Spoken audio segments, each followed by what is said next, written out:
And we're live with the 5th annual... Oh my god, big number. Big number. Big number. Game of the year! Game of the year! I'm joined here with... Bradley.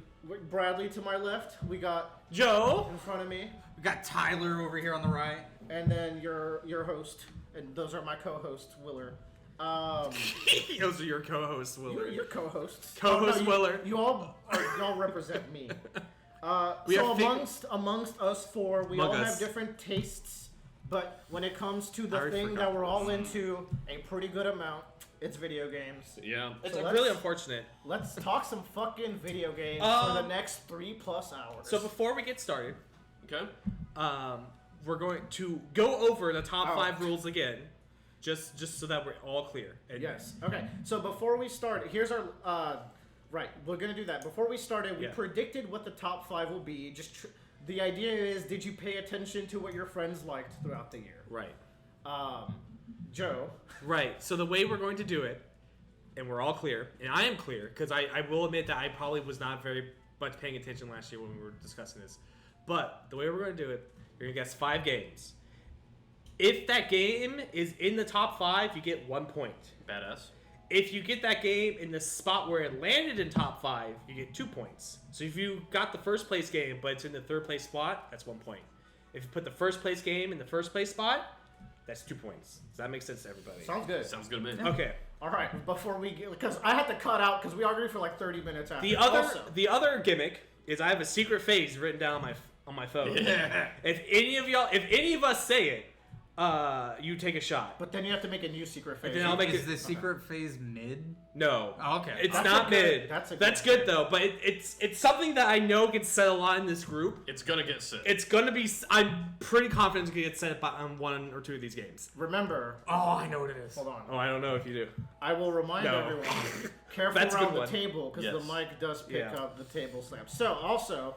We all have a mug with sake in it before we start. Everyone want to say what their mug has? I have Better Call Saul, Second Best Lawyer. All these mugs are mine, so I have the good taste. I have the main character from Amori on my mug, which that was a game in our last year's tier list. That got very high. I've got the Fox logo for a set of games I played from Metal Gear Solid 3 specifically. I've got Haikyuu Fly High. Yeah. There we go. Volleyball. And in those mugs are sake, so we're going to do a quick little... and all the roofies I put in. Whoa. Joe. Ooh. Ooh. That's good. God damn, baby. Oh. All right. Right, so... Me and Will were like, oh, that's pretty good. No. I was like, oh. Drinks will be flowing, so our arguments will get worse throughout the night. And just to be clear, because this is how we do it every year, but for anyone who hasn't done one of our Game of the Year things before. What are you doing? This is mostly games that came out this year, but also like if there's a game that like we hadn't played until this year or something, like it's on within there. a certain time frame. We are not professional game players. Some of us barely had time to squeeze games in, but they still showed up because they're just that cool. Look, that's me. I think I played like 5 games this year. Here's the thing: I played he'll stir the pot regardless. I played like a dozen games this year, but three quarters of those were Kingdom Hearts. I kept up with a lot of the games this year. You kept up with them, and I've also we have a couple of remasters on here that I've played. I played the first Metal Gear Solid in 1999. Cool. I played. Damn, really? Yes. So many games. Yeah, I usually have the most. Joe, I think Joe whooped me this year. Wasn't trying to. I only play games that I think are interesting or I think I'm going to enjoy. You just put in the league time you were spending into all these single-player games. It's true. Also, there was something else I needed to mention. Right, so the way it works is we'll be going in the order of Bradley, Joe, Tyler, Will, or me. Mm-hmm. And that person will bring up a game as suggestion. And then they'll basically be leading that cut. And we'll do that 1 game per. And we'll make deals and we'll plead for our cases, etc., etc. However, the person leading does have a little more power over the rest. So if they want to be a bully, we will remember that they were a bully, but they can try to kind of force the cut. It's a very much diplomatic game. It's a vibes thing. So let me go through the game list, and then Bradley is going to make the first cut. We got Age of Wonders 4, Alan Wake 2, Aliens, Dark Descent, Amnesia, The Bunker, Armored Core 6, Baldur's Gate 3, Company of Heroes 3, Dead Cells and its updates from this year, Dead Space and its remake. What the fuck is that? Who's that? Is that Destiny? Destiny? That's Destiny. Destiny? Oh, and, yeah. Destiny, the this final year. shape, which Oh, has no, not the final I know, shape. but that's the picture he has don't on call there. me out. I don't know what the fuck came out. Disgaea 7, Disco Elysium, Dredge, Pokemon Emerald Rogue, our first ROM hack ever. Yo. We put it here. Exo Primal, Final Fantasy 16, Fire Emblem Engage, Ghost Trick Remaster, Hi-Fi Rush, Honkai Star Rail, Humanity, Kingdom Hearts All-in-One Collection, Lethal Company, Lies of P, Like a Dragon Gaiden, The Man Who Erased His Name, Live Alive, or Live Alive? I still don't know how to say Sweet. it. Master Detective Archives Raincode, Metal Gear Solid Collection Volume 1, Snake. Mega Man Legacy Collection Volumes 1 and 2 Mega Man. in one spot. Yeah. Octopath Traveler 2, One Piece card game simulator. It is an indie. It is a video game made in a video game engine. It's just a very indie game, so I'm gonna look. count it. And I put You some know, hours in there. we never specified what format. Oh, we games did are. because man, last year would have been hella different. Let me tell you.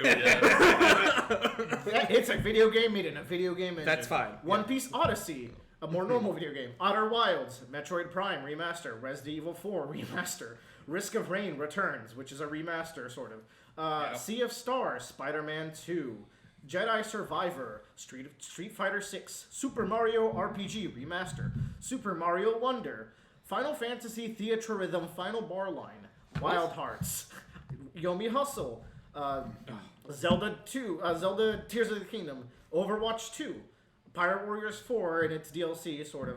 Kind of. My Hero Ultra Rumble, Oh, yeah, we did Yakuza that. 6, Rogue Trader, and WarioWare Move It. Wow. Let's get this shit going, Bradley. Let me just. Bradley, do you like to move it? Move it. I like to move it. I don't know if I like to move it that Move it. bad though. Because here's the thing: there's definitely some games on here. Not all games are created equal. Some games are better than others. Though I'm thinking like there's a couple games that I think might go near the bottom, but I don't know if any one of those ones is like a gimme. Like that's definitely the bottom. I've got like one. 2 in my brain that are gimmies.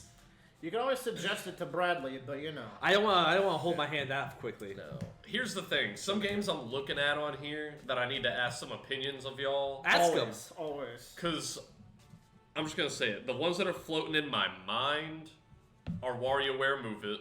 Okay. There's I don't know how loved Octopath Traveler 2 was. Ooh. And there's also I've heard a lot of bad things about Sea of Stars. Didn't get to experience Oh, it firsthand. interesting. I will say I don't agree that any of those would go. This I don't way. think so either. Cause I'm trying to think if not them. Like I'm looking for a game that I'm like, do any of them fucking hate one of these games? I hate one of these. Games. Me and Willer have like inverses on our hates. Like we had a month apart from each other. Bradley, I can't even remember the list like half the time, and I have a game on there that I know goes at the very bottom. Well, Interesting. Interesting. no, you know No, what? I know what you no. would do. I'm glad he didn't start. There is a game that I think goes below all the ones I listed. Yeah. I think it might be Overwatch 2. So I'm the one who played Overwatch 2 for obligations, Man. We'll leave it at that. as you do when you play a video game multiplayer that you don't want to play for obvious reasons. Wait, okay, so Overwatch 2, did you pay for that or is it free to play? No, it's a free to play. It's free to play. Which is why, like, here's the thing: it was pretty fun. I like playing it. So we're good. It's just it's Overwatch 1 again. Yeah. With one less character in the game, like in each match. It matches. And the new game modes are just like a little different for someone like me who's not that into it. I could hardly tell the difference. I did play Sombra. I didn't play her. That's when such a Overwatch- Willer. that's That's a a Willer Willer character. character. Shut the fuck up. Yeah. What do you mean? Yeah. I played Sombra and I played Lucio. He was Yeah, fun. yeah. And I played fucking. I'm so bad with May, but she Fair. is my bae. Yeah. I'll allow you to cut it because I didn't play it much. I might have to play it again soon. I just as know like life goes. because like I used to play the original Overwatch when it came out. Now Emmy, the original Overwatch, she got up to Masters, She had was like so into it. 2,000 hours Like in it. almost a professional, basically. Like world's number one Overwatch girl. And I think Overwatch 2, it's not that it was bad, it was just like... Disappointing. It could have just been Overwatch 1. But it also fucking lied to the players because that single player stuff was the biggest lie. You know what? Good cut. Good cut. Yeah, no, they lied. Joe? Get that shit out of here. Tyler wins again. I just want to let you know. Yes. Victory. Fun fact. Was Battlefield? Didn't we cut Battlefield in the first two? We were very excited for that. If y'all didn't know about my did. history with Overwatch, it goes back probably since 2017. Yeah. I'm very early. I'm like at the end of college, and so I'm like high on game design Oh, theory. yeah. 2016, actually. And I am just railing into Overwatch. I'm Yeah, like, you are And I'm railing. like arguing with everybody. I'm like, success in sales does not define the quality of a game. No, it doesn't. And everybody was like, yes, it fucking does. It's so successful. And I'm like, yo, this is a bad game. And just look how much that has spiraled into common conception over the last 7 years. I hate when It's Tyler my biggest makes this win. bad, I know. but it is his biggest He is. win. It's his can't biggest lie. He's W. been a day one hater, and it's been justified. All right. Now, I have this bullet loaded. Okay. No. No, don't do it. Do you know what I'm going to Yes, I know what you're gonna do, but I think it's hard. Is this y'all's polarized worst I think one? so. What is it? This is probably the game that I had the least fun playing this entire year. And that's Nasty. One Piece Odyssey. I was just playing this game this week, I looked online. and I was like, "This is pretty fun." Like I know it's because Joe and Hale's games like they're cocaine. He just Kirby sucks them. Man. But having some time apart, I was like, I was having a charming time. Mm-hmm. There's definitely some flaws. Yeah. I'm down to cut this now, Joe. Yeah. However, could we slide a game in first? Oh, do you want to do the other one that's yours? I'd rather do the other one. I'm okay and then I can cut One Piece. That's fine by me. Fine? We'll do Okay. that. Okay. So I'll we're cut going Wild- to be cutting Wild Wild Hearts. we didn't even have to doubles. Wait, so what's up with Wild Hearts? Okay. So Wild Hearts is a monster hunting type game. I thought It's like so. you get big monsters and you hunt them. The big conceptual idea behind this is you have like a almost Fortnite kind of mechanic where you can build structures to help you fight. The structures are cool. In theory, sounds cool. And it's They are. it's probably the best part of the entire game. Yeah. However, there's a lot of multiple small and medium-sized things that Monster Hunter does that really brings to the experience that this game like fails to do. But one of the largest things that it doesn't do is have a okay like multiplayer system. Because kind of need that. at one point, Will and I were playing together, and midway through us having a play session, the way you connect the hunts completely changed. That was wild. I forgot. We, Like the way that we were connecting to queue up the entire game yeah, just suddenly became a completely different Method. way to connect. yeah. So we didn't even know how to continue at that point.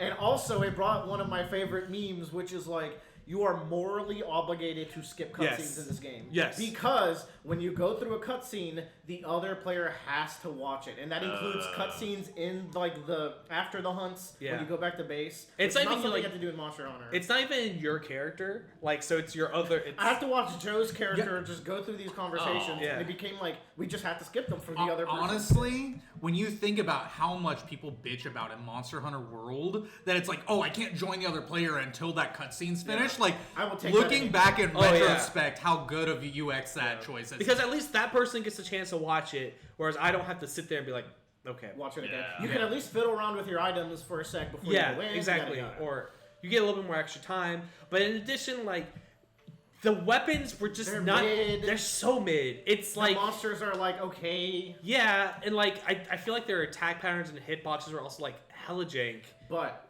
if I can say one nice thing, Yeah. this is the most I've laughed at a video game maybe ever. Yeah. Joe was there. Yeah. We were playing, and there's this giant boss. It's a giant turtle. It looks really stupid. Yes. And it just suddenly starts shooting like... I can't even say it, dude. It won't sound funny, but it just starts throwing like really lazy looking cubes at us. Like it's a giant turtle Yeah. that is shooting cubes out of nothingness at us. Yeah. The least turtle-like attack ever. And Joe had to like, he was worried because I could not stop laughing. I could not breathe. It was the most I've ever laughed at a video game ever. Were they just like coming out of the center of his body? I don't even know, No. bro. They were just happening. He would just like the moment, like it's the technology that like you put down a cube and it turns into the structure. which is supposed to be like wooden. yeah. But this giant elder, like, sacred turtle was just throwing these sci-fi cubes at me, and I lost it. There's nothing else in the game that attacks like that. Yeah. It was ridiculous. Yes, that elder turtle and his It's cube. like And then they would land and explode, and I would just like... And that's oh the my thing, God. right? And that It- fight sucks also. Oh, yeah. It's so bad. and like none of the monsters feel like what that monster should be doing. I think that's the other thing that really takes you out of it. That's enough about this game. Let's Yeah. move on. Yeah. Tyler, do you have anything that you're eyeing? let you can me- throw, if you don't want to cut anything, you can throw One Piece in now. Yeah. No, I have a good one to cut. I actually am gonna cut WarioWare. Okay. I felt like you got bored of it really fast. This is a simple game It was fun. that because it was originally a DS title, right? No, this is a new WarioWare. No. Original Well, they started WarioWare. on the Game Boy. The very first one was Game Boy Advance. Yeah. WarioWare originally $30 for a game. yeah. Yeah. That makes Fine. sense. This was 60? This was a $60 title Yeah. for microseconds of entertainment, and it is not worth that. And Yeah. it's going to always be $60. I'd rather I could see pay it my being part. 50. It was They fun might- when I but even played with then, other people. Yes. You guys look so ridiculous. But then playing it. again, You we- played with us. No. we played it when they said dinner is ready. We were at Friendsgiving. Yeah. Yeah. They said dinner is ready. We're getting it out of the oven to prep, And and, they we did. literally got 2 full play sessions Yeah. in the time it took them to prep the Zoomer ass yeah. games. the man. buffet They were ahead table. of their time when you think Yeah. about it. like I do think those mini games are fun, I'm good. Oh yeah. but So, on that, it's just, on that note, yeah, it's a good game, but like $60 I'm is not not worth it. That's out of my pocket. yeah. so I would not cut this game here. I do like this game, but I also wouldn't fight for it. Fight for it, yeah. We're gonna move One Piece into the next slot. Okay. It definitely has some problems. I think the main word that comes to me as my frustration with the game is the word slow. Yes. So much of it is slow, from animations to running to side quest progression. to just doing anything. Ah, It's like literally like the one that sticks out to me is that you finally unlock Frankie, and you're like, oh, Frankie can build the bridge to the next area. You walk over there, Frankie builds the big bridge. I literally was like, okay, I'm gonna walk across. The game stops me and says, oh no, you need to go talk to whatever his name is, the guy with the guns. Audio? You have to go talk to Audio before you move on. I'm like, and that kind of was the straw that broke the camel's back for me, because it was a small straw, but it did it. But like, it was just like, okay, I don't think you understand. It was just because it's just padding at that Yeah. point. It's There's some padding. Yeah. I'm on the final chapter. I'm on the final dungeon. I play this game very slowly throughout the year, so Yeah. like from playing it. Dude, I watched some of the gameplay footage on your videos that you posted, and there was one fight that was probably about 20 minutes long, and it was just some normal ass They enemy. were so tanky. It was in Yeah. Alabasta. There yeah, were some Yeah. really yes. tanky enemies. And I'm like, this looks like I was just like, this is that was is a weird painful. fight. That was a weird Here's fight. the thing. I like the combat. in I this. like the combat too. It could get some That type of bonuses. RPG has no right to be But- this day and age of length. But It is a little too long. Yeah. I agree. but but what I like about I like the combat in the game because I like the positioning system. I think that's a really cool idea. Positioning is always good. Where It's like a really clever. It's- like no other. It's 'cause it- kind of innovative actually. because it keeps the JRPG aesthetic of like we're gonna keep alive, but we're gonna If group you- everyone if up. If you ask me, this is the evolution of Chrono Trigger. Right. What has a better? But have either one of you've played Darkest Dungeon? Yes. Does it have a better positioning system in that, where when you change positions, it actually changes which skills you can use? Oh, that's cool. Darkest Dungeon's no. fucking lit. The characters have a lot of skills, but they have niches. Like, Yeah. Robin's good at this one thing. Yeah. Sanji is good at nothing really. Chopper's a god. Yeah. Choppers. Luffy's Healer. is your damage. No, Monster Point Yeah. Chopper. Oh. He charges up all his mana by doing normal attacks, and then he heals everyone. Then goes Monster Point again. It just fucking hits everybody. Fucking like the characters are super fun. But there's also you get some great organic moments. Like Sanji has the can't hit women thing, But there are attacks that you can hit that can snipe into other people's territories. So he can at least Yeah. He's gonna be taking a lot of hits, but he can help other people clear up their fights, and then they can help Yeah. Sanji fight his fight. Badass. The other thing It's clever. It is very clever. It's That's very cool. good. But the other thing is that like you have all these characters in One Piece, and they just never make it into games. I was just thinking, like, if this game had the same padding problems, had the same it had the same depth of combat, which isn't like the most. It could if it had all of that, but it just had like every fucking character. Yeah. It would actually I go would up be so like, much. yeah. Where do you think the budget went if they didn't have like boss fights for The every visuals major are like pretty The good. visuals are Flamingo pretty family? good. I like the attack animations are kind of sick. It probably was just from like because they had to make the whole game It's from a the game fre- up. yeah. Yeah. All right. So like, and that's the other thing too. I would much rather, in my opinion, if you're going to retell sections of the game, I'd rather you were just like, this is One Piece Part 1, and you start in East Blue and go all the way up to Alabasta, and then you can do Part 2 forward. Yeah. Yesterday I was playing through Dressrosa, Yeah. and the craziest shit happened. Yo, yeah, that was. Doflamingo goes to stomp on Lost's face, the yeah, iconic panel, and a foot stops him, and you're like, wait, that's not Luffy's foot. You you look up, it's Corazon Yeah. being revived by What? someone's devil fruit in What? their dream. Yeah. And he's stopping Doflamingo's foot, and what's so funny is in that fight, the final hit to like the clone Doflamingo we were fighting was just like Corazon going like, "Bah." Oh my god. That's the other thing, is that you don't get to control guest characters. Law has so many attacks, I want to Yeah. just control I Law. was like, what the fuck? it like, that's. It's a missed potential for sure. I just remember I played the demo for it, and I liked the combat because the whole zone thing. I was like, Yes. this was really creative. I just remember anything that was outside of combat, I was like, this is boring. All right, Bradley. Yes. So, I'm looking at this list, and I thought Joe drowned. I did. So, how do people feel about Octopath Traveler 2? How beloved is it? Oh, it's good. Way too early. It is. Okay. Yeah. I wasn't Like, sure how people felt Brett, about it in so, comparison to the first I one. made it through probably 65% of Octopath 2. I made Okay. I cleared everybody's chapter 3s. And the chapter 4s go by way faster, actually. Yeah, so he's a little bit more. if you There's don't just a count those. big leveling gap between 3 and 4 that I haven't surpassed yet. But once you do that, all of them are the same level, so you would just start crushing Yeah. them. Yeah. Octopath 2 is a good game. How'd you like Honkai Star Rail? That seems too early. To me. It seems What- too what else early we for got most on stuff there? on here. I can throw you a bone. If you know any freebies, because like here's the thing, some of these games, like some of them I know y'all love because y'all talk about how much you love them, but if you hate it, I haven't heard as much about it. I see a good game to cut. What do you think? I think My Hero could go here. Oh, right? yeah. Oh, you know what? Here's the thing. I saw that on the list, but I was like, no, It's a fun game, I- but we didn't played love it or once. anything. Yeah. It's I like- played it. I did play it once. because I remember y'all did played invite it that us? one time, and I was like, oh no, I feel like they like that. I did. Yeah. But it's like it's got its issues. It's Yeah. got a lot of issues. Yeah. It's sitting It's there. free. You know what? That's- Throw it up. But it is a very creative, not roguelike, Battle Royale. And I think battle royales need to be more like these are hero characters that can go. Now? Yeah, My Hero was fun.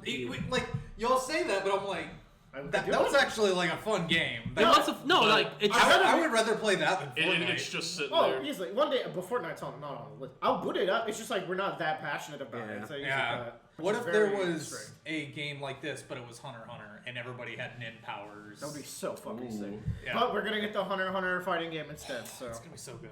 How does everyone feel about Octopath Traveler 2? Just kidding. We're not allowed to talk about Octopath for a little while. Okay. Okay, I'm thinking Sing the list. I'm going to cut Fire Emblem Engage. We didn't have time for a lot of bad games this year. The hell is Fire There was a Emblem lot of Engage? good games this year. Yeah. It's the newest Fire Emblem game. We're Is kind it just of, like a core Fire That's Emblem game? that's Yeah. the Colgate twins. Yeah. Oh, the God, those character designs are They ass. got the Pokemon Red and Blue version here. Yeah.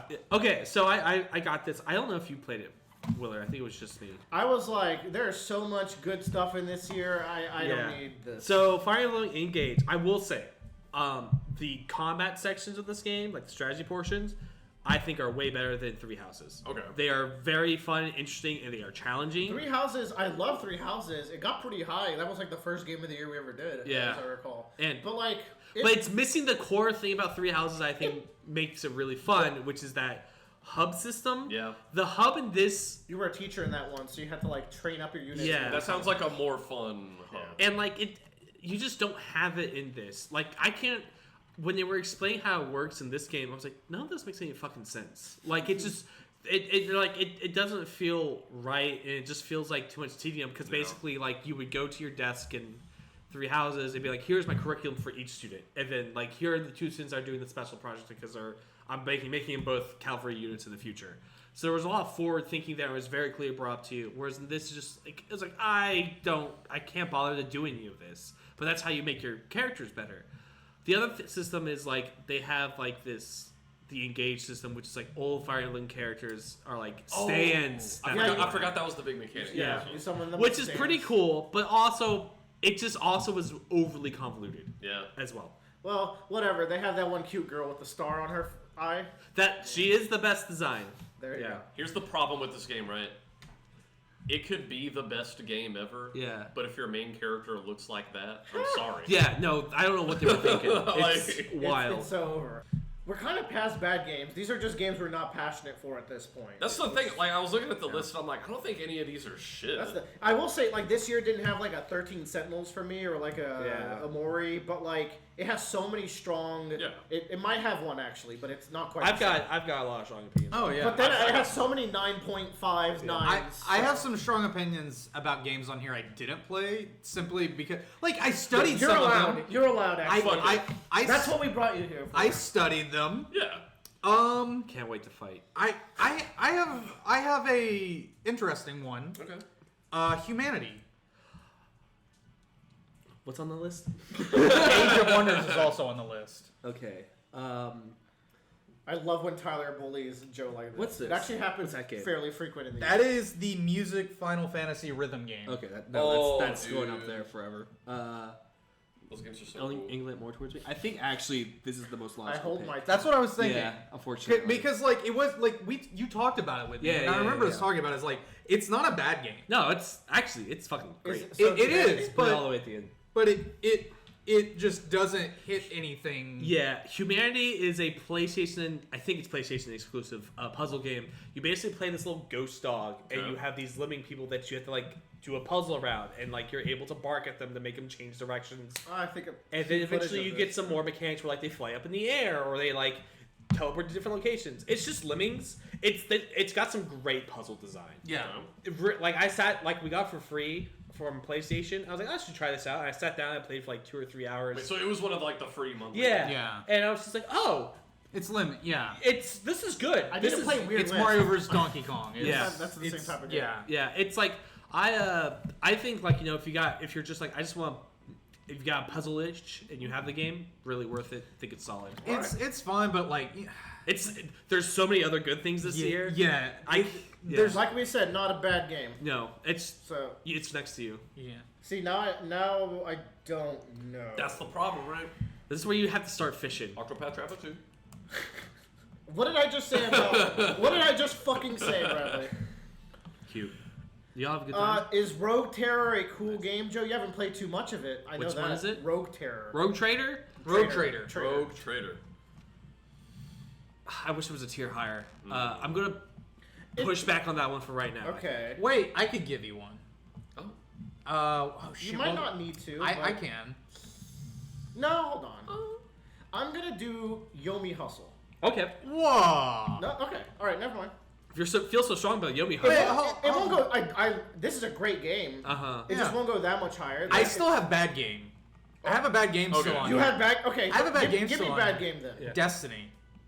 True. Wait. Oh, yeah. That's I amnesia. remember you talking this. about This that. was such an art. I wanted this one to be just like 1 or 2 more notches just because of the amount of content in it, but Yeah. like What? It feels good to play still. Yeah. The Still- combat yeah, is still. still Destiny fun. always felt good to play. It's just fucked up. they have new subclasses that came out this year that are really good. They're interesting, but like yeah, the amount of changes they made this year, dude, like the story content not being in the game that people make fun of. fucking I ridiculous. wanted to catch up. I didn't play Destiny for 2 years. I wanted to catch up.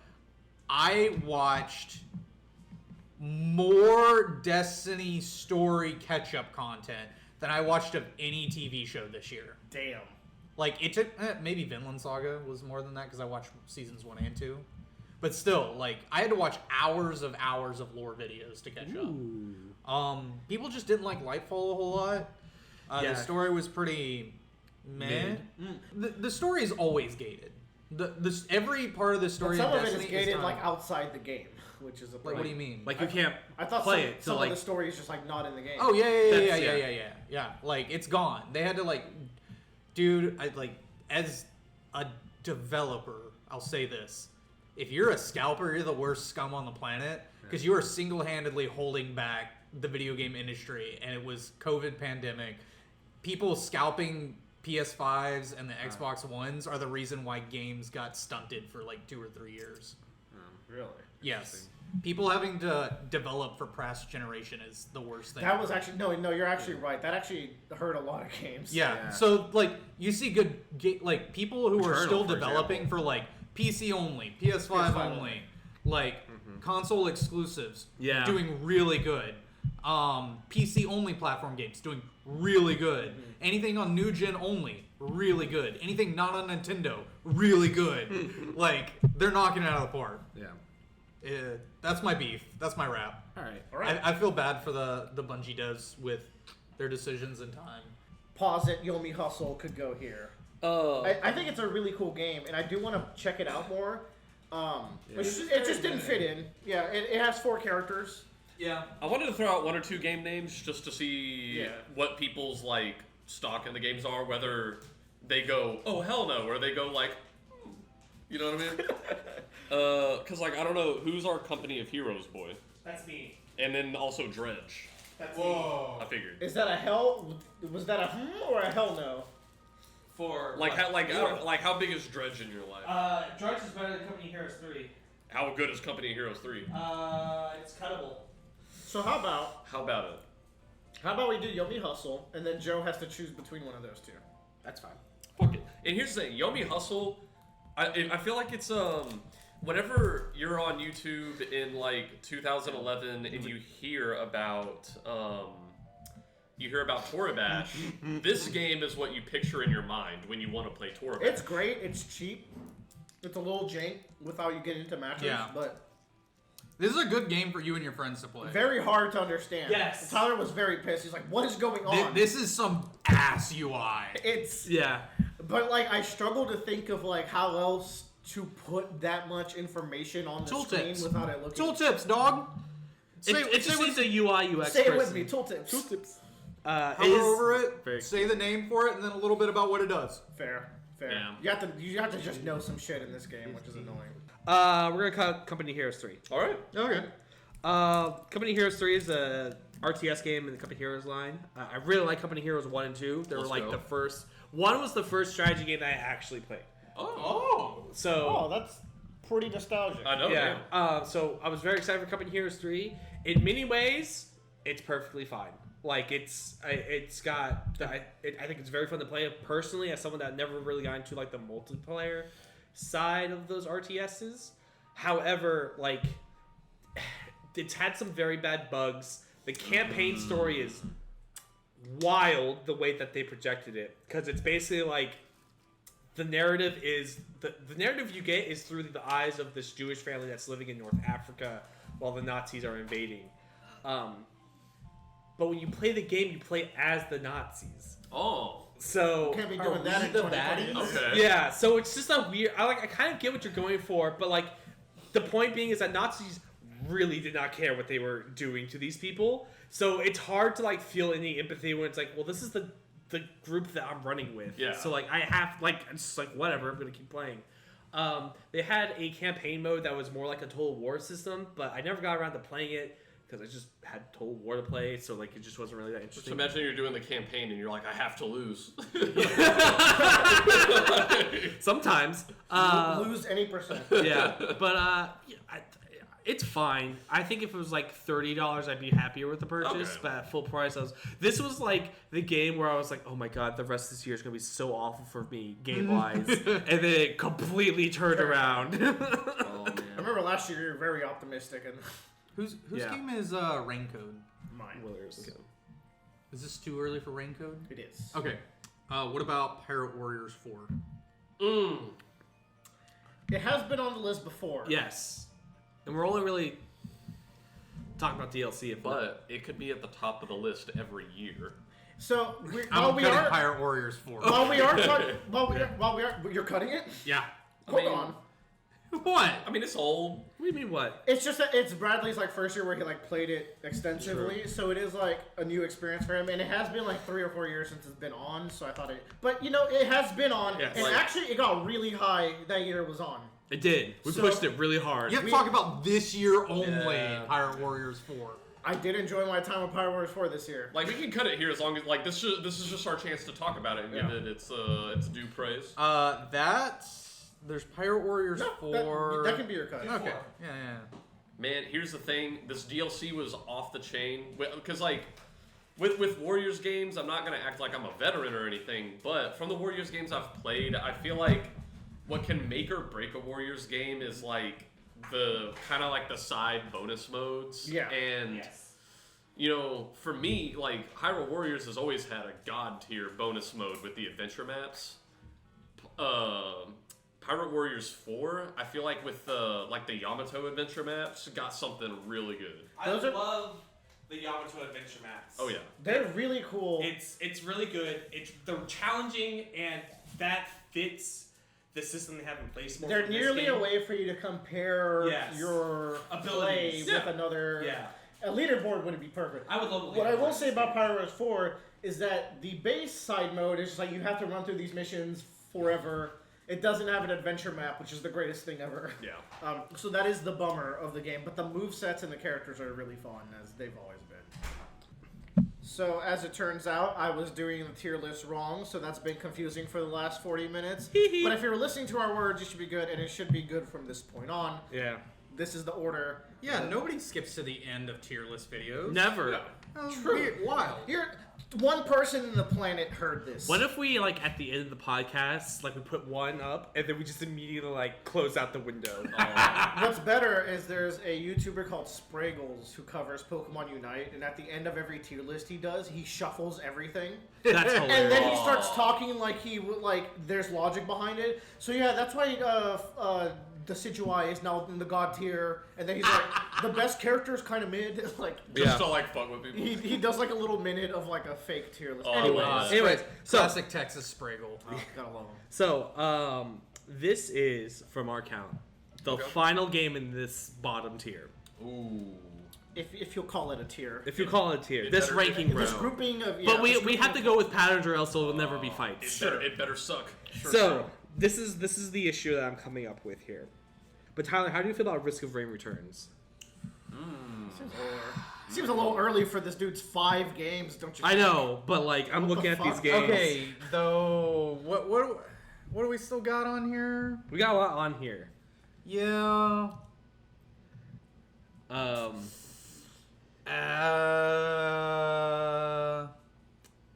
Was the Castlevania DLC better than an entire remake of Risk of Rain 1?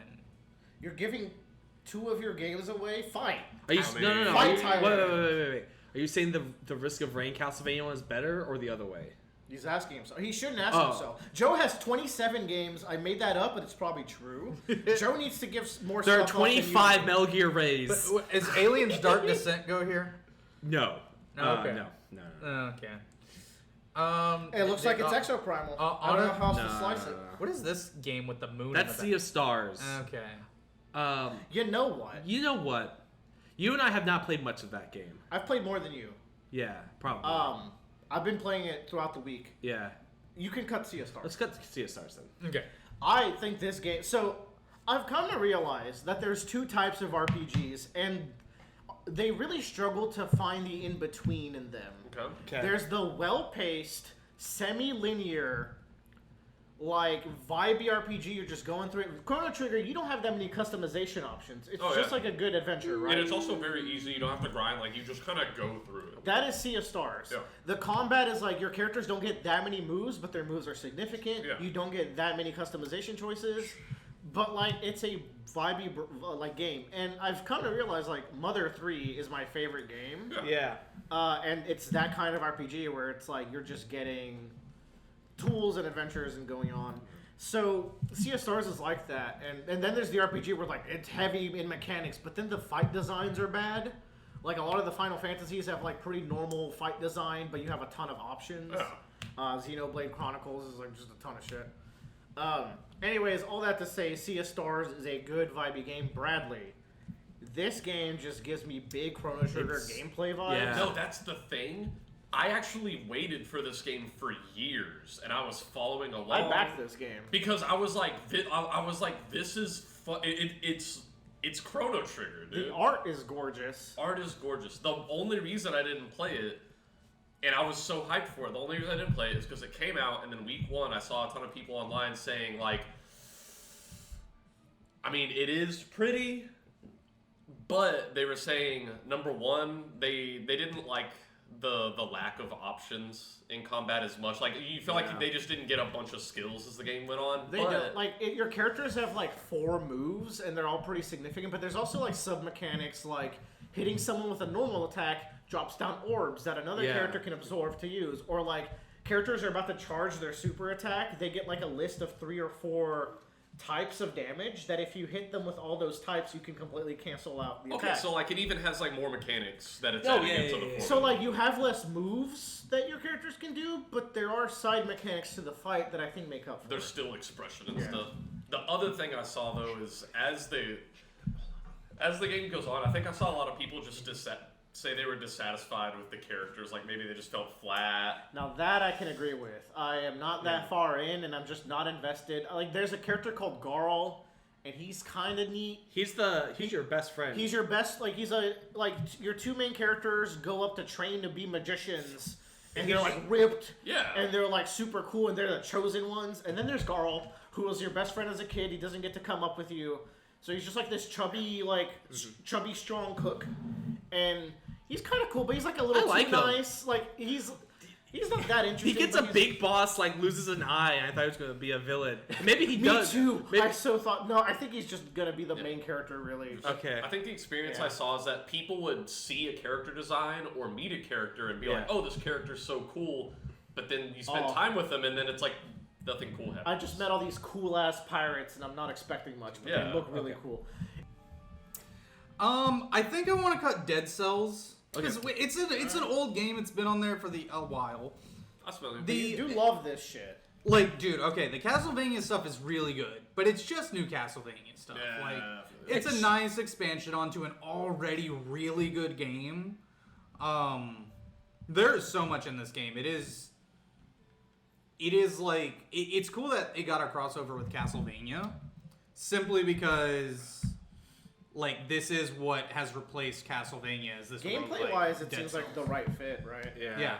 Now that Konami hates video games. In Dead Cells, this isn't their first crossover, is it? No. Okay. They have a crossover with almost every other roguelike popular game in the last 4 years. They've done Terraria, right? Shovel Knight is the whore of the indie industry. Terraria has for worse. It has a crossover with Terraria, and it's wild as shit. I don't really remember all the things about it because I started playing it, and there's just so much of the in the game. Like I never did any of the DLCs or expansions for it. And then Castlevania came out this year, so I was catching up on other ones, kept catching back up to that, which it's really cool because in a lot of they have all these different paths you can take in Dead Cells after each area, and it's like it used to That's be how Castlevania used to be. 1 or 2 paths that you could go to, but now it's like set paths on where you can go, and you can have 3 areas you can go to at the end of each one. There's secret bosses, and it's like the expansion just didn't add a new area; it added on to previous areas as well, which is always nice when an expansion does that. But before I do my cut, we have not mentioned this in recording at all, but we have a very adorable dog joining us Oh my called God. Onyx. Yeah.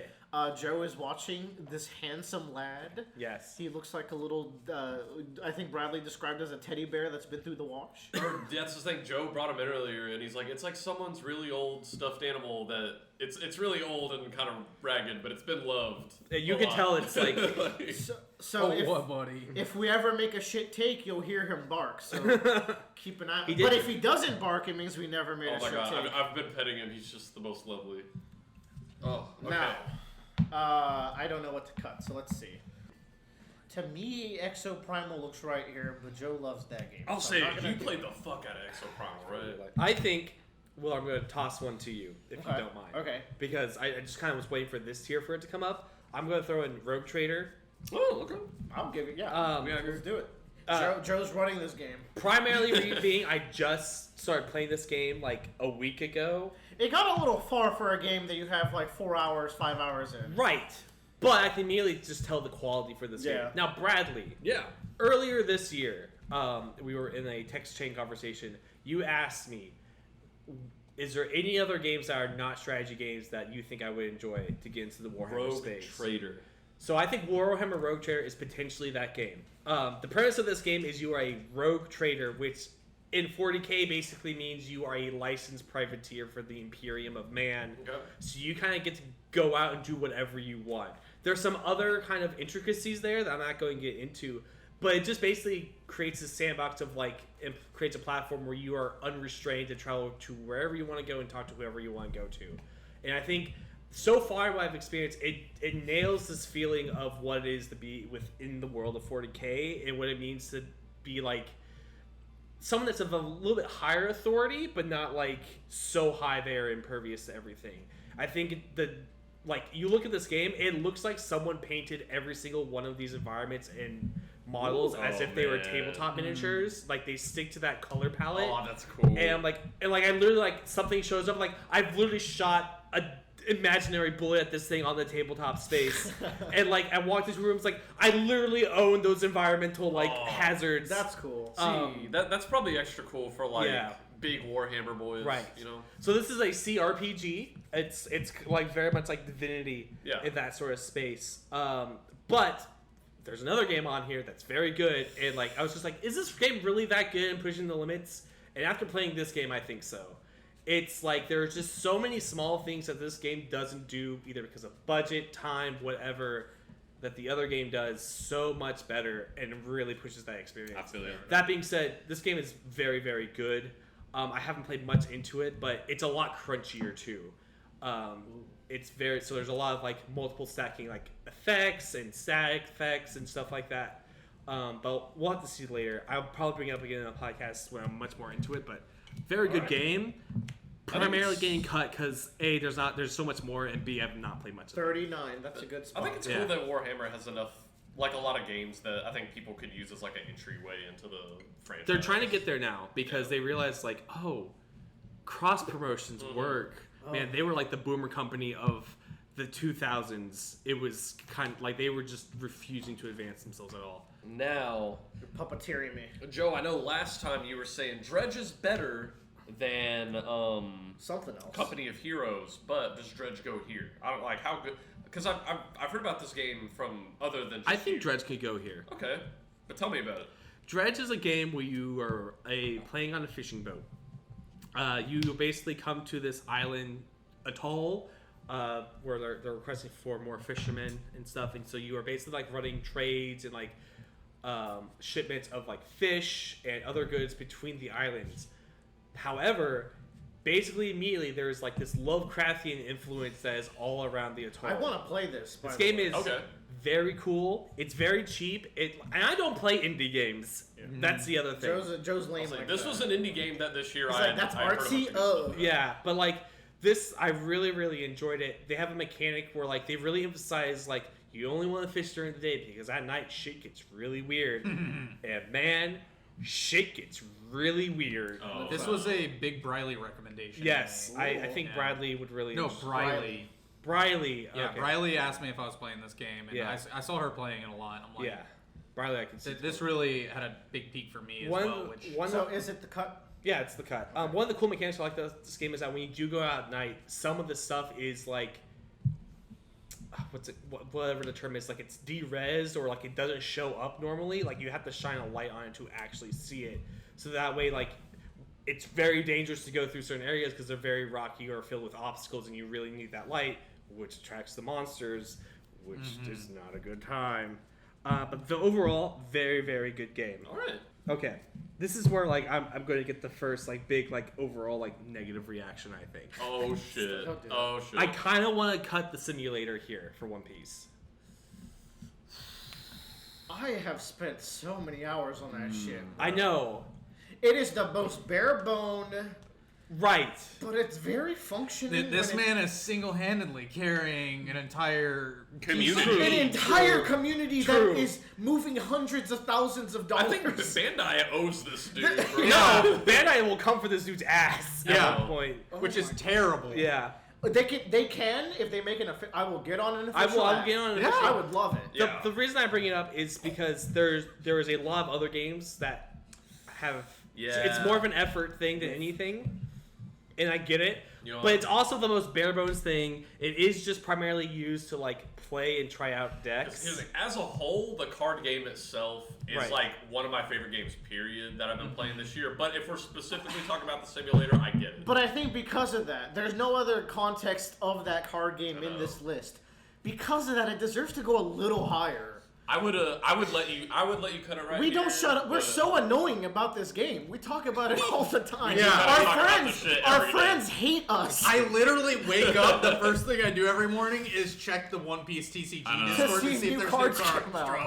Like, Literally before this podcast, we were opening packs for this True. game. I'm sitting here using fidget cards as like my medium to keep me Yeah. through this. can we push it? Like, let's cut it this row. Okay. Just a little bit Willard, further. with that, That's you have fine. opened a conundrum. 'cause I have. if not this, Okay. what? Wait, hold on. Wait. I have an interesting take. Okay. Okay. I have a hot one. Okay. Yeah.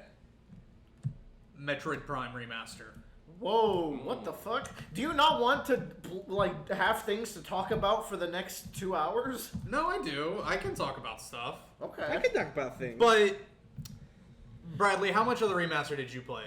Here's the thing, I didn't play the remaster because I figured before Metroid Prime 4 comes out, I was hoping they would like remaster 2 like and 3. all 2 and 3, and I was like I could do them all in one Marathon. stretch. Yeah. So I didn't. Which Before by the Metroid way, Prime 4 comes out, you're so cute, Bradley.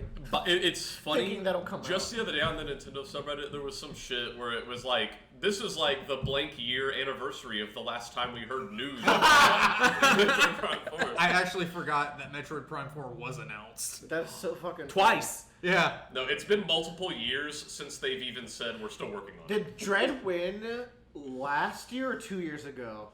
Dread won our game of the 2 year. years Last year. ago. Last year. Because No, no, Dread was the had to be fucking last year. game. Dread ruled. Had to No, be no. last- Dread last year was Elden Ring. Right, oh, Dread didn't win. Dread It was won? up against Elden Ring. No. Returnal was up against Returnal was up against Against Dread. Dread. Oh, how old are Jesus we? Christ. Oh god. What is time? Oh, am I a skeleton? Yo. Our point is, Metroid Dread was the bomb. Are you sure you love this game? I here's do. The thing. No. I was do. not a Metroid boy until Dread. I am enjoying Well, my time with this game. It will is play beautiful. It has a great controller scheme. It is still the exact same game. I'm like, Fair. Yeah. Well, there's some other exact same games here that I love. okay, True. so I think. I can give you something else. Okay, fair. Like, I can give you something else if you want to preserve your baby. I'll give you Emerald Rogue. I mean, it's Joe's band. That was the next thing I was gonna potentially like. I toss out. love Emerald Rogue, but maybe it's rude of me to say. It's like it is a ROM hack. Yeah. So like, is it fair to stack it against? And not to say that the ROM hacker, because she did amazing. Like Didn't I have any love this effort or- fucking game. Yeah. Yeah. Not to say that, but like, is it fair to push it that much further than all these games that Yeah. a team full of people put so much work Because- into? That's my Or the argument for simulator, yeah. which is like a That's my dude- argument for my unit for the simulator. No, but the simulator dude is making like all these like effects work. Yeah. he's Yeah. carrying a whole community. Yeah. We said it. So we can do Emerald Rogue, Okay. right? Yeah. Sounds good. I love this fucking game. It is. I didn't play any other Pokemon this year because I will probably do the DLC for Scarlet and Violet next year. Okay. So like this was my Pokemon fix, and it was such a good one. What makes it unique? Or like, what's the? It's just like Pokemon just fits for a roguelike. It is a Oh, it's a Pokemon roguelike. Yes. Oh, okay. And I remember you talking you're about this. going a I lot. through, watched like- a lot of playthroughs. You're of going this. yeah, It's through really like big. a playthrough of like hitting 8 gyms and then doing the Elite Four. That's fun. But you have so much customization. Like you can make your gym. Like you can only do Gen 3 gyms at first. Once you beat the game once, you can completely remix every gym leader. So like you don't even know who you're gonna get. The runs are really like well paced. They're not very long. They're about like an hour 20 for you to do a successful full run. Probably faster if you're really focused. It's because I did play a lot of this while working. Don't tell them. I won't tell. I mean, But I mean that's also the beauty. It's a turn-based game, so you can take your time, think your turn through. It's just a fantastic fucking roguelike. You're someone who appreciates the Pokemon combat system Yes. way more than Than anyone. I'm the only one. And so this Wolfie has nothing. This just gives you a lot of tools to play with that, and like it being a roguelike, like you get put into a situation and you have to use that knowledge of like the system with priorities and abilities and fight your way out. Like for example, I have to limit myself when playing normal Pokemon games, and I enjoy that because the combat is very malleable. Yeah. In here, I have to go all out to survive. So yeah, it's like, this isn't limiting yourself. This is using your knowledge of this battle system. and I can still barely win. So it's great. No, so that's the cut there. It feels weird having a ROM hack on a tier list, but at the same time, like there have been Pokemon ROM hacks before that I've enjoyed more than AAA games. How is Outer Wilds? Is that a Joe game? That's a Willard You game. play Outer Wilds? Outer this year? Wilds. This is the one that I need to play. So bummed Bradley did. If Bradley had played this, I think he might have pushed for this as hard as he does Pathologic. Okay, so Yeah. like Outer Wilds and Outer Worlds are also always Very games I different get games. mixed up. Yeah. Wild Worlds is the Bethesda game that Joe played. Not Yeah. Bethesda. It's Bethesda-like. Obsidian. It's a Bethesda-like. Yeah. Wilds is the indie-ass Annapurna game that I played. I can't wait. I also played a little bit of it. I can't wait till Inscription comes back next year when my Willer finally plays That game is. I so see it fun. on sale all the time. Like, I need to play this. For We got for Cover. free Dude, on no, PlayStation. it's not for me. Oh. But Yeah, we did. When? I don't know. I have it in my PlayStation account. I miss Here's it. like, the reason I know Outer Wilds is for me, and I got 3 weeks off for Christmas break, so maybe it's time. Let's go. Here's the internet's really good about. They're really bad about spoiling stuff for everybody. But anytime I've seen this game come up Yeah. on the internet, whether it's YouTube comments or Reddit, everyone discussing the game is like, if you haven't played it, you need to just experience. it. I played a little bit of it. Are we cutting it, by the way? No, before no, the- no, no, no. Okay. No. We're gonna cut Here's Risk the of thing. Rain Returns. I would posit Lethal Company. Oh. You know, No. This game actually does something that no other game has ever done. Here's the thing about Lethal Company. When we played, we just kept going into bunkers over and over and over. Yeah. I watched footage of some people in like a mansion. What were we doing wrong? so I got to go to one of those mansions for the first time the other day. That's like the like expensive planets that you have to like earn credits to go to. Those are different. That's kind of a bummer, We though. went to the mansion. It was. How come creepy. every other planet that's not the expensive ass planet is just the bunkers? And here's the thing, because maybe we could put Lethal Company here. It is It very. is a very fun game. It's very fucking fun, and I don't know. It's an early access game, and honestly, I've played way less polished early access games. Yeah. It feels fun as fuck to play. I just Dude. want more. Love the This aesthetic. game has been out since like late October. All it takes is one string. and it run. is like Yeah. over two. It Monks has was the same way. solidly 170,000 sales Jesus Christ. in 2 months. Lethal Company going. If it does go here, I think it's not because it's bad at all. It's just because it just needs more of what it's doing. And It here's has the, a ways to go, right? That's Here's the ways thing. to here's go. the really worrisome thing. It's a solo dev. Oh. I think it's solo. Last time I Oh, checked, that it's like motherfucker if has you're- enough to open a he studio. already got his money. But He's out. yeah, but like with how much the game lacks at launch, a lot of the time what retains people over like it's a good game. Yeah. There But was a lot there of probably will not be much more of the game because it takes too long for independent people to put He's gonna things out. hire people, right? He's gonna, Yeah, he could, and like, dude, you love to see people succeed like that.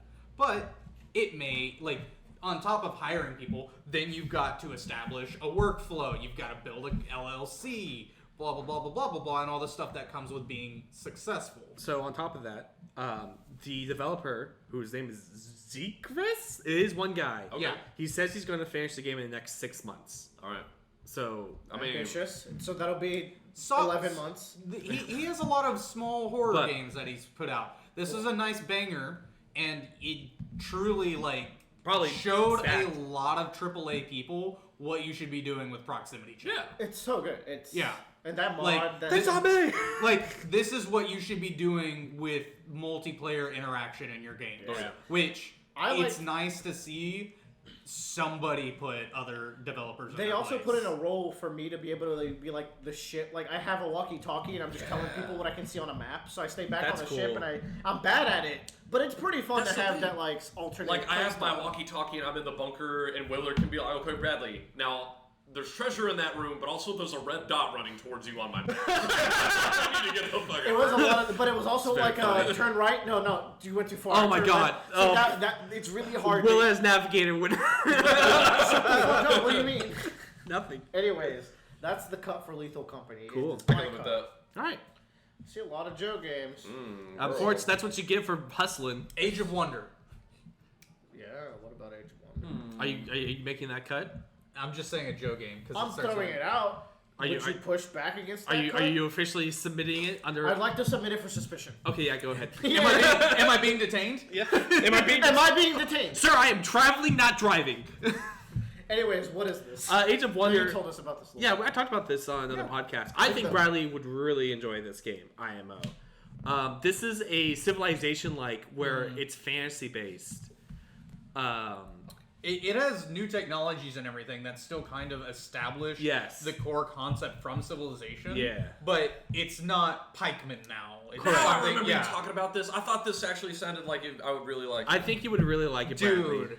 So I since I haven't played through an entire session yet, I can't establish a new religion pantheon. Yeah. But like your civilization is meant to build a god, right? Yes. Yeah. That You're- sounds cool. Yeah. And then that god goes into your pantheon and can show up in other games as like an ally or a villain or other stuff. And then the DLC comes where you play the JRPG where you kill They the are- god. they and are- then- released- They they are- already have DLC for this game. That's cool. That adds more. So like the thing is, you get to make custom races. So like you can make a race that's a race of orcs, but they literally just all follow this hot girl that's in barbarian wear, and that's They the would. god you're making. They should. That was my first race. That was my first thing I did. They would be. It would, yes. But it's really, really fun. I think the game from start to finish is a lot quicker than Civ from what I've played, but I've probably played smaller games comparatively to Civ. I think the one thing that bogs down to this is that the combat is like a turn-based combat where like you make stats of armies and you run into another army, and then it opens up like a whole other board where you're fighting each other like a tactical combat like system, which can be really cool. But when you're trying to get that 4X style, it can slow down the game a little bit. But yeah, All right. Is it your cut, Joe? No, it's Bradley's cut. Bradley's cut. I have bad feelings about this round. Oh, I thought you were about to say that, but No, we have like all three of you, I have bad feelings about right now. Now, I know. That's what happens when you pay money. I'd be cool cutting one of these two. Okay. Which they're things people have floated before, either the One Piece card game Sim or Metroid Prime Remastered. Cause here's the thing about Metroid Prime Remastered. There's a lot of remakes on here, but at least with Super Mario RPG, I was impressed. That's a new game. It's like Super Mario RPG. It's new. It's a new game, sort of. It's Yeah. It's a new game a little. It's a remaster, and I thought it was literally going to be the same shit just with new graphics, but I was actually surprised at how much they changed in that game. I don't know about Metroid Prime Remastered if it is literally just updated I have a beef. So the new graphics are really nice. I'm Yeah. playing on my super nice TV. It has a right stick. That's pretty different. I have a big beef with this game. Really? Okay. I can't fucking see shit. I can't see. I can't fucking see. I can't playing this see. game. Really? It's either way too dark or I'm looking into God's asshole and seeing the I have sun not had this problem. Are you playing handheld or on TV? on TV. I am too. Okay. Like I This is old. have like one of those 4K TVs or whatever, like So the they super show the fancy darks ones. real dark. Yes, it's super fucking yeah. dark or super fucking bright. Could this be a skill issue, buddy? You don't Yeah, want to fuck around I with your tried. settings? No. Actually, I looked it up online. I'm like, hey, is there like a brightness setting so I can adjust shit? And everybody's like, no. Like, people are actively complaining about how dark this fucking game Okay. is. All right. Maybe I didn't get to the dark zones. yet. But another reason why is Metroid Prime 1 is not the best Metroid Prime in the series. I don't remember right? it being my favorite. Echoes. Echoes is really fun and it advances the plot in cool ways. Metroid Prime M. That's not even a game. The ending part of Metroid 1 has the same ending issue as Wind Waker. Where if you haven't been playing the game thoroughly, Oh, you you're have to go about back to go to on it. a fucking treasure hunt. Oh fuck that! Oh god, wait, that's really bad for me. Yeah. Who's just vibing through the game. Yeah. If you've been vibing through the game, you're gonna have a bad time. You're not allowed to vibe. Okay. Yeah. How about we cut simulator Metroid? Yes. Yes. Okay. Yeah, sure. Deal. But that takes your cut, Joe. That's fine. That's fine. Okay. And we talked about Metroid Prime. Like, it's a good game. We've had like, enough discussion. That's saying, like, if you've never played Metroid, it is completely different than Dread, but it is one of the Yeah. most unique Like, FPS I'm games liking in the this game, and I didn't think I would. I think everyone says it. The atmosphere is godlike. Oh, yeah. If Oh, The- have you made it the to Vendrana sounds- Drifts yet? I don't know the name of anything. That's the Probably snow not. area. No. Oh, dude, snow area is fucking That's blows it, my like mind. Metroid Prime Remastered is going I'm here on still the shooting list. bugs and shit. I'm early. It's going here on the list, but there's an asterisk next to it in our hearts, and that asterisk is like, look, An it's, ass. it's Metroid Prime. We get it. It's Once good. upon a time, we did a Nintendo game tier list. Y'all remember that? Did We for did. real? We did, yeah. We did. I And pushed We've been doing Majora's. this shit a long time. And Old Metroid school. Prime, and it totally shows. Just look at our channel, the stonks.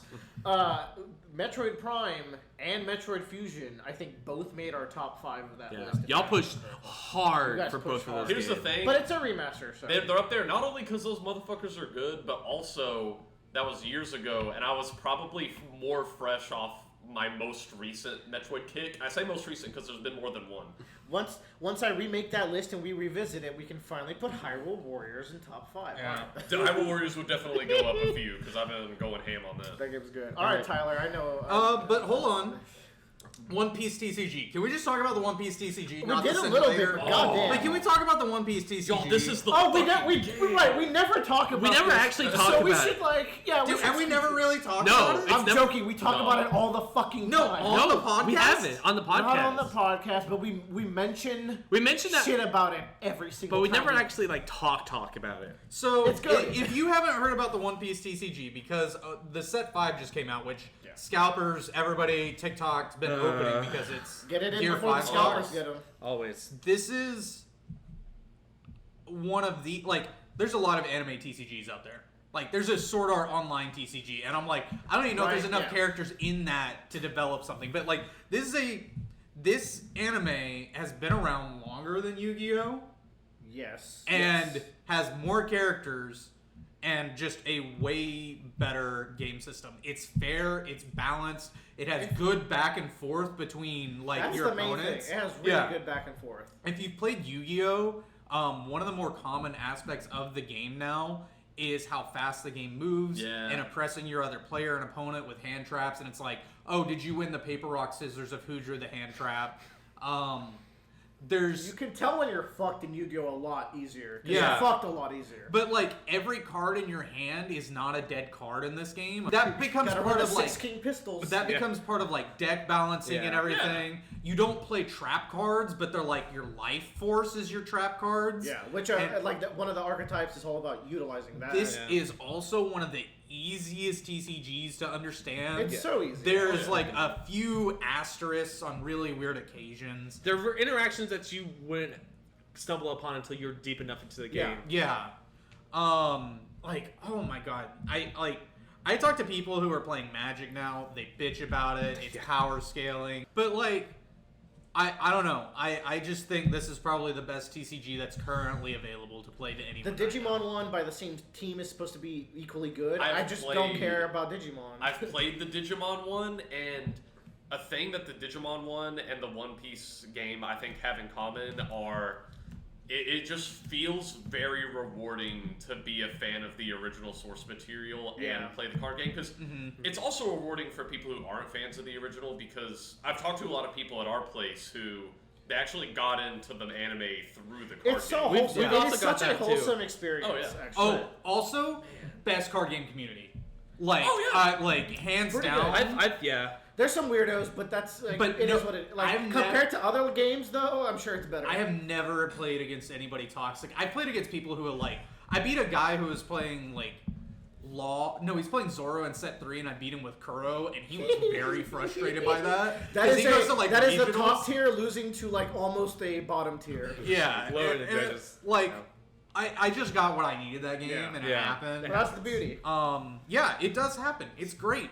There's a guy in our locals He goes to tournaments with decks nobody is making, and the guy's just really smart. And He he's just really won good. with another low tier deck. Yeah. Oh no, he's like won a big with mob that no one's playing. He has gotten first with almost every bottom tier deck in the game. That's so damn. cool. Yeah. But the fact that that's a thing is, I think, what keeps us hooked. Like, Even you like, can't figure it out. Like Joe plays the struggle I decks, do. and he still like steals games off top tier. So. It's great. Yeah, like it's. I just give me Oh, some oh. shit for Isho, please. If you play Magic, Hearthstone, Yu-Gi-Oh, they have a mana system in this called Dawn. Yes. And it's very like, similar to the Hearthstone system. Oh, it's a brilliant where mana it just system. ramps up mana over time, so Yeah. everybody kind of is. And playing you have like 2 or 3 different ways you can use that mana. Anyways, And that's not, I just like, fuck, man, the Dawn. I The Dawn love is the so Dawn. good. Dawn system's actually like the backbone of this entire game. Is Yeah. how Yeah. well considered that system And then, is. like, for people who already Bradley's like about to One cry. Piece, I'm gonna, oh my god. Bradley did pull a One Piece spoil. Luffy has a transformation that's like really hype, and Bradley pulled an alternate art of that transformation right before we started this. Don't let the prices online fool you. Staples are really expensive right now because of scalping, but 80 to 90% of most decks can be Are built for cheap, under yeah. $5. So let me circle this around to video games Yes, for a second. video games. Yeah. So if any of this sounds interesting, if you've played Magic or Yu-Gi-Oh and you want to try this game, you can Google One Piece, or Google either the One Piece trading OPTCG card Discord or the Yeah. simulator, and you'll find YouTube videos I go to that his teach you. Patreon. There's also a dude his name is Batsu Games. He has a Patreon. Yeah. And then download the sim and use every card for free. Yep. It's addicting. Yeah. It's actually like It's a great way to test. it's too. a great way to look away from work for a little bit. Yeah. That being said, like simulator is fun, It is the most bare bones shit. but it's Don't the come most bare expecting. bones. But like also like there's nothing like I feel so much like I get very frustrated playing the simulator, but like when I go in to play in person, it feels so much better to play in person. IMO. Like to me, like playing in person is like it just feels better. And that's why we're cutting it. Yep. Yeah. There we go. Oh my god. I think it's my cut now. No, it's No, mine. Tyler's. Oh. You just decided what the last 2 were going to be cut were. I didn't decide. I litigated. He negotiated. Yeah. I'm going to stab Willer in the kidney right here. The kidney specific. Here we go. I'll let you have it. Final Fantasy 16. That doesn't sound right. No. Okay, I'll let you cut that earlier. Like, listen, I love this game. I will let you cut it relatively early, but not yet. Come on, man. I only played like an hour or 2. I hate you, actually. I didn't even have to say why I hate him. But- You just hold on. Bradley's about to say this game's got great combat. I'm just not invested in the story. Bradley hasn't done the first combat encounter yet. I did the tutorial. What was not cool? I'll do Risk of Rain Returns. Yeah. I genuinely Whatever. don't like this game that much. Shit. All right. Okay, shit. You Like, know what? We'll I talk about play- Final like, Fantasy it- 16 it's movie. a whole thought. Like, I'm a huge Risk of Rain fan, for sure. Where But... even is it? We had it moved around. There here. it is. I see. Why can't I... Just Oh, just I let, broke it. Almost done with this row. Yeah. Risk of Rain Returns is a remake of the first Risk of Rain. Which was a 2D side yeah, scroller. it's just a 2D side It's still scroller. 2D. It's still 2D. They have all the characters. Like, it's just a very complete collection and like re-arted up. Looks really great. It plays completely different than regular Risk of Rain because it is 2D, and it just goes to show like how drastic the change was from 2D to 3D in those 2 games. It's an interesting, probably like study of game design and like what can work in a 2D environment and 3D environment with like progression and upgrades and everything. Ultimately, though, you're more of a Risk of Rain 2 guy. Oh yeah, 3D, Risk of Rain 2 is yeah. fucking beautiful. It's so much fun. It's high intensity. Risk of Rain 2 has like returns. Has like a little bit of strategy to go with it. It feels a lot more punishing and a little bit more unfair in certain parts. Everybody feels kind of slow and clunky, and some of the movesets don't work as good. Like, there's the one character that has like hook shot arms that let you Spider-Man around, but they only shoot at like a 45-degree angle. Whereas in 3 dimensions, you get to aim that shit. Yeah, and That you get sounds like fun. you're aiming with the mouse, and it's just so much more. I don't know. It just feels easier. Game and more- better. Yeah, game better. Not a bad game. It's still a good price. I would play it with people. like anytime, but it's like that's kind of like saying I would still play But- Vagante if Bradley pulled it out. But like, yeah, but Yeah. like when it it's came more about the friendship. yeah. if Yeah. your Yeah. friend Austin, who primarily plays with you, if he says like let's play Risk of Rain, you're going to assume it's Risk of Rain too. It's in a decent spot. Oh, that's actually a really good point. Yeah. I'm gonna make a cut. We'll take a quick break. Is this the last cut of this This row? is the last cut of this row. I'll save Tyler some trouble. This is not. I like RPGs better than this, but I will cut this guy a 7 now because I need to hurt myself. You didn't like this one that much. I love this game. He loves this No, game. no. Will No, was fucking playing this game while we were playing Metal Gear Solid. Disgaea. No, No. you're thinking of 6. Yeah. This Oh, this okay. is my Oh, second favorite Disgaea. Yeah. Man, I wasn't. Damn, I wasn't. so they I- still got it. I They still wasn't got it. close to cutting this one. I thought it Really? It is like I said. Oh, it can is- I? Yeah. Yeah, no, you can. I was for sure. Like I when was you were- cutting Final Fantasy before when you this were about one. to cut 16. I was like, here No, comes Disgaea. no, I was cutting Final Fantasy before Disgaea. Disgaea is a way better game than Final Fantasy 16. That is not true. It's a better RPG. That's for damn sure. Yeah, it is. Okay. Final Fantasy How is about, like how about we take a step back? Everyone, put your guns down. Final- Will realize he's not in the hot zone anymore. what's it called when Mormons have sex? They're soaking. Soaking. Final Fantasy 16 is the soaking of RPGs. You know what's so funny? The composer of Final Fantasy 16 is called Soken. That is All funny. right, Joe. So play, keep that play, in mind. play me. No, We got time. Shut the fuck up. We're not cutting 16. Dude, this is such a good fidget toy. Like, I Oh, I'm love sure. doing this. He's talking about his dick. Oh, we're still recording? Yes. I haven't cut anything yet. After this, we're taking the break. Oh, Bradley just walked away. I'll still hurt myself by cutting my child. Are you I sure? am cutting the Mega Man Legacy Collection. Yeah. It needs to go. You sure? I thought that What? was. Hold on. Why are you saying that? You sound malicious. I Hold sound on. sad. No. I am sad. But wasn't it sold in 2 parts? It's $60 both parts. Both. So you buy 30. Okay. You can buy 30 and 30. Yeah. Good Which deal. for some people is a lot. For me, But it's because fine. I mean, like, I had so are much you fun. are you buying Battle Network for 1, 2, and 3, or 4, 5, and 6? You're buying for everything but one. Yeah. What's the bummer? That sounds is like a similar package that's going to come up later. Metal Gear Solid 1's a great game. Chill out, bro. It's just it's not matching It's the hella greatness Jake. of the other two. Yeah. The reason why I think this is cuttable is one, the netcode is not great, even though Oh, I've had Yeah. so many. That sucks. I've had so many fun matches though. Like if you get people that know what an Ethernet cord is, this game is so fun online. Unfortunately, Nintendo Switch owners don't know what an Ethernet is. I bought this on 2 consoles. by Yeah, the you way. did. So Steam players, they're just fewer than the Nintendo Switch players, and Nintendo Switch players never They plug play in embedded. real life. Yeah. So, but my God, I mentioned this earlier. Like sometimes you play a childhood classic and it's worse than you thought because you grew out of it. Yeah. Somehow the childishness of Battle Network 6, I've grown more into. I was so in love with that playthrough, and then I started playing 1 again. It's like, I'll play through these next year. So ultimately, I'm cutting this because it's like I didn't get to play them all. Way too many new games, but it's always gonna be there. I can always boot it up. It has all the Japanese content. It has all this cool side content. I can find people online to play. What is getting cut, Bradley? Everything but that. I want to ask this now. It's always me. Metroid Prime Remastered ended up where it did, Uh-huh. and this isn't me saying this game is bad. This is me kind of propositioning it for similar reasons as Metroid Prime Remastered. What about the Dead Space remake? Like, is that a good remake? Is that how good is the remake? Where are we at? What's our number right now? It is gonna be 30th. 30. Yeah. That's a no from me, though. No, that's fine. Like, you I don't just want to wanted get cut?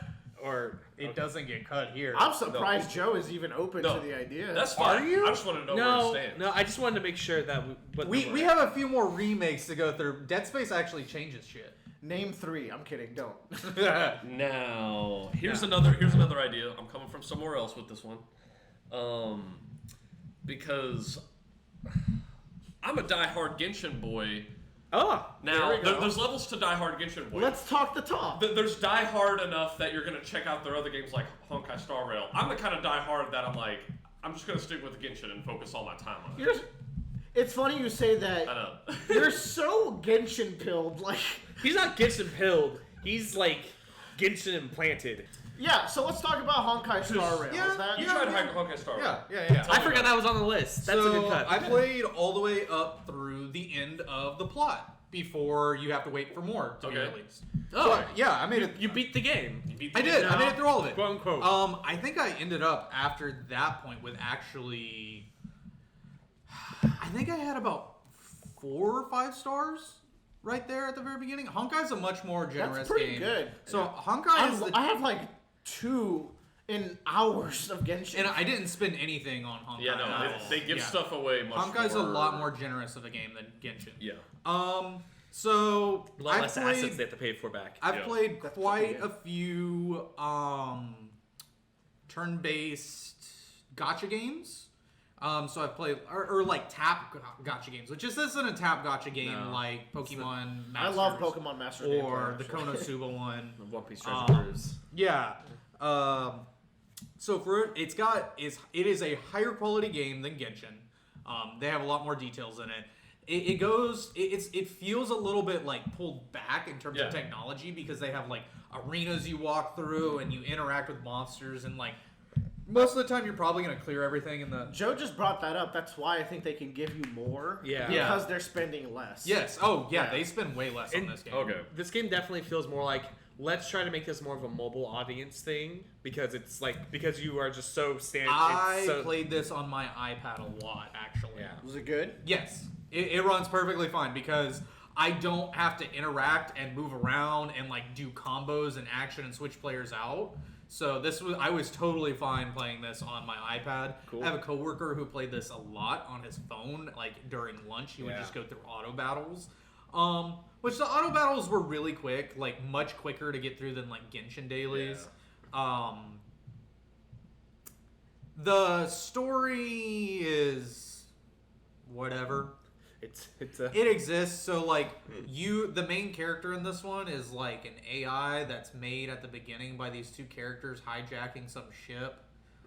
So I don't know. It's like the twins equivalent that you're playing Genshin. Yeah, I think it actually ties in with Genshin plot somehow. The premise of the rail though, the train, it's just like this spaceship that travels through the solar system. It's not on like a rail. It's just like a magic ship flying train. Everyone has shared SP. You have a shared SP pool, which I think is pretty neat. It charges up by doing basic attacks and other passive abilities and everything. Side note, I really like it when RPGs have basic attacks recharging MP. One Piece does that. Yeah. Sea of Stars does that too. Should just yes, everything should have that. Yeah. It's How you vary. It's not very complicated at all. No. They have a little bit of complication every now and then. They have big moments in the story too where it really rewards the player. I saw you do one of them when you had to fight big boy. Yeah, the bosses are really cool. Okay. The bosses The do. attacks look cool too. So the engagement with enemies revolves around shield breaking based off of their elements and stuff. And Very you can like Persona-like. apply an element and then break it off of another element. It shows all the elemental weaknesses of each enemy as you're going into combat, so team composition is important. You have a healer, a tank, DPS, usually a support.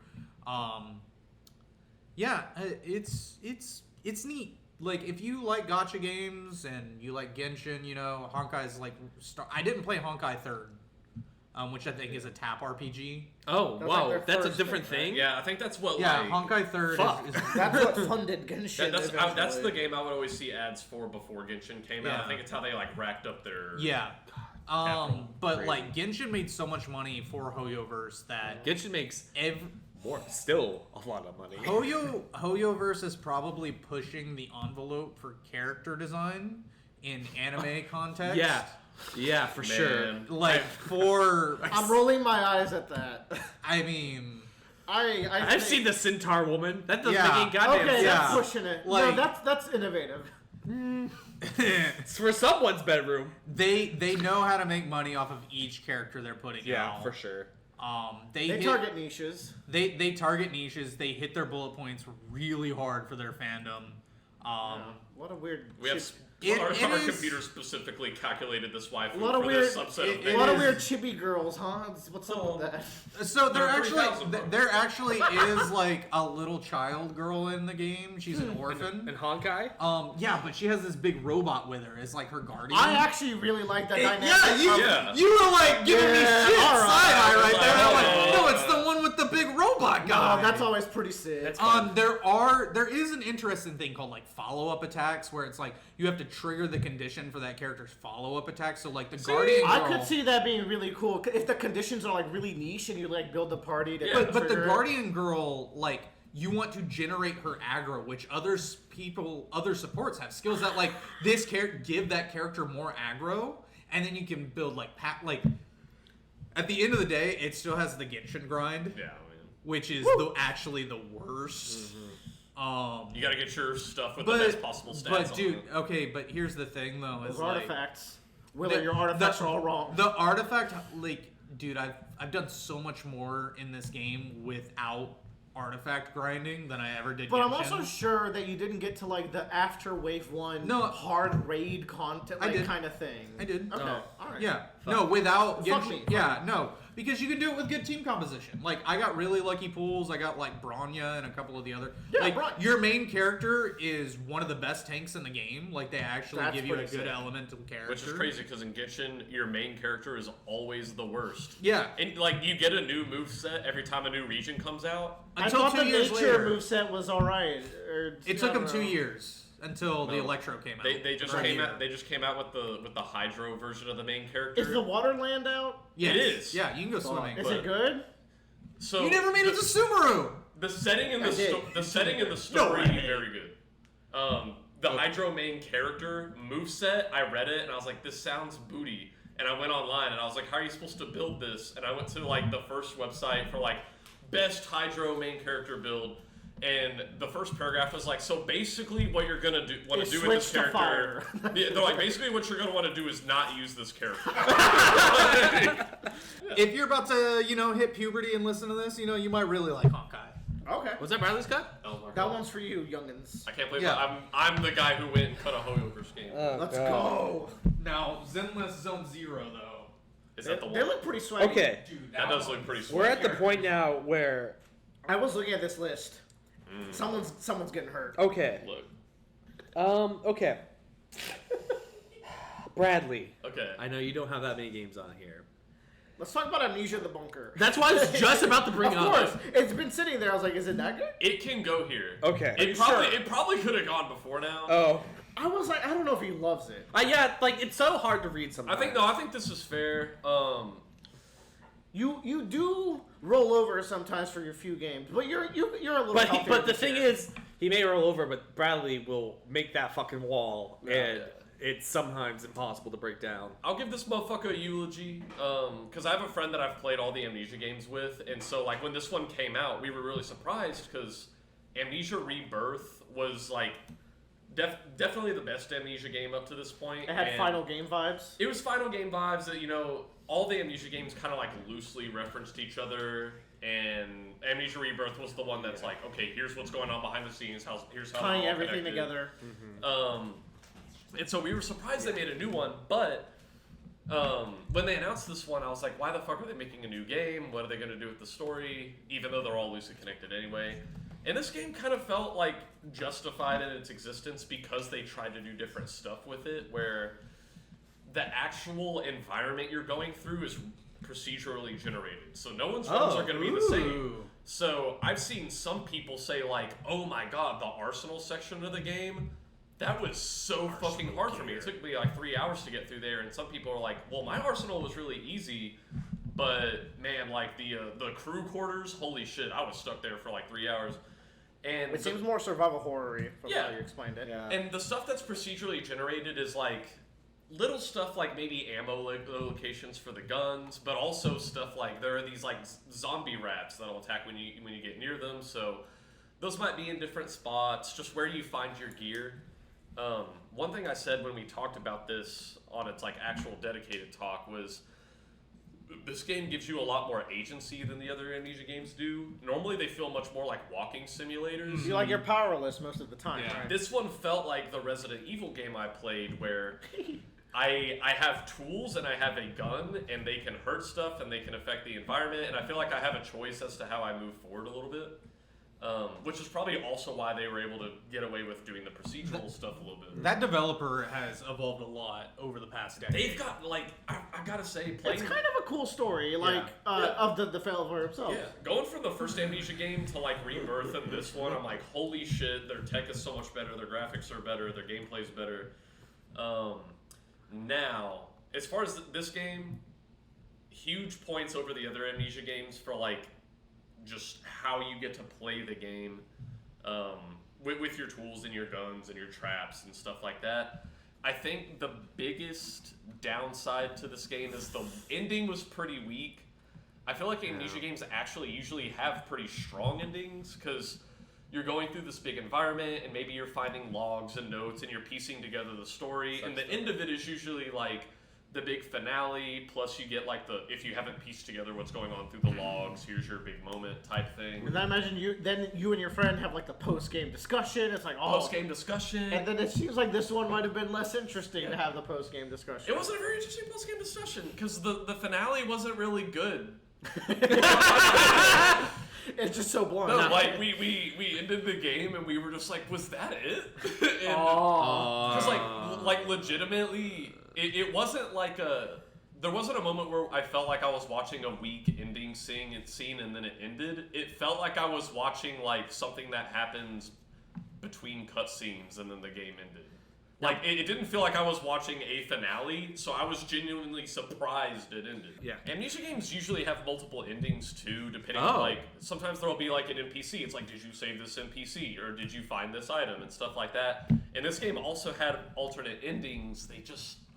Not good. They're not good! They're not good. They're not good. So, this is... I really feel like this is a game where it kind of shows that just having, like, a very underwhelming or bad ending... Can drag it down. Yeah. It can drag it down a little bit. I had fun playing it, and I'm glad we played it, but I'm just not going to play it again. There's a game on here that's controversial that it probably still exists on here. I wonder what it is. Zelda. No. Does Joe know? I was looking. I was trying to figure it out. I heard a lot of bad things about Jedi Survivor. No, the way Joe talked about that game and rearranged But no. articles. Joe is like one of the few. It's Joe is like, this is what I wanted out of the He's game. the few and the proud. To be fair, while we might have our small opinions, not having played the game, Just like, gimme. his opinion's the most important when it comes to the game, right? So it's up to you, Joe. The thing is, Like this game was, I thought you loved this wasn't this shit. game no, unplayable on certain platforms? that I is. think I've heard that. I was fine on my PlayStation. People were kind of 5. clowning on the technical aspects. For of the game. technical aspects, I will let it get cut here. I literally bought this game kind of like out of like the weird like chain shackled to me that is the Jedi fandom. You're of like, I gotta get it. it's like I like Star Wars. I still do. I guess I'll play. And I was in the exact same fucking way with Jedi Fallen Order. Coke, bro. And I was just like, oh, fine. You're like, it ain't Lego Star Wars, but I gotta buy I it find anyway. myself in a new position this year. Yeah. Where You get to be the Dream Crusher. yes, that was my job. But and I was just like, oh, fine, whatever. And I played this game, and I said on the podcast, like, this is the Star Wars story that I wanted to Are see. we cutting this shit?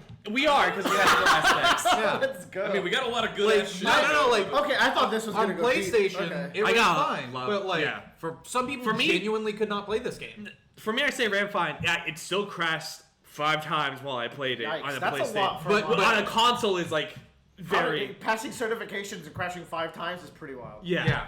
So I heard it's gotten a lot better. I really enjoy the game. I think it's a big step up from Fallen Order.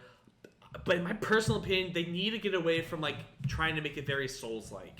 Like, I think that really degrades the game in some way. Like, there's just... It's just not a great fit for Star Wars, is it? No, I can see what they're doing. It's just like... There comes a point where, like, I want to get immersed as a Jedi, be doing stuff, and I like being this open world and exploring. I just think the way they just need to change the way they go about it, and I don't have a solution for that, unfortunately. But I just think the checkpoint system that's in the Souls, like that kind of thing, it just was very, very bothersome. Like, I'd rather it be kind of like, I know there's an encounter here, and I know I can get through everything else. I hate that I have to run through the level 6 times to get to the one hard encounter again, and it's not The whole like. So you're saying the boss runbacks are bad? Surprisingly, no. Okay. The boss runbacks are actually varies. It's like the mini boss kind of like runbacks are the bad thing, where it's like there's that one enemy that I don't know exactly how it's supposed to. There's like one section that actually like infuriated me near the end of the game. But that being said, I was like, I'm not gonna be able to beat this in 2 days. Ugh. That being said, I good. really, really, really liked the game a lot. I don't think I could recommend it to anyone here, but for me, I was very happy with it. It makes me excited for the next game because it seems like they've. My brothers really want to play this, so maybe one day I'll end up having to play this. Yeah, we'll see what happens. But it's got its technical issues. It's part of the JPEG society of I'm sorry our game didn't meet expectations. But yeah, All right. It is what it is. Is it my cut? It is your cut. I believe so. It's a shame that we're hitting the Joe 1-2 punch because I'm throwing in Exo Primal. That's fine. Okay. Really? All right. Should Exo Primal go below Jedi? No, absolutely. Because That seems weird. Okay, but I knew how much you liked this game, but I didn't know if it was it's just also such a you game. I know, man. It's got dinosaurs, and that's kind of like This for you. game is, I think, one of the most unappreciated games this year. I could see. Yeah. I did have fun with the little I played. It feels good. Guys, I'm looking forward to playing it so you don't much. have to. But fuel dinosaur. You have to realize, I played this game. I played the game for 12 hours, and I beat Jesus. That's a good time. I beat the game. I went through the whole thing. The final scenario of this game is one of the best live ops raids I've ever done. Oh, that sounds It's sick. so. It's not just like, oh, I gotta shoot the boss. It's like you have 4 objectives. You have 10 minutes to get them done. Oh, there are God. 16 of you. Go. Oh, beautiful. That's kind of badass. And Figure it out. Wait, what happens if you don't have 16 people? Do they throw in AI? they do have AIs, and the Okay, AIs are good, very, good, very good, good. good. So that you can keep going in At that time, I'm sure. Because yeah. that's by the time I get Yeah. around to that game, it's Yeah. gonna be me, Joe, No, and Willer. The and AIs are pretty Yeah, good. you wish it was 4. There's another.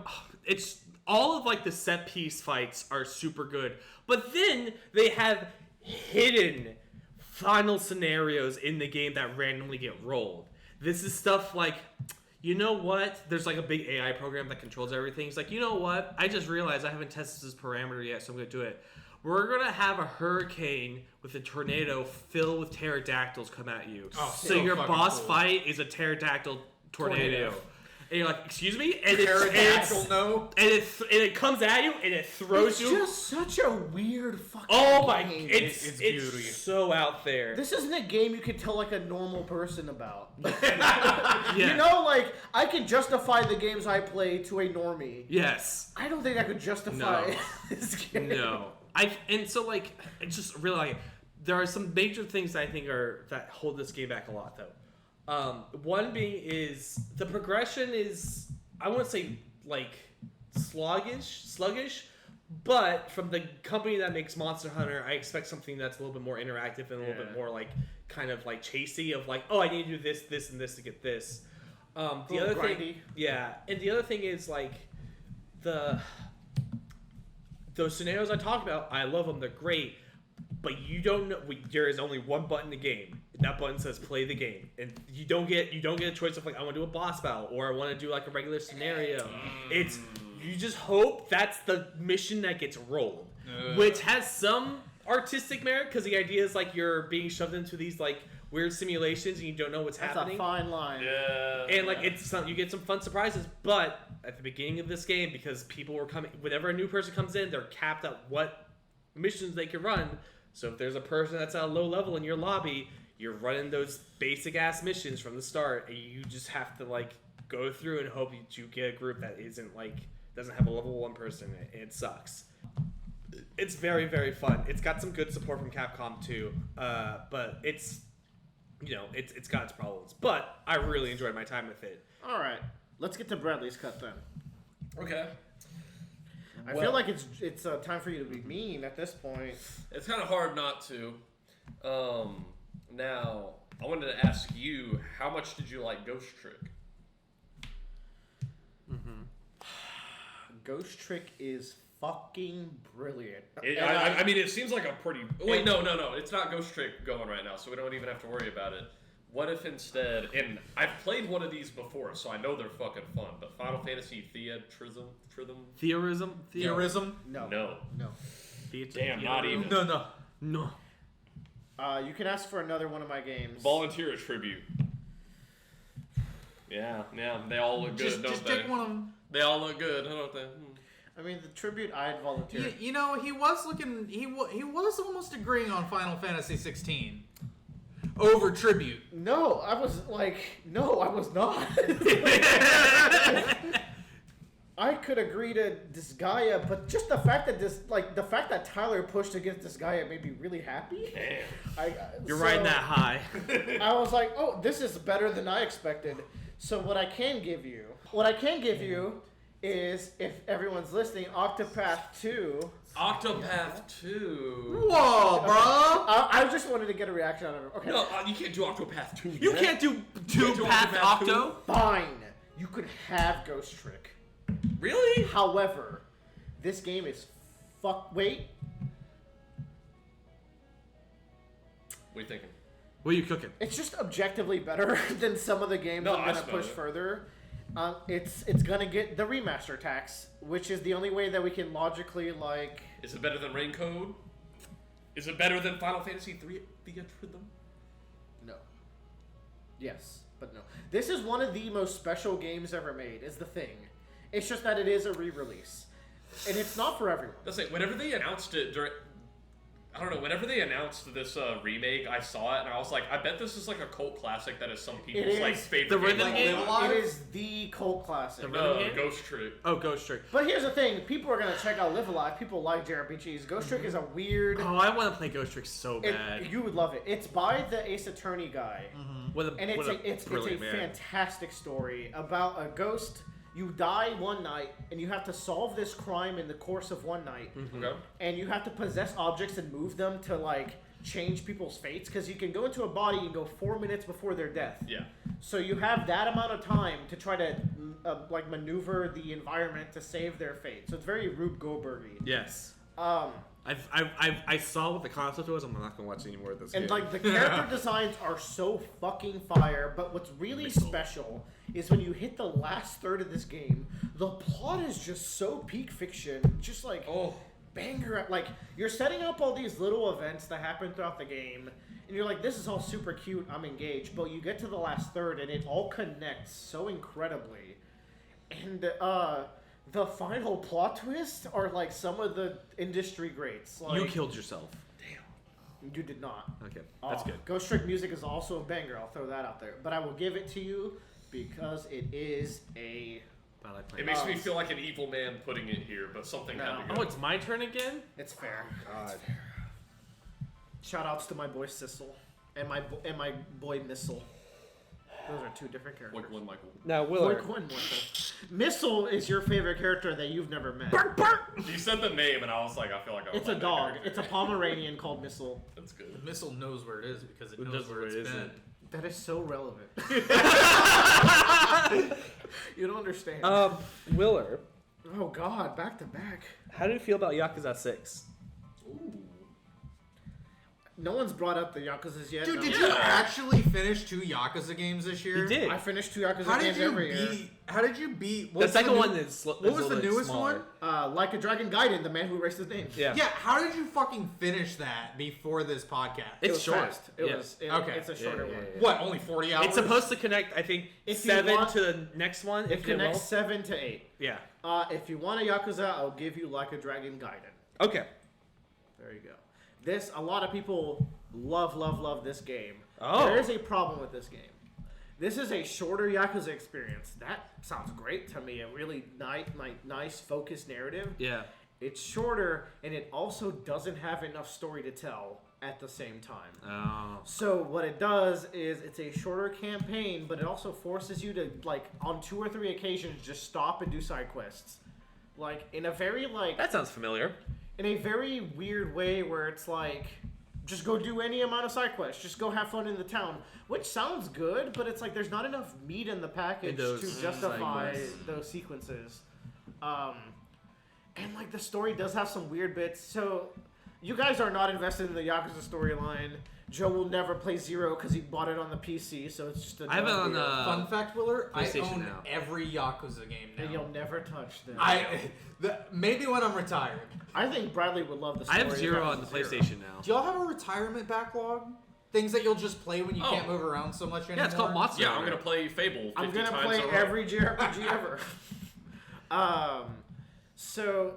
Since you guys are not invested, at this point of the storyline, and spoiler alert for the game, Kiryu has faked his own death, and it's like he can't, like Kiryu earlier in the games, he runs an orphanage, and it's always been a problem of like, I'm taking care of all these kids, but I'm a Yakuza, people want my head, because my... people want my head. People want my head. It's very good. I'm really good at it. It's a good head. Ask Nishiki. And so yeah, like he has to distance himself from his family because him just existing is a poor thing for them. Yeah. So like he got taken in by like a government organization. He's a spy now. He's got a new fighting style, which is a spy style. So he can like summon drones and then like smoke a cigarette and throw it behind him and it explodes. And he has jet boots. It's ridiculous. It's the most fun fighting style. I absolutely love it. But it's like. That storyline feels like overdone already. Like it's something that happened in 6 at the very end. And as of this game, I'm like, this already feels like a useless storyline because it's like he's getting nothing out of the deal. Like everyone, like he runs into enemies and they're like, "Oh, you're Kiryu," and he's like, "No, I'm Choryu." And they're like, "No, you're Kiryu." So it's like by the end of the game, so many criminals know that Kiryu still exists. What's the point of hiding? People can still go after your family at this point. It's the internet age too, so it's like.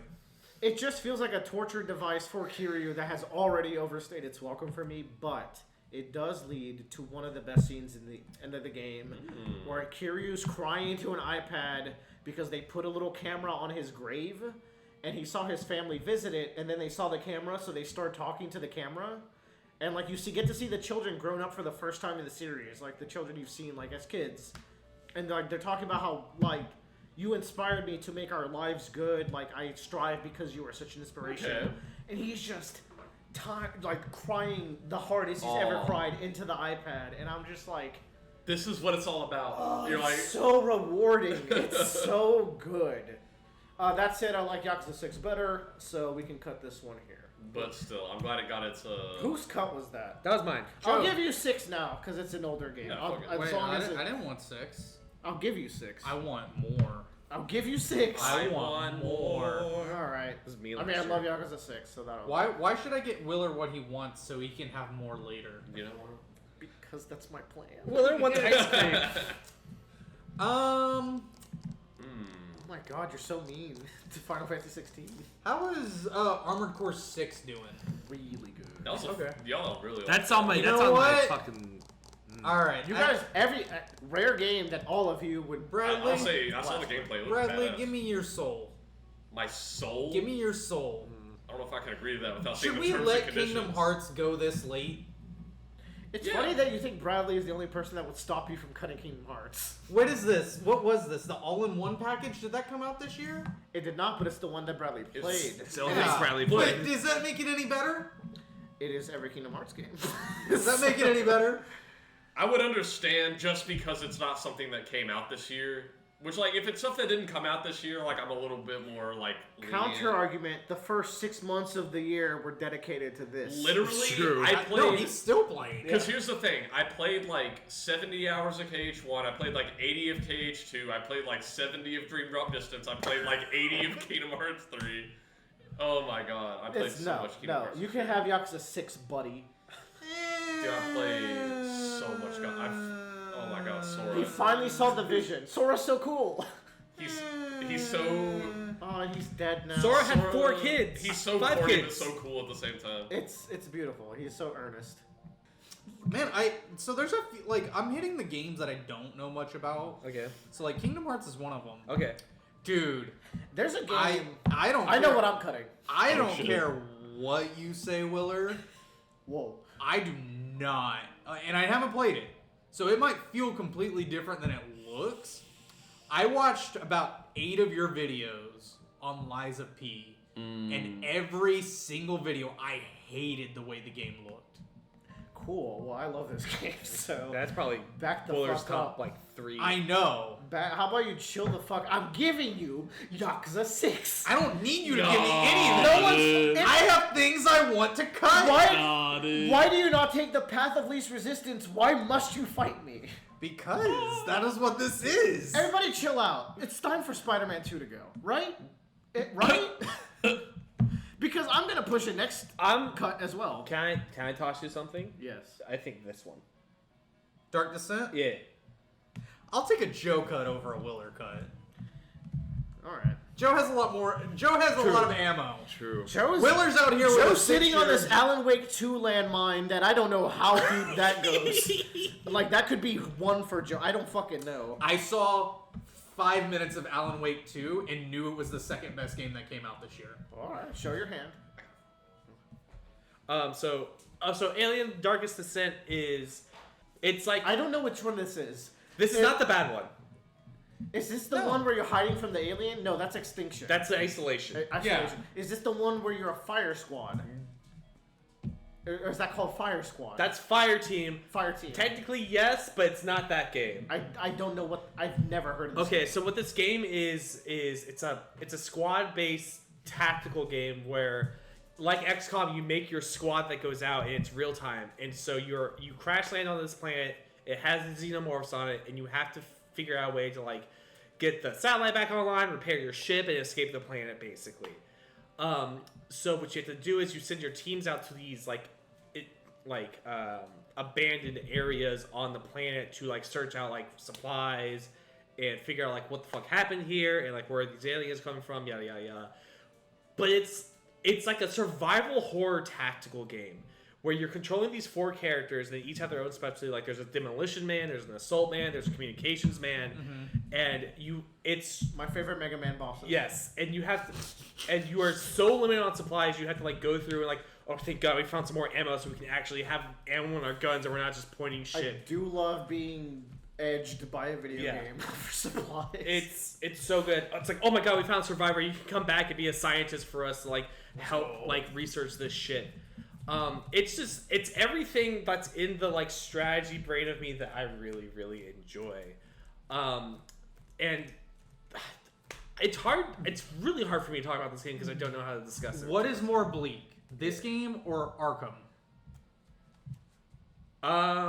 That's a weird question. Interesting question. It is an interesting question. Because I'm at the point now with Arkham that I know how to play that game properly. But the magic starting is off, gone. I can make it harder and then it gets... you flip a card and suddenly everything fucking sucks. Dark Descent style.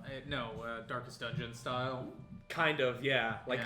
Like literally, weird Arkham tangent, like there's a card that tells you what all the symbols in the bag do. We played a game where we played on like our normal setting and flipped it over to like the hard side. We fucking died round 2. Let's go. Yeah. So That's it's good. yeah. So I'm like, oh, okay. Keep gaming. Yeah. So like this is a little bit bleaker to me just because of like how hard it is. But I think also I didn't play much of this game because it has some real bad technical issues with the saves. Ooh. I had like 2 corrupted save files happen on me. But they fixed it. It just was like I'm too far in. I don't want to go back and redo it. But it's a really good like tactical strategy game. I think. There's nothing really else I can say about the game. It's got some good vibes in terms of the survival stuff. But yeah, that's about it. Okay, sounds good. So, Joe, I'm going to ask you again about Spider-Man 2. The game that won 0 out of 7 in the Game Awards. What number is this? This would be... Did this motherfucker not get any awards at the Game Awards? 0. It's going to be like 22, 23. I think that's fine. Look, dude, Right? it just picked a bad year to be It in the did Game pick a Awards, bad man. year. That's not true. Spider-Man 1 was also not that good. Yes, it was, dude. So I really like Spider-Man 1. Which one do you like better? Ooh. I think gameplay-wise, I like Spider-Man 2 better. Hey, that goes a long I way. think It Story-wise, has Miles story-wise. Morales in it. yeah. Story-wise, Spider-Man 1 is way better. Miles That Morales story was. So, Joe, I have a real question. Yeah. I haven't played any of the new Spider-Man games. Yeah. Simply because I never really had a PlayStation growing up. Okay. I never went out of my way for Sony exclusives. I still kind of don't. Returnal's still like the main Sony exclusive I've ever Yeah. I played. mean, Yeah, yeah, Returnal hits diff. Yeah. Yeah. That's a Tyler game. Yeah. Did you play the original Spider-Man I trilogy? have played every single Spider-Man game that's come out ever. How do these How was compare Web to of Shadows? Is it I have good? played Web. Oh. I've played Web of Shadows Is 3 it as times. cool as they say? I give it a solid 7 out of 10. Oh, you're a hater. I love You that hate game. that I game. love that game. How does this compare to like Spider-Man 2 during the PS2? Dude, Oh, that's the it's way better. Spider-Man 2 in the PS2/GameCube era. Yeah. Back then, that was one of those games where I'm like, this is just one of the best games ever. Like, it's so fun to move around and swing and stuff. And Yeah. That's another game I've played 2 or 3 times. That's an open world game that I've played Yeah. 2 or 3 times. Yeah, I like the swinging so much more in these. yes. It feels good. It's simple to do, but there's a great massive like skill I love movement. expression that you can do. Like especially with the You got gliding the as well. swagger of a black teen, as Yeah. they say in that one review. No, like the original, like back in the day, there was like the original That Spider-Man reminds me. trilogy, and for me, that Spider-Man 2 was like, I'm worried. What? No, go on, Bradley. You were actually saying Like- good stuff. like that back in that original trilogy, especially Spider-Man 2, was like the swinging. It just feels fluid and natural. Like it feels so good to move But around. in even this as the game. Spider-Man 1, they topped that, in Yeah. my opinion. And then, like, I don't know, ever since the original Spider-Man 2 game, every time a Spider-Man game came out, pretty much people had the same reaction every time, which was like, okay, cool, but Yeah. the movement just isn't as good as Spider-Man 2. Well, Bradley, what if I told you that in this game they removed the swinging so you can glide Did they around? remove the swinging? Shut The up, swinging but is my a- narrative needs me to say this. No, fake news. I will say, because here's the thing. I feel very sad I haven't tried Spider-Man 2 yet because I loved Spider-Man 1 so much, played through it twice, loved it both times, and I will say, playing through Spider-Man 1, there's a lot of games I like better than it, but there is one thing that Spider-Man 1 does better than any other video game I've ever played. Woo. It just feels so good to move around. Yeah. Oh my god. It feels good to be Spider-Man. Can I be upfront with y'all? Yeah. Spider-Man's not my hero. No one is. Well, no, but like, Who is you? Wait, hold on. You're not in the that friendly brings up a neighborhood. good point. Who is Tyler's I hero? used to really like Beast Boy and Teen Weird. Titans. That would be a That's damn such a thing. Tyler And I dude. also really liked Nightcrawler. I love Nightcrawler. Yeah. You're a bit of a freak, huh? No, Yeah, no, yeah. I read X-Men comics this year. Nightcrawler is one of the best characters. Oh, yeah. There's so much depth to him because he has Catholic guilt and he's immune and he's No, blue. that sounds bad. It's so good. I like deception-based heroes. Yeah.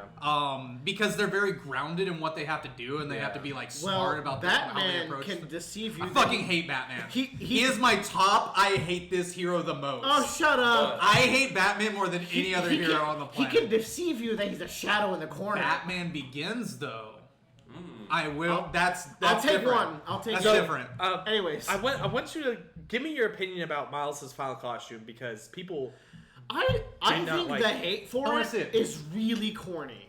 Oh, is it the one with the blue stripes? Yeah, that's mine. Granted, the thing is, Yeah. you didn't mention this is an Adidas ad in the So costume. this is I the. did not know that. He's got. It was designed by Adidas. He's wearing Adidas. Oh. It is an Adidas Yeah, he's got ad Adidas on the costume. bottom. I didn't know that. Okay. So he's also got a default texture square he's standing That's on. just probably from. No, that's a fucking default texture right there. I think that Which was is just funny. probably just because it was ripped from the game. But yeah. No, it's not. I That's do what- think the hate but- for it is corny. It's not the greatest costume ever, but also like, I don't love PS4 Spider-Man costume. It's cool. I like how it's distinct. So when Yeah. you see him in Spider-Verse, you're like, oh shit. Yeah. I have no beef with this costume. I think it looks perfectly fine. People don't like the hair being out. That's the But I thing. think it's because like I'm guessing it's that he wants to show people his It's a heritage. hard Like- hairline. That is a hard hairline. It's because he wants to show people like who he is. he got Yeah. that Prince of underneath the he got that Prince of costume. Persia I'm haircut. guessing, right? I guess so. Yeah. And Oh, you guess so? Tell me the answer. You I- played the game. So bro. to be, he just shows up within the final act. That's it. Oh, it's trash. I like Miles Morales' afro in Spider-Verse. It's just hair- the thing is, from every clip I've It's not that seen, Gerald throw where it's just like stacked up. that's peak. I like that Just one. Miles seems so much more boring than Miles from every clip I see. You know what I mean? Miles is Miles is more boring than Miles. Miles is more From- boring oh, from- than the real Miles. from Spider-Verse. Yes, Yeah. your Miles definitely gets the shaft. And I've heard the joke that his storyline in this game is that he's writing an essay for half the game. Now, Yeah. that's a storyline I can get behind with because it's a nice framing device. Right. It just depends how much time is spent on that essay. It's not much. Okay. It's like one scene, but he talks about like it's more of like trying to figure out what he wants to do because he really likes being Spider-Man and that guilt of like I want to go on with my life, but I really like being Spider-Man. People like really like rely on me, and that's the same kind of thing that Peter is going through. And like I heard Peter's very good at this. Peter's. There's a whole therapy session Peter has to go to. It's one of the best boss fights in the game. What? The therapy session's the best boss fight. Wait. Real. There's a book series we've read where that is also the best boss fight. Is it Stormlight? Yes.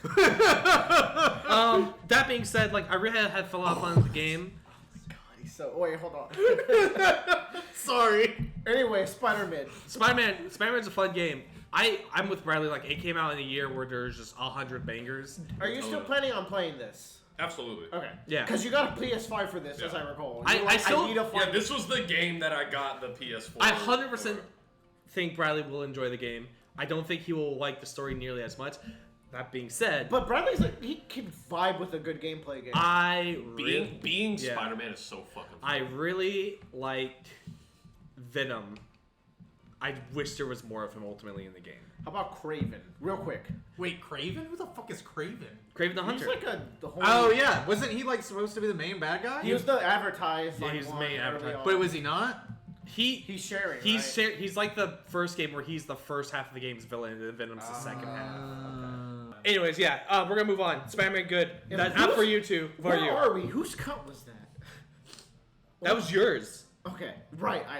All right. Sorry, I get to go long sometimes. Yeah. No. The first of the greats. The drinks are hitting. Yeah. Not NGL. It's great. We have secret cuts in this that you can't tell how much time has progressed between drinks. Do we have secret cuts? I can't believe I cut Mega Man. I'm dying. Hey, what's the secret phrase? It Yeah. hasn't happened. It yet. hasn't Yeah, happened. oh. It Okay. turns out you don't know us that well. I for sure thought this was gonna happen, but Now, I don't know anything about this game or even this franchise. No. Like, literally what the gameplay No. or the plot is like. no. I just want to ask because I feel like I don't want to cut this. Alan Wake 2 sounds like it has some cool... Bradley, like, Wait, let opportunity him storytelling. cook. Let him Bradley, cook. stop. Let him cook. Bradley, as my coworker, you're embarrassing yourself. No, what I'm saying is, I don't want to cut it. I just want to confirm, like, this isn't the spot. Because Oh, it sounds yeah. like it's the shit, right? Just stop right there. Move on. Yeah, no. It's really sad. We sit apart from each other now. Oh, that I is know. sad. Yeah, I used to be able to turn. You guys over, were like back to back. I know. Yeah. It's a Oh, damn shame. no. Now he's my stretching walk time. I know, you gotta go on a walk. Tyler working on the secret project. So okay, 4. not Alan Wake 2. No. There's nothing secret. I didn't think it would. I thought don't that I knew work that on was gonna be a top 5, maybe. But I am throwing out a freebie. It's a layup. The game I mentioned earlier. If you want to cut that, you can cut that. okay. Let's let that game that Willer is trying to give us. Let's just keep letting it ride. Yeah. Let's make it number 1 now. Yeah, let's let it ride. Now, Wait, kind of base. it feels weird. It feels weird to actually do the drag, but that's Yakuza 6, right? Yes. Yes. So this game is fan-fucking-tastic. Let's fucking It is go. the last game in Kiryu's storyline. Technically. But I did mention that I played the next game in Kiryu's storyline earlier. Yeah. So That is a bit of a bummer with this game. They really heavily advertised of like this is the end of Kiryu's story, And then they just brought him back. and then they just fucking. Not only did they bring him back, they brought him back in 7 too. Yeah. Even Which the is, characters he's in the coming game- back for 8. Even and, the characters. and he's a party member for 8. So that Oh. this is Which not, was funny. You were talking about 7. Even the characters in the game are like, they brought him back. It's ridiculous. So, like, that is a bummer. But I think this game has a really tight narrative. I think this is the fastest I beat any Yakuza game. Badass. Aside from maybe 3, I just... Yeah, you Willer plowed through that game. I had like a week where I had a bunch of free time. I just fucking joed this game up. Let's It was fucking so go. good. It was, joed I a loved game. it. And it's weird because like this was the first Yakuza game in the engine they currently use. Oh. So it was janky. But I loved it. I know people don't like the combat here. I had a lot of fun. The story is weird because it doesn't bring back fan favorite characters. Okay. It's just really about Kiryu. It introduces a bunch of new characters to wrap up Kiryu's storyline. That is so stupid to say it's not wrapped up, but it wraps up Kiryu's storyline. So and 9 is going to be the one where Kiryu's actually done. I hope so. What if Kiryu dies in the first like 10 minutes of 8? Kiryu should not die. Don't say that. Actually, okay. Spoiler alert for 8. What you find out, apparently, I haven't watched any of the trailers, but this is what I've gathered, is that Kiryu has leukemia. Oh. So he's dying of lung cancer from all the smoking he's done through. Wait, that's so Willer. He's gonna get an even stronger form of cancer to get rid of his lung cancer, just like Baki did. I was just this is some Baki shit. Right here. Yeah. Anyways, this game's fantastic. Let's move on. He's gonna do cancer canceling. So we are now at the 21st game. This is like the end of the third row. The end of Any the row. games from here out are kind of fucked up to remove. This is going to be like the first heartbreak cut of I think the session. And it's funny. There's some games we shouldn't talk about them because it's too early. I just think it's funny some games that have been name dropped in ours. Not that you should name drop them. Because you know what's going to I've happen. been looking at one of them. What are you looking at? Oh, I was looking Don't at say it. Rain Code. No. Okay. I knew it. The next is Kingdom Hearts. No. That's the second time that's been brought up in a while. The next is Final Fantasy 16. Fine. Okay. Fine. You fucking win. Are you happy? Yo, this game fucking sucks for a Final Fantasy game. No. For a Final Fantasy game, this is an incredibly disappointing game. Have you played 13? We've had this conversation. Yeah. We've had this conversation. I played only one part of 13. What is a Final Fantasy game? And I think Okay. the answer to that is actually kind of beautiful. So, Okay. I'll give you that. But let's Wait, talk I wanna about know what what's is the answer, though. The answer is nothing. It is a collection of vibes and aesthetics under an umbrella. It is not about the gameplay. It is about like kind of the iconography. You're using the same summons. They've gone through like 7 different battle styles throughout the history. But like it's the spirit of Final Fantasy that's still there. I thought you were going to say crystals. But also No, crystals. I get what you mean. Like, But this one is so about crystals. It is so it about is crystals. So about Final crystals. Fantasy, both as a setting and as gameplay, has such a wide range that Final Fantasy, Final Fantasy is the chocobos. Final Fantasy is the Final Fantasy, Ifrit and Shiva. Yeah. And casting Fyra and Blizzaga. Thundera. Thundera. So, according to my play session, I made Okay. it like 45% into the game. No. Yeah. You made it to... No, it said I was The 45%. only boss you fought was Garuda. No. What else you fight? I don't remember. But Shit. yeah. You would remember I it if had you like fought 3 other or 4 of the icons. elements. Oh, there's. That's pretty early. Yeah, it's the. Yeah, The it's fourth still- element is what, Titan? So you fought... Did you fight Titan? You Titan's not the fourth element. You will remember if you fought Titan. Maybe No, you didn't. did not. But I think you fought Garuda. You would have and- sent us memes about Titan. like, I know okay, for a fact. Okay, fair. But here's my beef: is Sonic memes. I was really enjoying the game. I was really enjoying it, and I was like, fine. I hated the RPG element to it. I was like, this could have been a game where you removed the entire aspect of RPG, And, and it would have been about a this. lot better. I agree. That is a Yeah. very fair complaint. Yeah, and that's actually my own. Like, otherwise, it's a good game. But the fact. Earlier, I have a recording But- of you saying it was a bad game. Literally 5 minutes ago. But it is a game that still has the RPG in it, and you didn't remove it from it. Yeah. You just said they removed the RPG. No, I said if they removed it, it would be a good game. They mostly did. It's No, very they much still, an action. They game. have lightly sprinkled parts of an RPG where it's like, hey, in this action Here's- RPG, you got to keep let's- going to the let's read in blacksmith the and comment- upgrading your shit. Let's meet in the common ground. The gear system and the crafting system are awful. Assassin's Creed has better gear systems.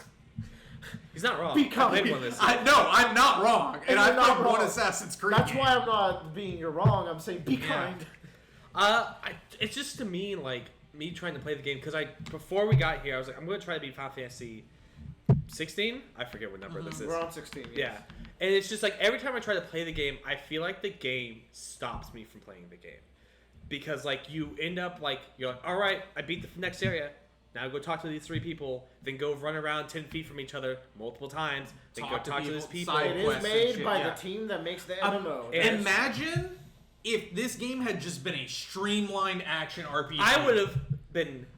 Big cummy. I would Yeah, be so happy. it would have been with this. amazing. I'm sure y'all remember my main complaint about this game. Yeah.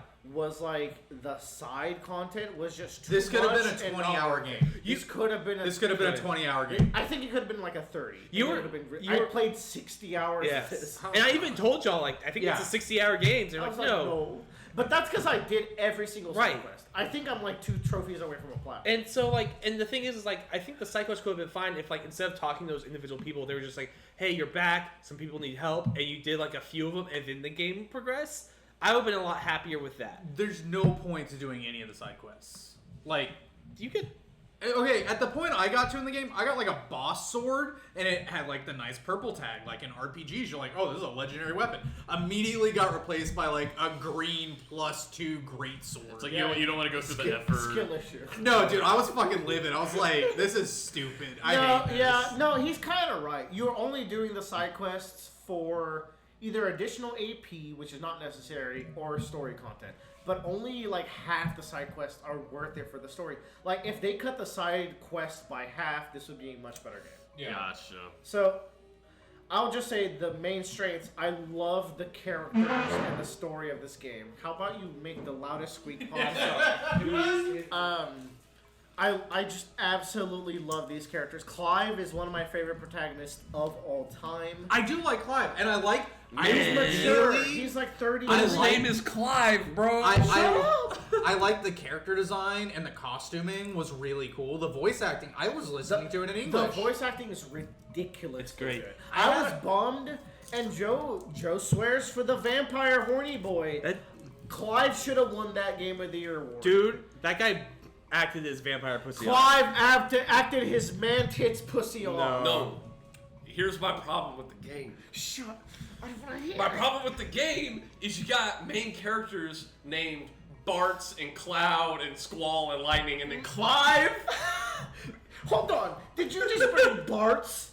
Did you just bring Bart's into What about the It's conversation? more fanciful than Clive. What about Cecil? What about Lightning? Cecil sounds really cool.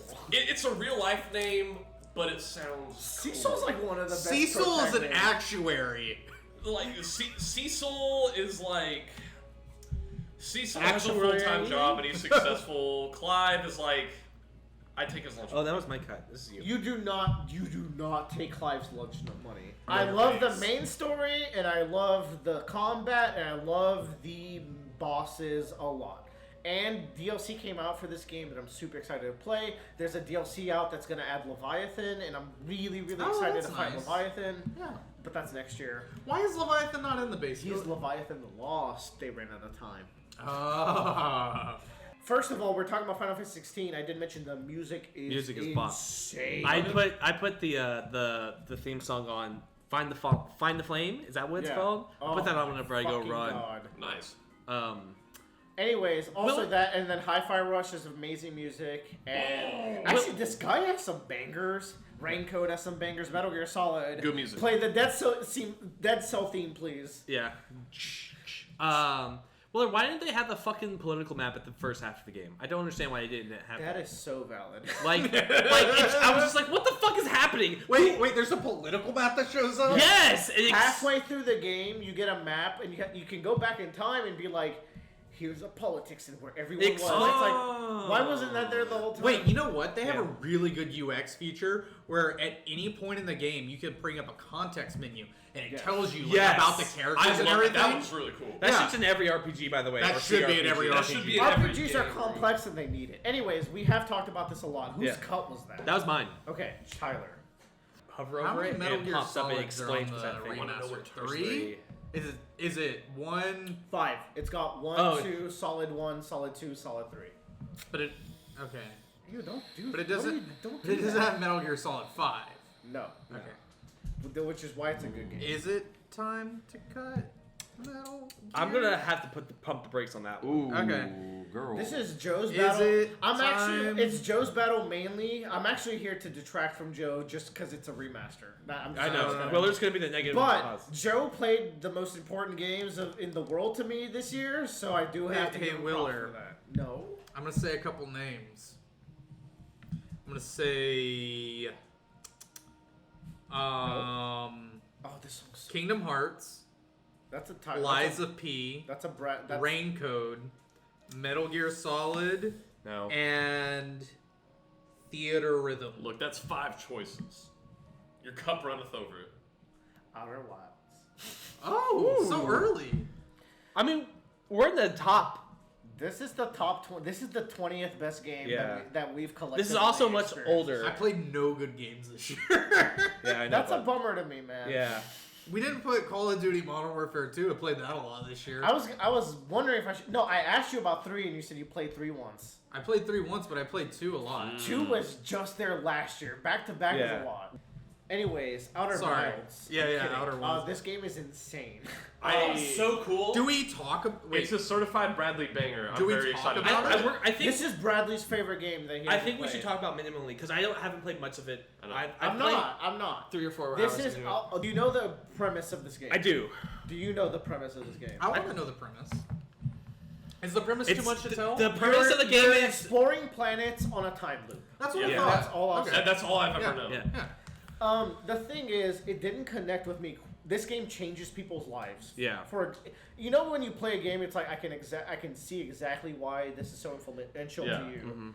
It's just like little things made it not connect as much to me. That's it. What It's is a fantastic, and it's older. the gameplay? It's really just an exploration. Like It it's. It's a walking sim. No, you have to no. pilot ships. Yeah. You have to know how to land. You have to deal with gravity. It is a But it's okay. exploring It's space. exploration. Okay. It's Okay. not It's just a lot more than Like, would you say it's similar to Subnautica? yes. yes. Okay. Okay. Yes. Okay. But there's zero combat. It is Yeah. all No, knowledge Subnautica gathering. doesn't really have combat. It just has like I also don't know anything about Sonata. not. It's That's the game I'm underwater gonna play exploration. soon. yeah. You might like Subnautica because it's got the underwater exploration. I can't play Subnautica. No, you cannot. No, not at all. Do you- Actually, you also can't play Outer Wilds. Really? The thalassophobia goes hard. Oh my god! Oh my god! That planet is crazy. The planets. If there's one time in the game that it happens, I can usually stomach it. Oh, you're not gonna go in there. you're one going time. to fail. Yeah. Not only is there 2 or 3 times, you're going to fail in them. Yeah. Like you have to go back multiple times. 'Cause there's a time loop. There's a planet that is all water and water hurricane Tornadoes. tornadoes. And And there's another aspect to that planet And too. there's another aspect of that planet. You know too much. You know. I don't. I know. I played the game. Oh, I didn't know that. Is it Yeah. dark under the water? Is little it- bit. Is this Not scary? It is darker than usual. Yeah. Are you in a ship or are you like free floating in your You're in body? a ship, but then you have to free float. Yeah. But the worst part is when there's fish and there's no water. That'll make sense to you in the future. I don't know what that means. There's times where there's fish and no water, and it's the scariest the game can. This could be an incredible horror game. Yeah. Let's go. But they decided to instead tell a very, Very beautiful lighthearted. story. Yeah. No, not lighthearted. You know what game that I wish was on this list that I didn't get to play this year? What's that? Slime Rancher 2. You know what? Okay. I played the first one. Maybe you should play it next year. Maybe you should play Maybe. games. Man, I will have time next year. Cool. So, and we'll drop it there. I think this game's incredible, but it's not necessarily for me. I think banger. I told Bradley I get kind of space sick while playing this game a little bit. Oh, so fun fact. I'm horrified of space. Yeah. Like Oh, yeah. if Tyler is I don't want to go in water.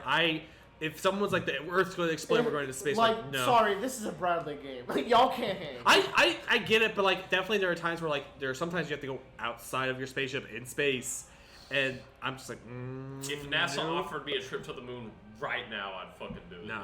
I could never. I hate space is somewhere I would never go. I don't Exactly. mind. I would be down for space. No. Water? No. I want to go I'll go into the water. Here's the thing. Y'all are like, I would rather die than go to space. I'm like, I want to go to space before I die. Yeah. So, like, here's the thing about space. I know there's nothing in space. I don't want to fucking know what's in the water. Also, Bradley, there's a gravitational thing to it. So like you had to match up a planet's gravity and acceleration to Do you know how many times I flew straight into the sun?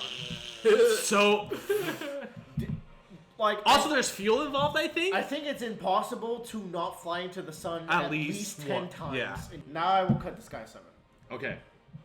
So you like this one? I love this game. I feel like you were worried That one is after good, coming off of Disgaea 6. I thought I genuinely thought one of my favorite franchises were just done. This is my first Disgaea game. It's been so interesting. I have been studying a lot of RPGs lately. Specifically, I've been looking for a lot of class-based combat RPGs. This game has a lot of classes in it. This game is the most degenerate RPG I've ever played, more so than Genshin.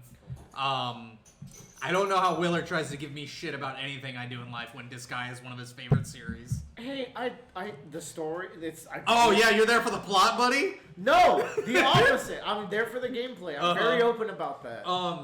I do like the characters in the vacuum. This is a strategy RPG, right? Yes, Yeah. This is the strategy RPG sandbox of games. I really love Pokemon Conquest, but it's very streamlined in what you do. It's like that's a Fire Emblem game where there's a course you're going through with these units. Yeah. In this game, it's whatever, bro. How do you want to get to do 99,999,000 Just fucking YOLO, man. Yeah. Whatever. Have you talked to Congress yet? Have you have you passed the vote? Oh my god. I was telling... So this game doesn't have the best UX because it's 7. You're supposed to know what this shit is. It's for people who've been playing the game. The way he explains it, I totally get it. But I'm playing this with Willer, and I'm like, Willer, these tutorial guides don't tell me jack They don't. shit. And then I check, it's Yeah, he's like, oh, have you talked to Congress? I'm like... Why the fuck am I passing? Why is there a... What are bills? I thought this favorite character was Tyler- on a ship. My favorite Tyler video game quote of this year is why am I in Parliament? I think I got through 5 or 6 acts. Yeah. It's pretty decent. Yeah. I liked building classes. I liked upgrading the character classes. It's just a bummer you didn't get to some of the later ones. But Yeah, I think I think getting to the roguelike elements of it, this game should just be a roguelike at this point. I think that would be really cool. Yeah, they need to cut the plot and everything and just make it. They have the item world. Yeah, but they've been iterating on the item world since the start. The item has been there. The next step is to make the item world a roguelike straight up. Yeah, and that will be peak in the middle of it. I feel like the game loop is going through the item world, gaining a currency, and then using that currency to upgrade weapons, characters, classes, or unlock new heroes. So Tyler. Yeah, I know it exists in the later part of the game. No. I just want to explain to you something I do in this game because I think it'll be really funny. So there's a currency you get from taking damage and healing at the shop. That currency gets you a bunch of items, including stat extracts. You can put up to 10 million extracts per stat on each character. What is the best way to gain extracts? Is it to just fight a bunch of battles? No. You equip a set of 4 abilities to each of your highest HP characters, and you unequip them in a certain order where the ability is switch your SP and HP, and then they reduce it back to 1. And then you switch them back, so suddenly you have a bunch of stuff to heal. This is all done in the menu. So you do that a bunch of times on all your best characters. And then on your Steam Deck, you configure a turbo button. No. You do that a bunch of times manually. You go to the healer, and then you turbo button A as you collect just hundreds of trillions of that currency that you then spend on the hospital gacha to get extracts to buff your units. That's funny. And that's really stupid, but that's so charming. And the fact that you have to use 7 different mechanics in the game and the Steam Deck to get that system going. Importantly, the Steam Deck. It is a sandbox. It is. Like, Incredible. Very cool. I was not expecting a sandbox strategy RPG going into this. Yeah. I was not disappointed. But this game is cringe as fuck. It's so cringy. This game is cringe as fuck. That's like Purlica's my girl. But whatever. yeah, like, all the fucking anime references that Willer sent our way. They're were really I didn't funny. even get to that far. They're really funny, dude. They are the, funny. The fucking The kaiji one ones with- are really I'm glad funny. you sent those to me. I'm like, I haven't got to these yet. I don't know. I skip are. everything in this game Oh, I had to. specifically. That's fair. I had That's to. fair.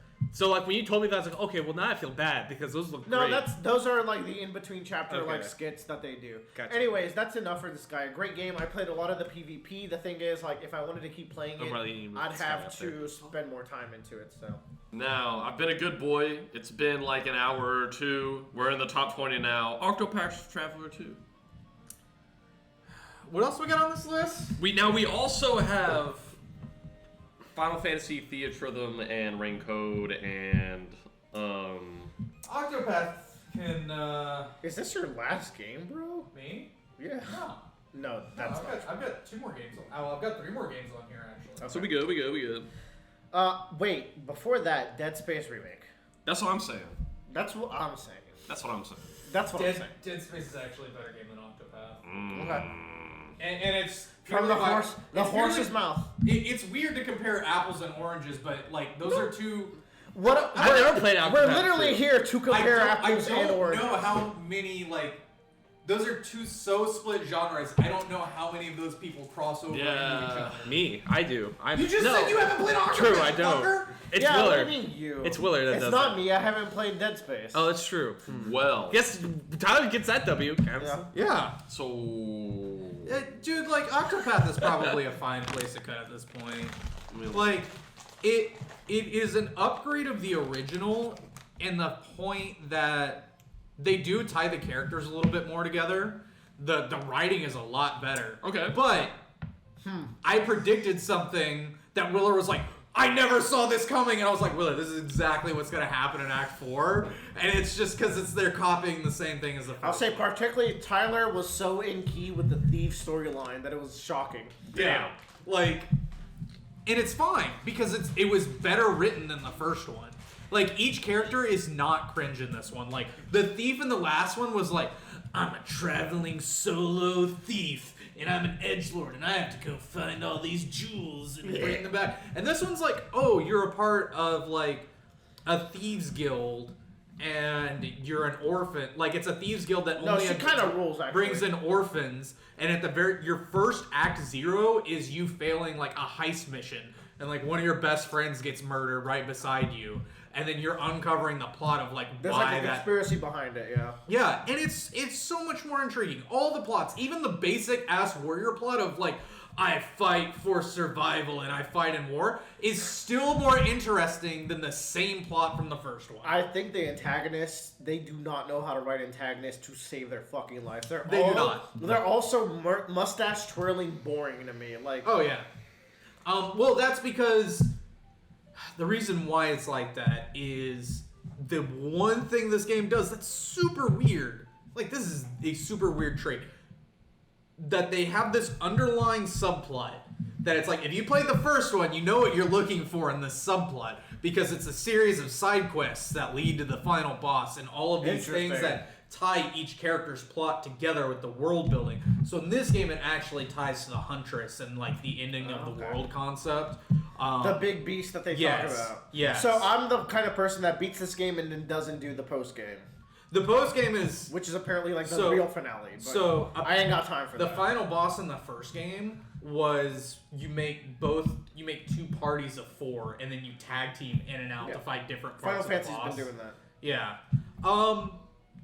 It like I think we've talked about this before. Octopath was a great RPG.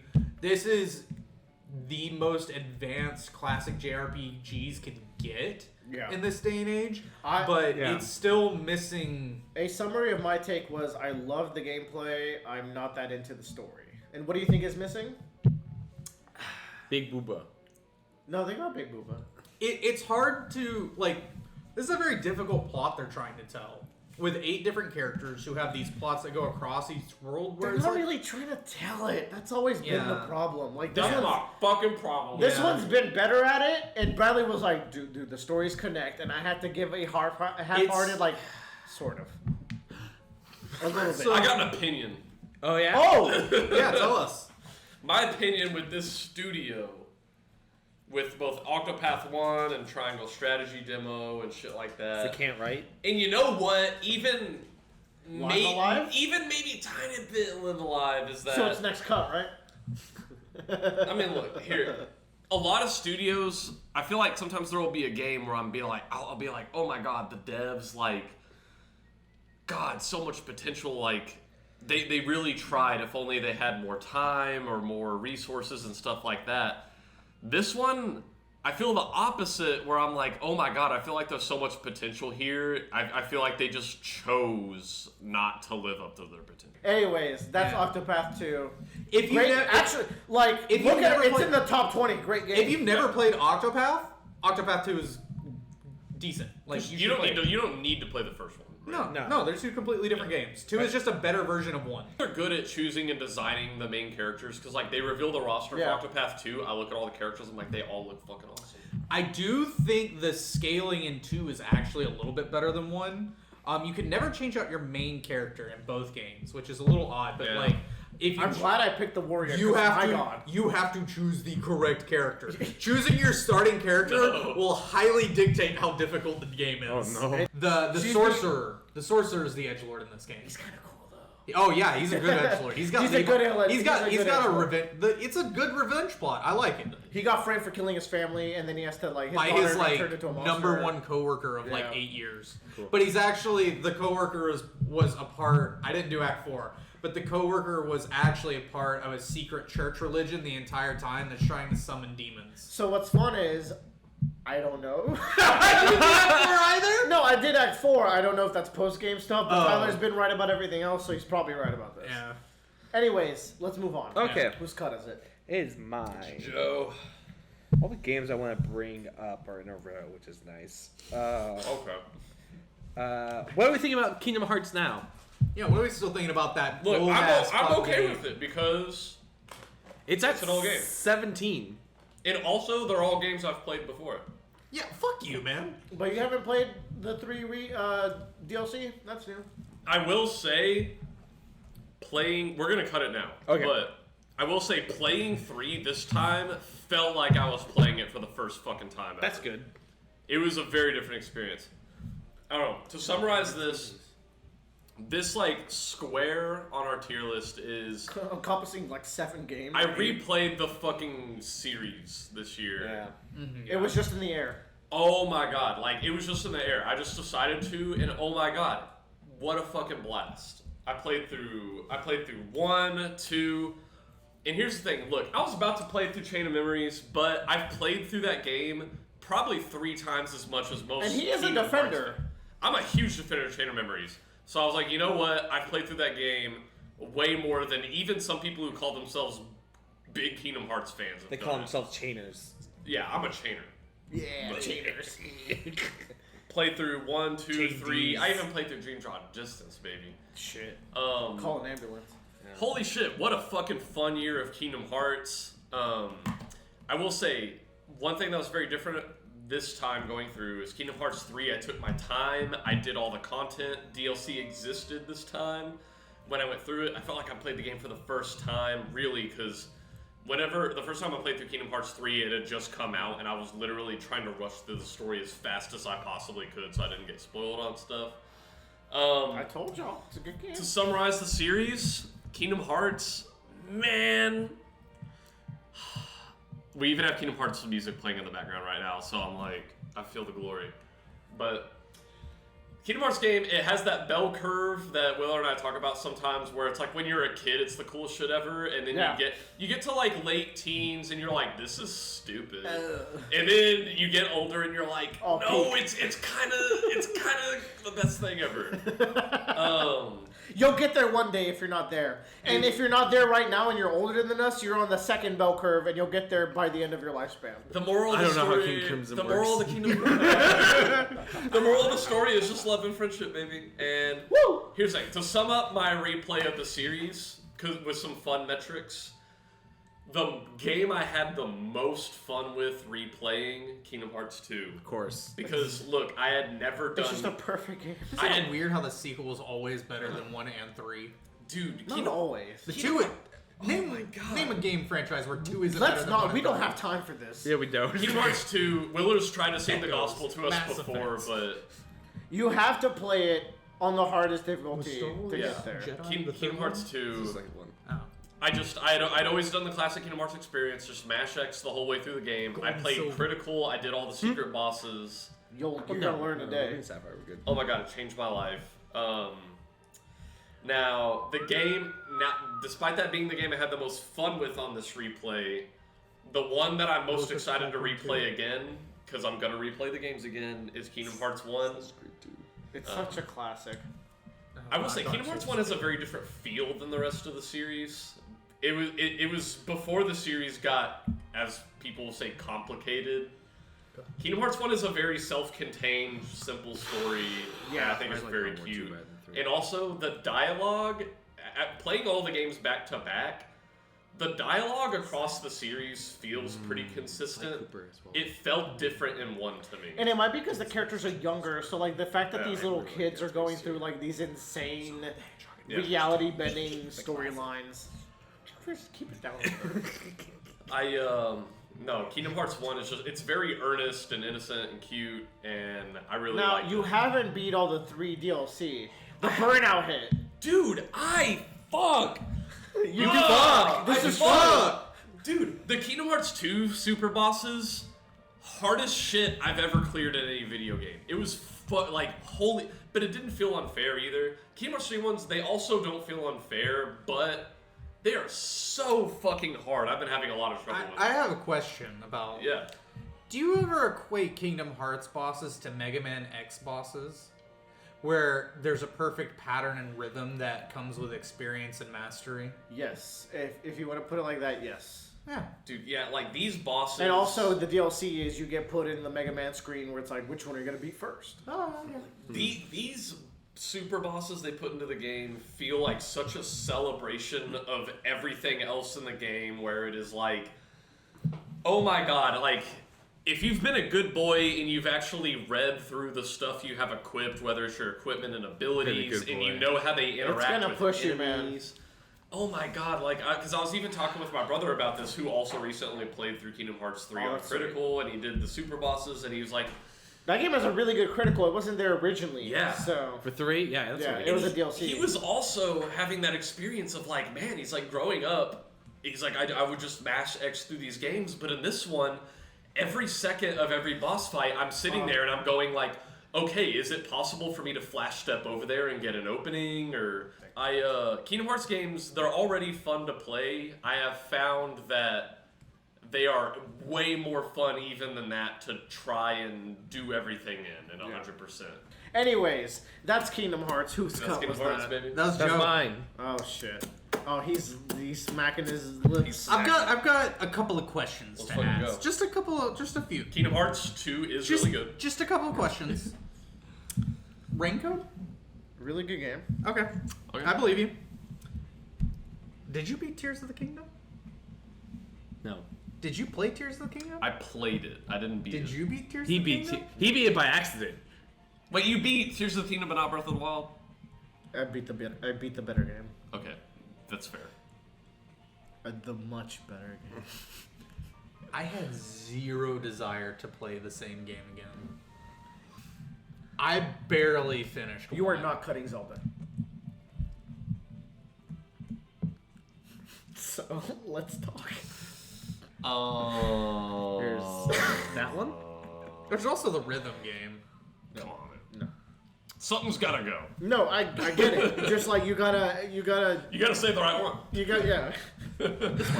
I do. I feel like Disco Elysium is that good though. It is, but like It's also older. No, It's a remaster. Dude, what the fuck is Raincoat? We're gonna play around a Smash Bros. To decide Raincoat who is goes a next. detective mystery game where you have the big horny booby ghost that takes you into the Why'd you look at me? Boobs, Tyler. Let me finish. She takes you to a labyrinth that represents the mystery, and you have to solve the mystery of a crime. And there's a horny ghost. And Is it got good writing? He said boobs. We're cutting one of my games. It's just like you gotta ease me into my decision here. Armored Core is still up there. Like, it's a great game, but did it blow anything out of the water? It did, but we're gonna cut it. Okay. Like, Because Armored Core is loved everywhere, I just want to show some love to these games personally a little bit more. it's great, but I heard in terms of innovation and like it feels like when you described it, you can get through everything in the game pretty quick. Like you said, you kind of find a build that works, and then you make it through the rest of the if plot. you're good at video games, you can. I had a friend that got this game. He You was can hyped. get filtered hard by this He game. was hyped as shit for this game, and he could not beat last boss and said the game was. We a bad can game. cut it. I think it's a fantastic game. I I really like the wanna play it. storytelling in it, the combat. Like the thing is, like I know all of you are competent enough at video games to that you like it, but Dude, you gotta understand that we are in I'm fucking aging, bro. this is. I'm Maybe- getting there. maybe- I'm the first to go. Okay, maybe not Tyler, but I think the rest of us, we've kept our skills sharp with Souls likes. That's all I have I didn't think Elden Ring was that hard. This has plenty of filter bosses With no magic, just yeah. shield and How about sword. Malekith? Not there, but it's Well. fine. I'm not saying Elden Ring wasn't hard. Anyways, all that 2 to years say, later, we're still talking about it. we are proficient enough A year to later. play video games, so I can say all of you would enjoy Armored Core and Fight It's the Good pretty Kill. short too, right? It's it's like the 20 hours? It might be the breeziest, like just the most peaceful nights I had. It's, like, fun, even, too, ain't it? even as I'm dying a bunch, it's just such a. Peaceful It's on my game. list to play. I just Can you like do things where you like lock your mech down in place and then your shoulders come up and you just launch And then you go- missiles all over? Yeah, Yeah. you're going, it's a mech game. It's fan fucking. Yeah. It's good. just like. But when it but feels, but you know it's- when it it's- fe- it's you not know when our it feels niche. good. That's But what it's this not is. our niche. It's not what we usually go for. I Like, probably- I'm not the push. biggest mecha guy. That is. I'm not a big mech guy either. I hate Gundams. I Like like. that's fine. I'm not By the love. biggest Gundam fan. I used to build them. I just Wait, want. I just want. I'm to cutting now, right? You are. cut off. Yeah. Right. So Baldur's Gate's got to go. No. No. I'm sorry. I'm just That was the teasing. funny. I'll hurt So someone. this is 15, right? Yeah. Wait, honestly, we should have started with one and then done everything else. No. Willer, I think now is the time for Metal Gear Solid. Woo! Metal Gear Solid was better than Armored Core, and that was Joe's Damn. line. I'll give you Raincoat first. That's fine by me. I mean, look. That's your cut. Just because Metal Gear Solid 2 is just that game for me. Is that the one? Is that his first? Have you never experienced Psycho Mantis? What are you talking? No, about? Y'all sent me a Snapchat. We were of just- Psycho we Mantis both played- rambling shit off. We've both we played. were just vibing. Yeah, Okay. we were having He a good was night. vibrating Joe's controller. It was great. I did think it was cool. It was going through all your PlayStation data. Like, there's a lot of PlayStation. We had to lines make that they up. recorded. So the Master Collection lets you set up your save file. So we were like, yeah, we play Castlevania. We played Suikoden. yeah, they were saying a lot of shit. I was like, I don't. Like, if I played only Konami games early in my life, I would have played Suikoden. Yeah. Suikoden. Oh, you Um, like Kojima games? No. It is a Is remaster. Let's. Suikoden the fruit game that's really I have no popular? No, idea. that's Suika game. Yeah. Suikoden is the game where you control 100 characters. Suika's like. I have no So idea what many that game people- is. It's an RPG. We're gonna cut Metal Gear Solid. Joe, have at it. So, fun story. I've probably told this story like 100 times on the podcast. Yeah. Yeah. But probably when I was like 11 or 12 years old, or whenever Metal Gear Solid 4 was coming out. Yeah. Yeah. Which actually was probably closer to when I was a teenager. For sure. But Metal Gear Solid 4 was coming out, and I was like, that seems like a neat, like, army game. I want to play it. I'm an army boy. I should play some of the games beforehand. Yeah. I'll play Metal Gear Solid 1. And then I was like, cool, I did it. That's enough for me. I'll play Metal Gear Solid 4 now. Man, Oh. was I hell confused. Yeah, I bet. Bradley, do you know anything about Metal Gear Solid? literally the only thing I know about the franchise. Yes. Period. The only detail is that there is a 2000. giant robot called Metal Gear. Okay. We need to surpass Metal Gear. And we do need to surpass it. Okay. So, I played Metal Gear Solid 1 as a kid. And, Correction, you know about Solid Snake. yeah. I know there's like person. The game is like a metaphor for the Cold War, essentially. No. It's not a metaphor for the game Cold That's War. called Metal Gear Solid 3. Yeah. And I'll get to that in just a second. Oh, Is yes. that Snake Eater? Yeah. Yeah. Yeah. Okay, so played Metal Gear Solid 1. I really liked it as a 11, 12-year-old. But I never played Metal Gear Solid 2 or 3 until this year. So Will and I Damn. played Metal Gear Solid 1 together. We had a great time. It's very funny. Very, very funny. It I was a found great playthrough. I found my nemesis, the D-bomb. Oh yeah. What do we call it? I forgot. Anyways, Bomb D-man. Joe will run into every claymore of every Metal Gear Solid game without fail. It's so fucking funny. Literally, we're like, all right, time to get to the final boss. I have like this much health left. I walk in, and there's just a random claymore where the elevator is now, and it kills me. That's fucking hilarious. Joe, like the game makes you backtrack sometimes, and they put claymores there, and it gets Joe every fucking time. It's so funny. Fucking infuriating. God, just equip your thermal G's. Yeah, never. I need to see. But we had a great time playing it. That game I love the story of Metal Gear Solid 1. It so holds up. And it holds up so well. Other than Liquid's 10-minute rants. But even then, that's peak to me. that's still great. But I loved the game. So we played Metal Gear Solid 2, which I didn't realize the reason we played MGS 1 together was so Willer can actually get me to play MGS 2. Oh no, I didn't really want to play one with Yeah. I didn't really want to play one with Joe. It was a necessary stepping stone to play two with Joe. Yes. So we played 2. I think 2 is a mastercraft of a game. It's probably one of the greatest games ever made.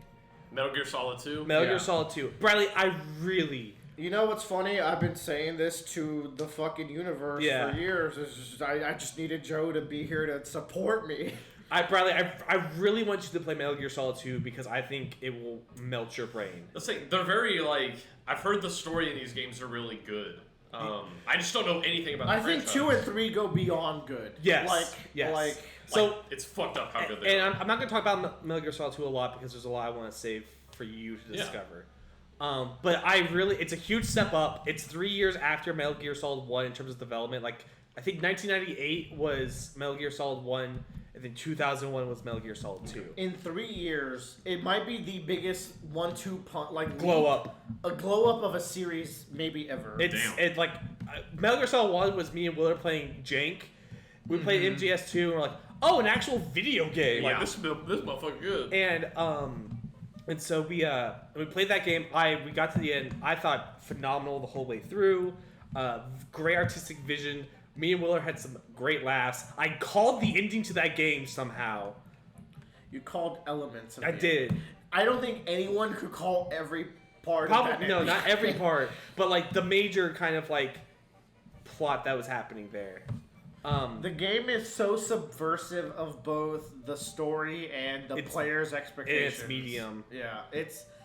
You talk about video games that have to be video games. That's one of those where it's like It has the to be fact that video it's game. a video game sequel to one of the best-selling games ever is what makes it what it is. Yeah. I'm not gonna get too much more into it. But So Will and I have been playing this. We played it, I think, over the course of a month.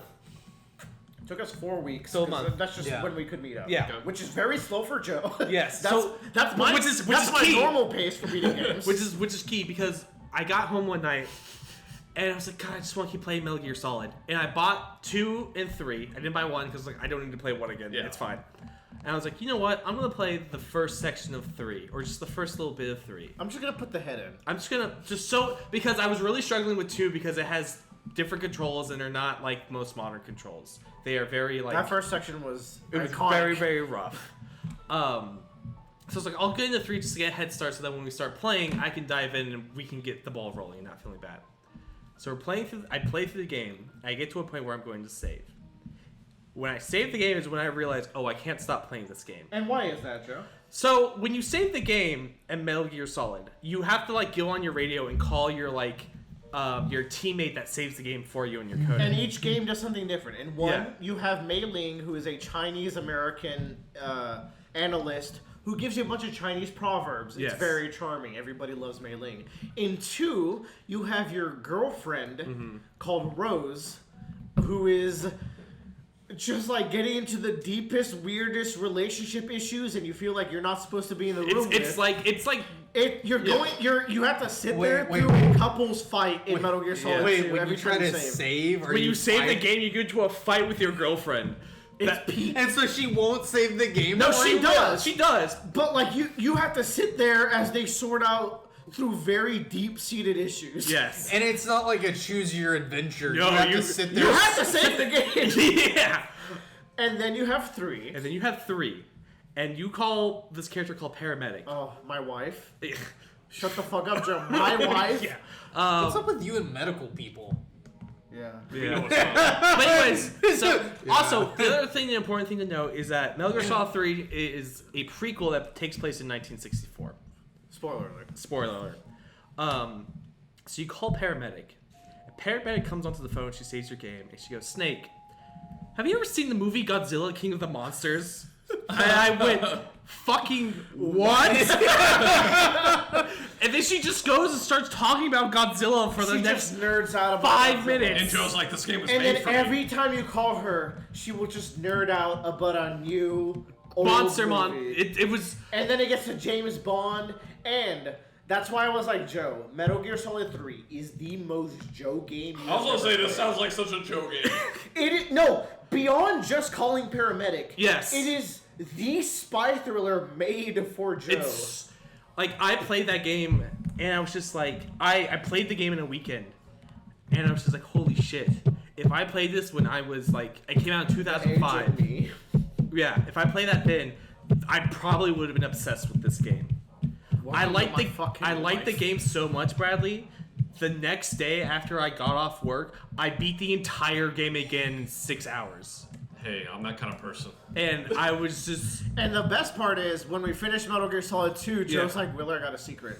I beat 3 2 times. And I'm halfway done with Extreme. Which And I was is like- Sick! Cool. Because I didn't want to play this with Joe, because I knew, like, Joe would become I obsessed with would be at Willer's house until 3 a.m. Like, Oh. it just was that great bad. All that to say, you guys should buy the Master Collection. Yes. I've played enough Metal Gear in my life. Metal Gear Solid 3. Anyways. Yeah, Metal Gear Solid 3, I heard multiple times, like, this is one of the greatest games ever made. I'm going to have to back that up. And with them, it's one of the greatest games I've ever played, made, story-wise. And that includes all the games he played this year. It's Yeah. still a highlight for him. Yeah, so. like, it was just, like, one of those things where, like, I was just sitting there, like, I finished the game, and I went, I want to keep playing the game. The character, like, Yeah. 2 is the more, I would say, interesting experimental game. So it's Very more of a Willer artistically game. visioned.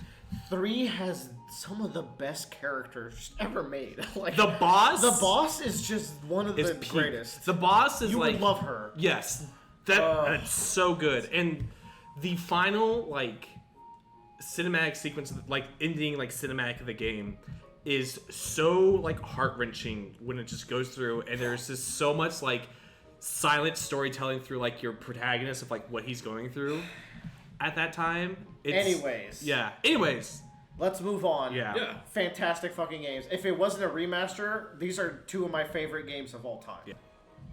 What are we cutting, Bradley? Look, man, You haven't looked in the list. You don't know. how good. No, I know how. Like, I mean, they're. This is not. I played the one on the 3DS, and it was really fucking. No. Each of them really No. above everything else on this list. No. There's nothing on this list that or is it above everything else on this list? It's not above Liza P, apparently. Who said that? You did. Oh. Anyways, this is a great spot for Raincoat, like 14. Okay. Yeah, Fuck it. I'll give you Raincoat. That's Have why you just been saving this as like It's a fun. neutral bomb of yourself? Like, this doesn't belong here, I've but done you this. just- I've done this 5 times. Every I know- time. Yeah. No, Raincoat is fucking great. he has a sacrificial bomb. Everybody. Yeah. So, are you interested in Raincoat at all? Yes, No. I am. No, I am. No. 'Cause whenever they did the initial Fuck. trailer, I was like, this could be a I was game. about to spoil the shit out of this. I have 0% interest in this game. Ooh, I want to tell Tyler some things. I'm very interested in this game. This game is very aware that if you've played this, you've either played Danganronpa or watched Danganronpa. Oh. Is Okay. Danganronpa the weird child game that you talk about? The fuck are you? It's talking- Willer's A child bunch of high game. school in a murder game. Okay. Yeah. They kill each other and then you do Phoenix Wright Yeah. trials. Okay. I don't like them as much as Phoenix Wright stories. Anyways, you know when I was like, hey, this game is a lot less cringy than Danganronpa, I will say the cringy characters did come. However, there's a lot fewer of them, and they're not there for as long. For example, not the main antagonist, but the one that like looks like is the main antagonist is like the leader of the cops, for example, and he is an antagonist for sure. He is the maybe worst character in the game. He is just so like over the top evil. It's so annoying, and like he's very cringy. Is it worse than what's his name from Grey Ace Attorney? There's no greatest attorney character True. worse than this guy. No. Yeah. Is this the bad guy that shows up in his clock tower? It's just like, oh, you're the bad guy of this series. No, he's actually fine. He's good. great. He's Yeah. just not my favorite. This guy's bad. Yeah. The story is so good. So like I said, you're this detective. You have What I stands. did want this was it to be a game where you're solving supernatural mysteries. Yes. Yeah. That is not what this game is. What the fuck? It is a game where you're using supernatural skills to solve fairly normal mysteries. Okay. Fairly normal in a mystery game kind of way. It's the most insane murder They plots. hid the murder weapon inside this fish. Exactly. Yeah. Yeah. But you're using powers. For example, in the second chapter, you're paired up with a detective who can see the crime scene as it was on the moment it was found. And that's really significant because, like, the moment where it was found, depending on how things are, it tells you a lot about the people who found the crime scene as well. Anyways, it's very interesting. And then, like, the second crime is, like, you use a character that can disguise themselves as anyone, and you go to this play at a school where one of the girls dies from drinking a fake poison. And you're like, oh, then who did it? So you disguise yourself as each one of the suspects and talk to every other suspect and see how they feel about each other. So you're using like all these powers, and like a girl can turn back time, etc. So you're using all these powers to like explore the murder scenes. But really only one of the mysteries actually uses the powers in the crime. And it's not even the main part of the crime. So it's not quite where I expected the game to be, which is why it doesn't quite live up. It's not what you expected.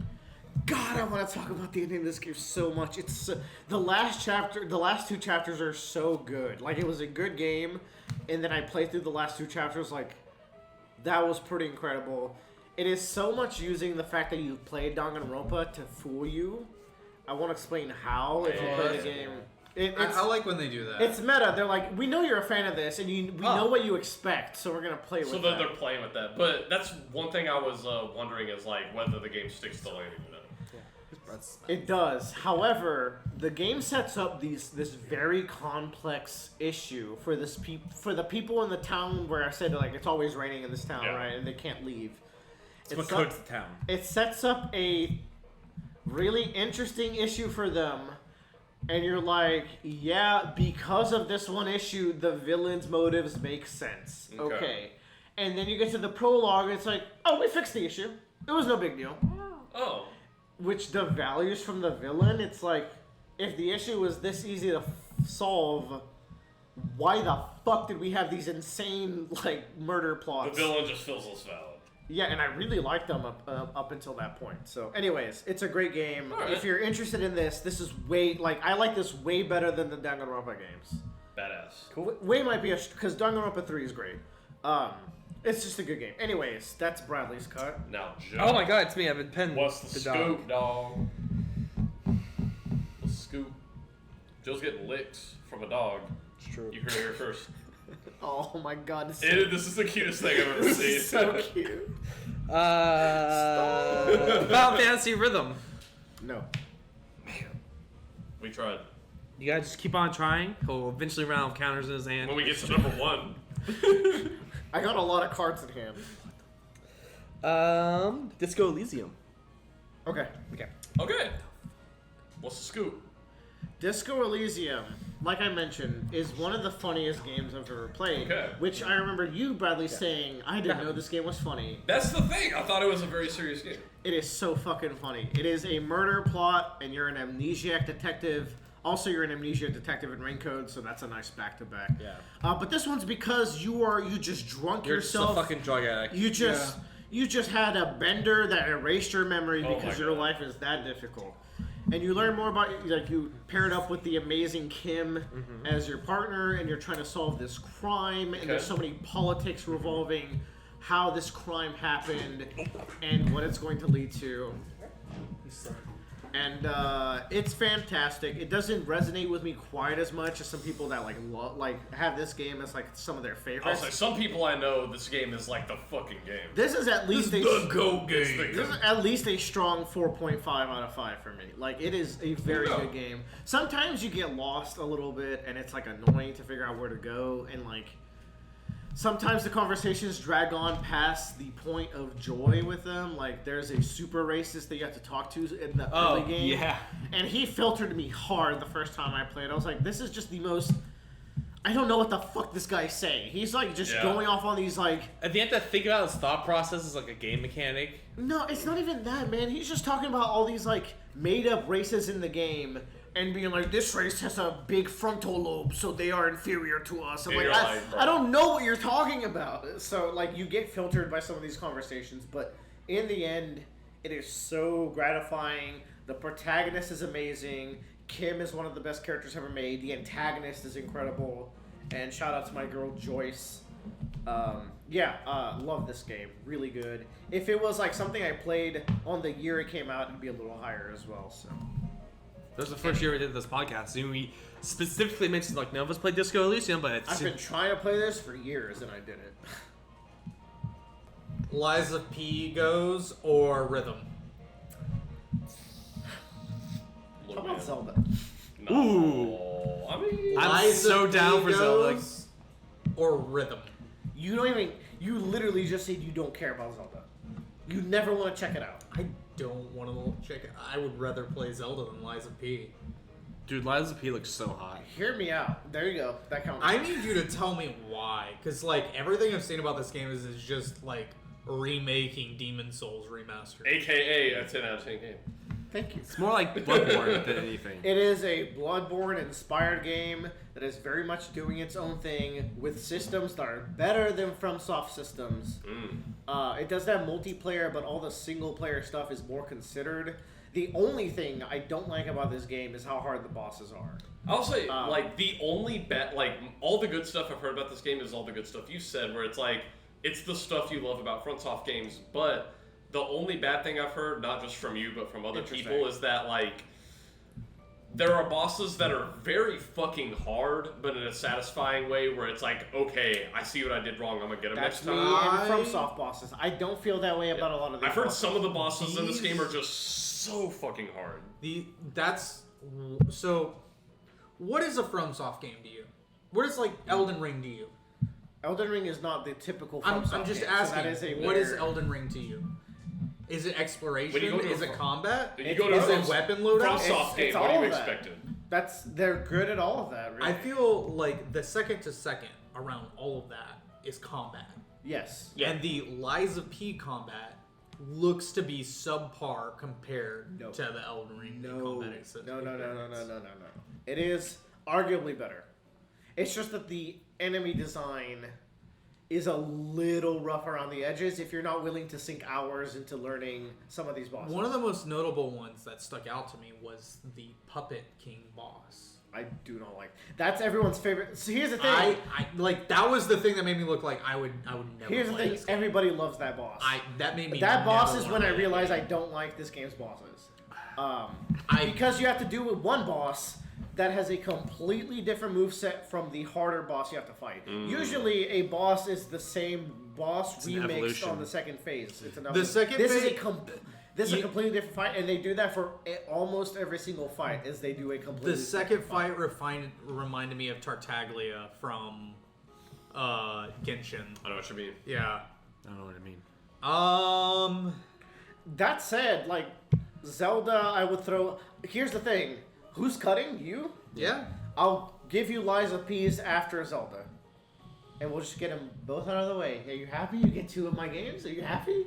Yeah. Now, however, Bradley likes Zelda too. I don't think he likes it as much as me, which is weird. My main thing with Zelda Breath of the Wild was it was a new, first of all, unique Zelda experience that celebrated all of Zelda's previous lore, monsters, weapons, cultural, and like establishment of the Zelda universe. Oh, that's true. The second one And then they brings in something that was not in Breath of the Wild. The overworld and underworld and the beginning storylines of the goddess versus the demon clan. See, that's not even it for me. I know. It's just that But, Zelda 2, Breath of the Wild 2, is just so much more interesting to play. Like, you have so much more freedom of how to tackle every single thing, and that it's addicting. Yeah, and it is, but like, we're saying the same thing about Octopath 2 versus Octopath 1. You would never go back and play Breath of the Wild if you never played it. You would just play Tears of the Kingdom. Yes. So, like, at the same time, with like, you're just not missing any plot except like, oh, hey, Ganon's still alive. When did you become plot man over me? Like, it's fine. You get the gist of it. It's What I've been sacrificing in terms of like my game skill level, technically. is you pay attention to plot now. Yeah, that's yeah. a win. I've been trading a little. Not bit. everyone can play. You should play Metal Gear then. Not everyone can play games well and pay attention to the plot. So Yeah. that is a skill unique to me. Let's talk about IGN's #1 game of the year, Zelda. Tears of the Kingdom. Bradley, why don't you tell us about Tears of the I Kingdom? will tell you about it because I got opinions on it. Do you think it could go now? Because I want to Yes. do 1 and then Zelda. I do think it can go now. Here's my experience with this game because Zelda and Liza P. Breath of the Wild is one of those games that kind of like altered the course of my life a little bit. Like I got my Switch, and this is Breath of the Wild made the Switch for me. Oh, so 150 plus hours, did everything you can do it. Like there is not a thing left to do in the game that I could have done. Love that game. Explored every nook and cranny of it, and see, that's almost detrimental. dude, I was left thirsting for more of Breath of the Wild so much that when I saw the first trailer of Genshin, an obvious Breath of the Wild ripoff, There you go. like I was juicing for it, and I played Breath of the Wild. No, Genshin came out. I even called it Breath of the Wild. Breath of the Genshin came Breath out. of the Genshin came out. Played it as much as you possibly could. There was no content left for me to take. That's You scraped Yeah. the shit Yeah. out of that Now, game. here's my problem, right? Is after I played Genshin, going into Genshin, I was like, for me, going into Genshin is just killing time for the next Zelda game to come out. I'm just playing it because it's a Breath of the Wild knockoff. But then you fell in love. I started playing it, and I was like, Breath of the Wild could have been a lot better, man. And that's why Tears of the Kingdom, I played between 15 and 20 hours. Now, what's awesome is, oh my god, the building mechanics just sang to me. That's what no other open world game has probably done. And that's like, not only did they do it once with Breath of the Wild, but they did it again with Tears of the Kingdom. Guys, you have to understand. Like, I'm kind of a contrarian when Breath of the Wild was like, that was a good game. I think it loses steam. I think that I fell in it love does. with Tears of the Kingdom. Like, I did not. I bought this game more pessimistic than all of you, Here's the and I think I came out loving it Here's the the most. problem, It was though. so good. is I like Zelda. I don't like open world games. And Fair. And you know what? The dungeons in this game are very good. They do not replace original Zelda dungeons, just straight up. Yeah. And it's like, I'm glad that they've like really succeeded with this, but it's Counter argument. I can use Ascension to just zoop up everywhere, and it feels really good. It feels good. That's his ability you get. The machine, like You should, if you don't know, right? You haven't played the game at all. Fair. Yeah, because I'm cutting like a lot of shit. Like, Yeah. Also, Recall super fun. Like the runes in this game are so much more interesting, and also like I think your tools are much more interesting. there's a secret. they had to be. There's a secret fifth party member that I didn't know I was about to get. I just saw this cool thing in the horizon, and I went there, and the reward was just so worth it. It's like an entirely new party member that is completely different from all the other ones you get, and like it was just. Even the accidental me beating it, you're like, Willer accidentally beat it. I was going to beat it anyways, mind you. I know, but like you weren't going in there. I just beat it earlier than I thought. That's what I mean. It was just like you weren't expecting to beat it that Totally day. fine. But I like that it was just that it's like, I'm here now, let's fucking do this. And Yeah. the ending sequence is great. And I like the characters, and I like how Zelda is put into this like threesome relationship with the old king and queen. And Hey, we saw you. she's in We the liked your past. vibes. We from like across- your vibes. You know from across the what? room. Here's the thing. I only played 15, 20 hours, so I didn't get the full story in my playthrough. I did get to see the full story of the game, and like, man, it's kind of a cool fucking story. Did you see like the end? Like Yes. after you beat Ganon, do you see like that thing that you have to do? Yeah. That's just like fun way to like end the video game kind of thing, you know? So like, there's some cool shit in this video game. And anyways, and then for Liza P, it's a Soulsborne with mechanics that I love. With just like this is their first attempt at a Soulsborne. I am so happy this game exists and is as good as it is. Like. Look, I have to say this I don't about know. I don't know what makes you hate it so much from what you've seen. It's just such a. Bloodborne is one of my least favorite games. Then you're of just this wrong. From Soul. You're on that's the fine. wrong side of Yeah, history. I am. And it's got the entire Demon Souls aesthetic. Like, what are the systems that make it better?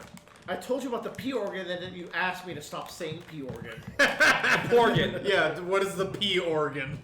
It's a skill tree. That's really good. You also get to mix and match your weapons in a really fun way. P organ is just great. It's peak. It stands for peak organ. Old Porgan. I don't know. I have to say this about Tears of the Kingdom. Anything that's slightly resembling Disney from the 90s and before, I just have a unbiased I feel you. I have a biased My God. aversion to. It is a Pinocchio story. Which is older than Disney. Correct, but I only know of it from Disney because of my age. But it's I like, just saw a this- very popular video that has the complete opposite take as me. Damn. They love the bosses. They don't like the exploration. I love the exploration. Yeah. The bosses piss me off. It's that wide linear where like you can't choose what zone you're going to. It's just that every zone is meaty, and you're going through kind of a set path. I love that. Some of my favorite games are it's wide a set linear. path, or is it like Dark Souls 1? No, Dark Souls 1 is very. You can go to several different zones. It's more like Bloodborne, Okay. where you don't have much variation in the way that you go through the zones in Bloodborne. It's even more linear than that. My favorite games are that kind of linear, where it's just like we have really good levels and you're gonna go through them, and like there's a lot of exploration in the levels. Anyways, that was my cut as well. So we cut Zelda through Tyler, Yeah. and then Liza P through me. Not bad. Bradley, you know what to cut. Look, we're in the top 10 now. This is it. There's a game here that should not have made top 10. It's probably not the one I'm thinking of. No, it's got to be. There's 10 games here. I'm gonna say 2 of them. One of them's fucking going. One of them starts with an L, right? L for L. No, I'm just playing. Light. Look, okay, I'm gonna list 2 games, and I'm gonna let y'all motherfuckers figure it out. I like this. Bradley always pulls this. He's super nice until he's like, figure it out. There's the Dead Space remake, Yes. and there's Final Fantasy III Theatrhythm. No, we figured out it's the Dead Space remake. Okay, y'all figure it out. I'm gonna grab another. I mean, I'd rather cut Final Fantasy Theater Space. I'd rather cut Dead Space. All right. It just puts us in an here's what awkward we'll position, do. doesn't it? We'll do a race to whoever can beat Metal Gear Solid 3 the fastest. You're so practiced. Let's do one. Why don't I get? I vote for Dead Space. You don't know. None of you know what it's like. None of you know what it's like to put on some headphones and just have the most pleasant evening playing Final Fantasy Theatrhythm. Nope. One's a remake. One's a remake. The other one has Final Fantasy 13 music, which is weirdly so good.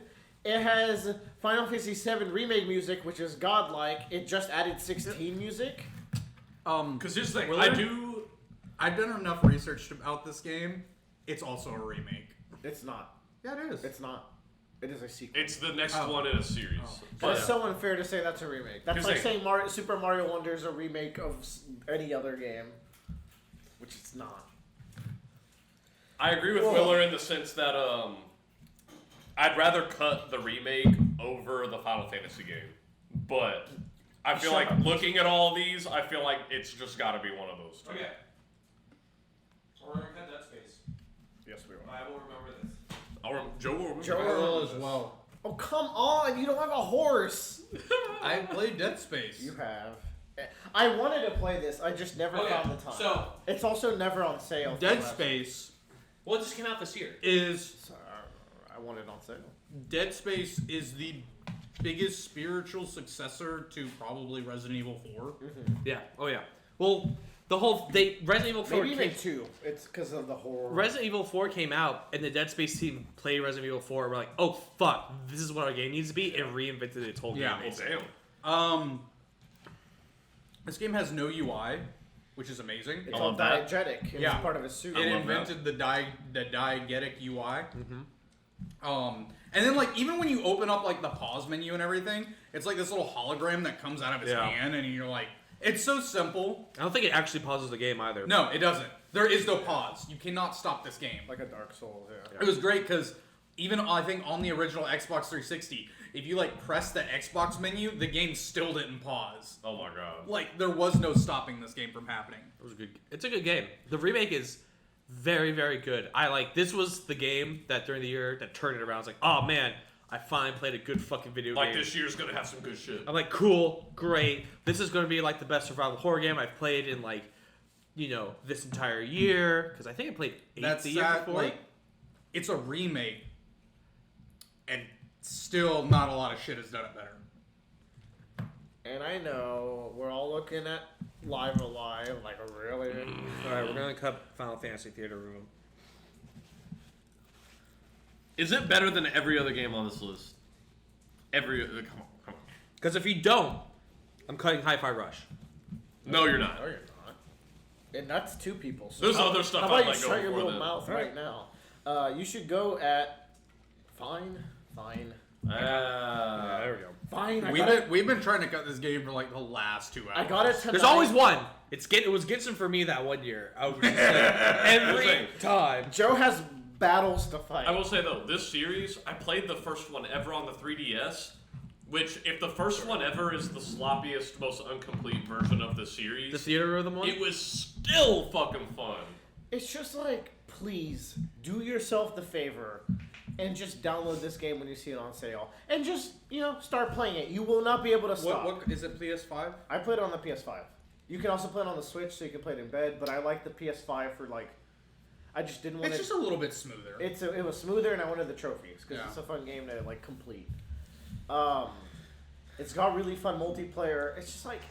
But also the RPG mechanics are weirdly so engaging. You have this set of, like, 50 characters you can play from, and they all have unique skills. So you're playing the game, but you're also trying to make a party that can get through the stage and complete the missions it needs to. It's... That little extra addictingness layer makes it my favorite rhythm game I've ever played. So I'm not trying to offend you, but this is a genuine question. how dare you? Could this be a gacha game? Yes. It seems like it could. Yeah. Like they could have made a lot more money off of this potentially. I like how But that's the beauty. Like What? You're just saving your fry. It's just sitting there. the beauty is that they just gave you this big ass package. Granted, you might have to get the deluxe version to get all the songs I did. As a tradition. But even just the base package already has like 300 songs. God damn. Final Fantasy music is so good, y'all. So like, Yeah. you're already dealing with that. You throw in some Octopath music. You throw in some Nier music. This shit is bussin'. Anyways, this definitely I was surprised. I was looking at this list. It's like I do genuinely like out of all the games in this list, I think about replaying or like jumping on this game, maybe one of the most. Here's my deal. Usually, I feel like the rhythm game genre is just kind of like a side genre within games. It's got like a max that it can reach, I think. Yeah, like in a list like when this. you're looking at like when people are talking about the games that came out this year, they're usually talking about action games, RPGs. But whenever you play a game like this, you're like, why can't rhythm games be in that main category of games people talk about? Because it made me feel Guitar so. Hero It died. just makes you feel so happy. Like you play it on and you're just happy. Because I was like, sometimes I'll play rhythm games like at the arcade, and I'm like, okay, like it's a fucking You rhythm played game. some Melody of Memory. That game slaps. That's like, then you play like some rhythm games, and you're like, why are these not just the most popular fucking games? There were. I mean, it is repetitive, True. but it's just like it's like listening to music while also vibing. It's just How a long good until time. rhythm games do become like the mainstream? Never, There ever, need- ever, ever. Never again. Probably There needs to be never. a porn one, like Honey Pop style. Honey No, Pop I is won't not go even to the that. biggest puzzle game. My introduction was DDR on the PS2 with the mat you plug into the PS2. The mats are so shitty too. They were pretty bad. Anyways, it's Tyler's cut. It's Live Alive. It's time. It is time, Bradley. Is it time? Because I see Alan Wake and Baldur's Gate. That sucks. No. Okay, no, it goes before either of those two. Yeah. Like, You're Alan Wake stan all of a sudden? I'll say that, like, as much as I love Live Alive, I can tell how much people love Alan Wake 2, and I don't love this game as much as the people who love Alan Wake 2. This is one of 3 remakes in this top I 10. know. 4 remakes in this top 10. This year had a lot of remakes. Yeah. But here's the thing, Live Alive, I'm glad it made it to top 10 because I feel like it deserves it. I'm gonna give y'all the scoop on, and I'm gonna call it Live Alive because I've googled the pronunciation a couple times and people just.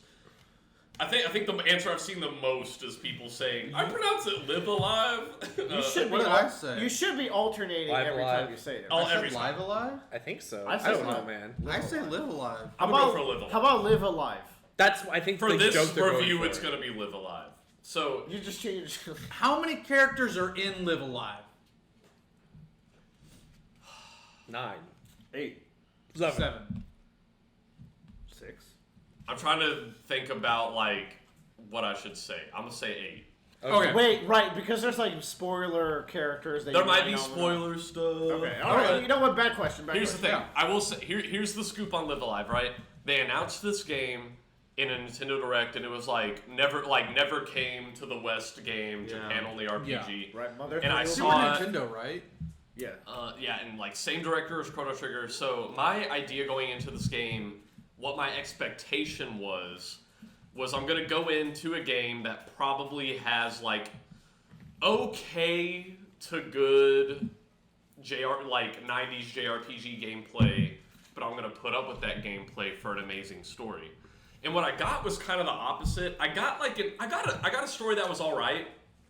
It's an okay story, but holy fuck, this is a game where like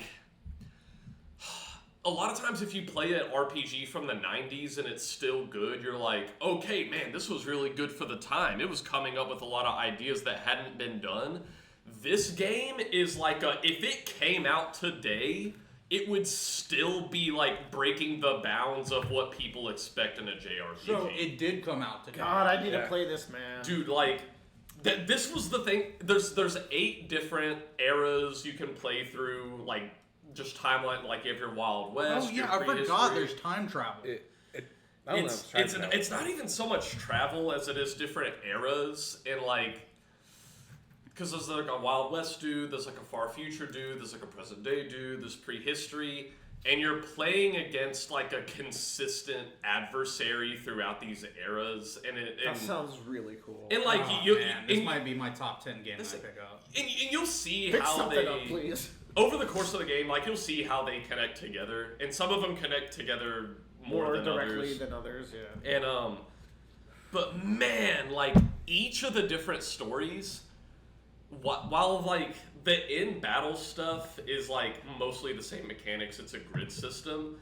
I never felt like I was playing the same RPG when I went into like the different modes. That is really impressive. Each one has a very distinct gimmick that I'm like, this is a different game. Holy shit! Because like the one I think I spoiled the most without saying the era is like I went into one of the modes expecting a JRPG. I got a survival horror game. And I went into one of them and I'm like, this is still an RPG, but also it's fucking Street Fighter 2. And then this one is like, oh my god, this one has an overworld, and none of the ones I've played before this one even had an overworld. That's so cool. And so you'll go into one of these eras just not knowing what to expect, and it's really well balanced. I really like RPGs like maybe Chrono Trigger or Undertale where you can grind a tiny bit, but you don't have to grind. Mm-hmm. Like, this is a game where if you grind 1 or 2 levels for a boss, you'll feel the difference. But you don't have to grind, and if you go to the boss, it'll be alright. One thing I'll say about this for anybody even, like, cautiously interested in this game, I went into the Edo Japan era first. Which I feel like was a good move. And I feel like I was conditioned to go into that era first by both the demo and the trailers. It's an Octopath, like your life will be easier if you start with certain characters kind of situation. I started with that era, and as I went through playing all the different eras in the game, I'm like, man, I'm kind of glad I started with Edo Japan first.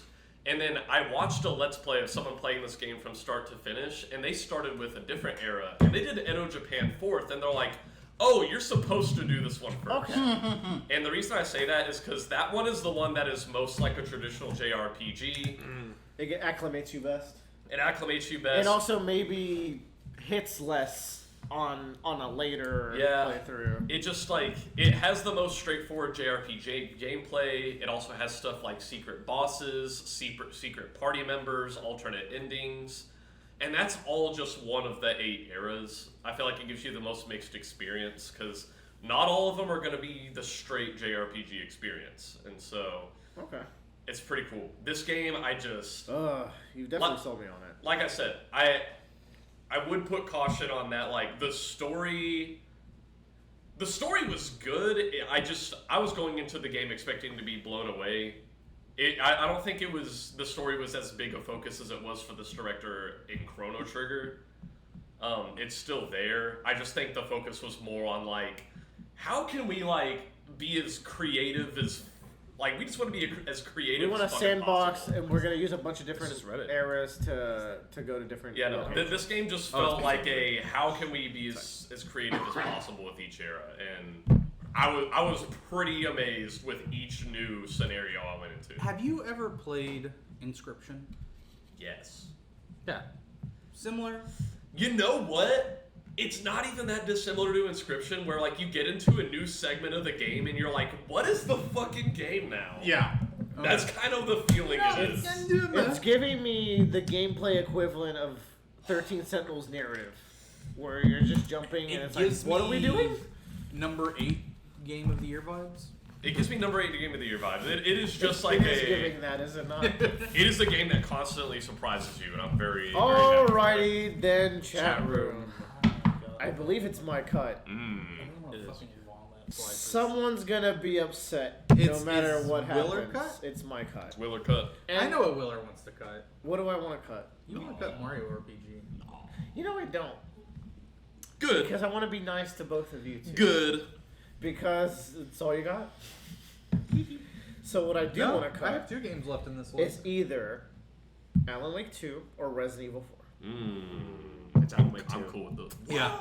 Let's do it. I Tell me about it. Okay. Again, it's been very recent since I've heard about What is this, 5th or 4th? This Or will be 7th. 7th. In an age of remakes, remasters, repetitiveness, it is the breakout that Dark Souls had in 2013, where people were like, it's the same games are too easy. I've actually heard that discourse a lot this year, where it's like, "Oh, games are so boring right now," from people that just play like Call of Duty. NBA No. and like shooters. It's like, No. no, but like Yeah. no, just like online yeah. dude bros that just like stream like Fortnite and like the latest like or DayZ, like whatever is the popular game right now, and like I think it is games are Kuika boring game. right now. So There's a clip that I posted like earlier, like this I year, watched this that one. Tyler watched. You should not watch it. I did not not watch- watch it. No, I knew I I should. bit that bullet. Yeah, and then, Thank you. and like that game is that sequence is the epitome of artistic expression in video games. it's The epitome. This game will go in a museum. Alan Wake 2? Yes. I just wanted to be said that I am the artsy fartsy. I know you video, are. So I'll judge it next year to see if it and really is the epitome. it's so hard to talk about because like And you shouldn't. because there's so much I want to talk about that. What's Alan Wake 1 about? Tell us about Alan Wake 1. Alan Wake 1 is about Alan Wake trying to get over his writer's block. So he has to go back. So he's trying to get over writer's block. He and his wife go to vacation in a cabin in a place called I can't actually Silent Hill. Something Lake. It's not Lake. No, the lake is called Cauldron Lake, but it's not the name of the town. I can't remember the name of the town right now.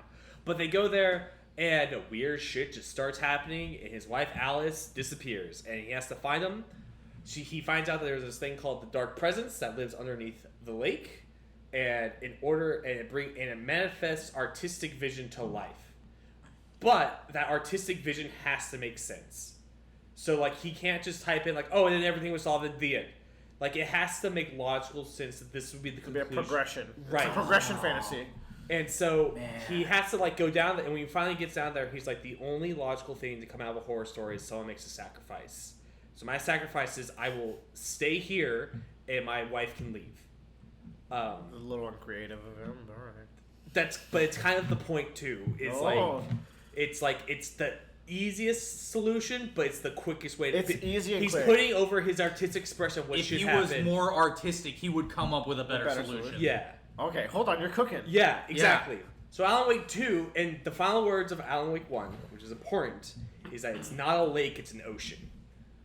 And so Alan Wake 2 starts with Saga Anderson 10 years later getting a call that there's been a murder at the lake. Which it has been a decade since the last Yes, Alan Wake yeah, game. yeah. Well, that should also be pointed out. Yeah. I do like real time to game parallels. And like the that. person that was been murdered is the FBI agent that was chasing Alan Wake 1 in the first game that disappeared 10 years ago.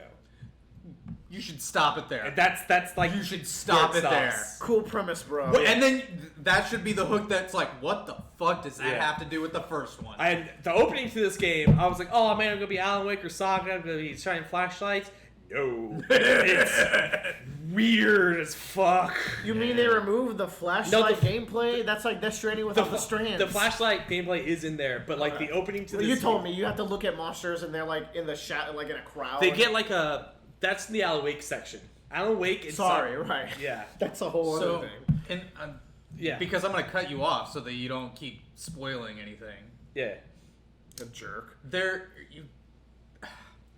other thing I should note Go ahead. is every chapter of this game has its own theme song that plays at the end. And that's what they played at the Game Awards For one of podcast? the chapters. But like I think that's the other thing too is that like each of those songs was curated and made for the game and has specific thematic relation to that chapter. So that's like an important. But like it doesn't even work. It doesn't even like talk about games as an artistic expression. It goes into every other sort of media: books, photography, writing, books, whatever, movies itself, games themselves. Like just even like kind of like fandom expectations as well. It just takes the idea of like the pressure of an artist manifests as horror, and then like at least on the Alan Wake side, and the Saga side is just a whole other. All in all, it seems like a game. If I like found room to play, I would also be fighting for. I think you would really really like it. Man. Unfortunately, that's not the world we live in. A lot of stories this year, I feel like, that have come out this year, they've been worked on for a while, but are really good retellings of like Man versus God. That's why I said Man versus Nature. Now my favorite archetype, Man versus God.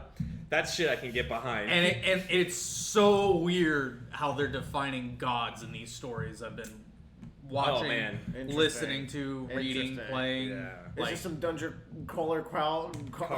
Dungeon Crawler Carl.